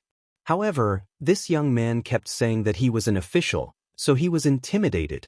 However, if he didn't see it with his own eyes, he really couldn't be at ease. After thinking for a moment, he took out a large ingot of silver from his bosom and said, "Brat, if you answer my question, this is yours." Zhang Xiaohua was stunned. He immediately beamed with joy and said, "If you give it to me first, I will naturally answer." Hall Master Chiu sneered and threw the silver ingot to Zhang Xiaohua. He was in a hurry. Zhang Xiaohua was stunned and secretly said, "Is he going to make a move now?" Chidian Chinese website welcomes readers to read the latest, fastest, and most popular series of works at Chidian Originals. You're tuning in to the Han Li's Immortal Journey YouTube channel. Don't forget to subscribe and join us on this journey to catch the most captivating stories.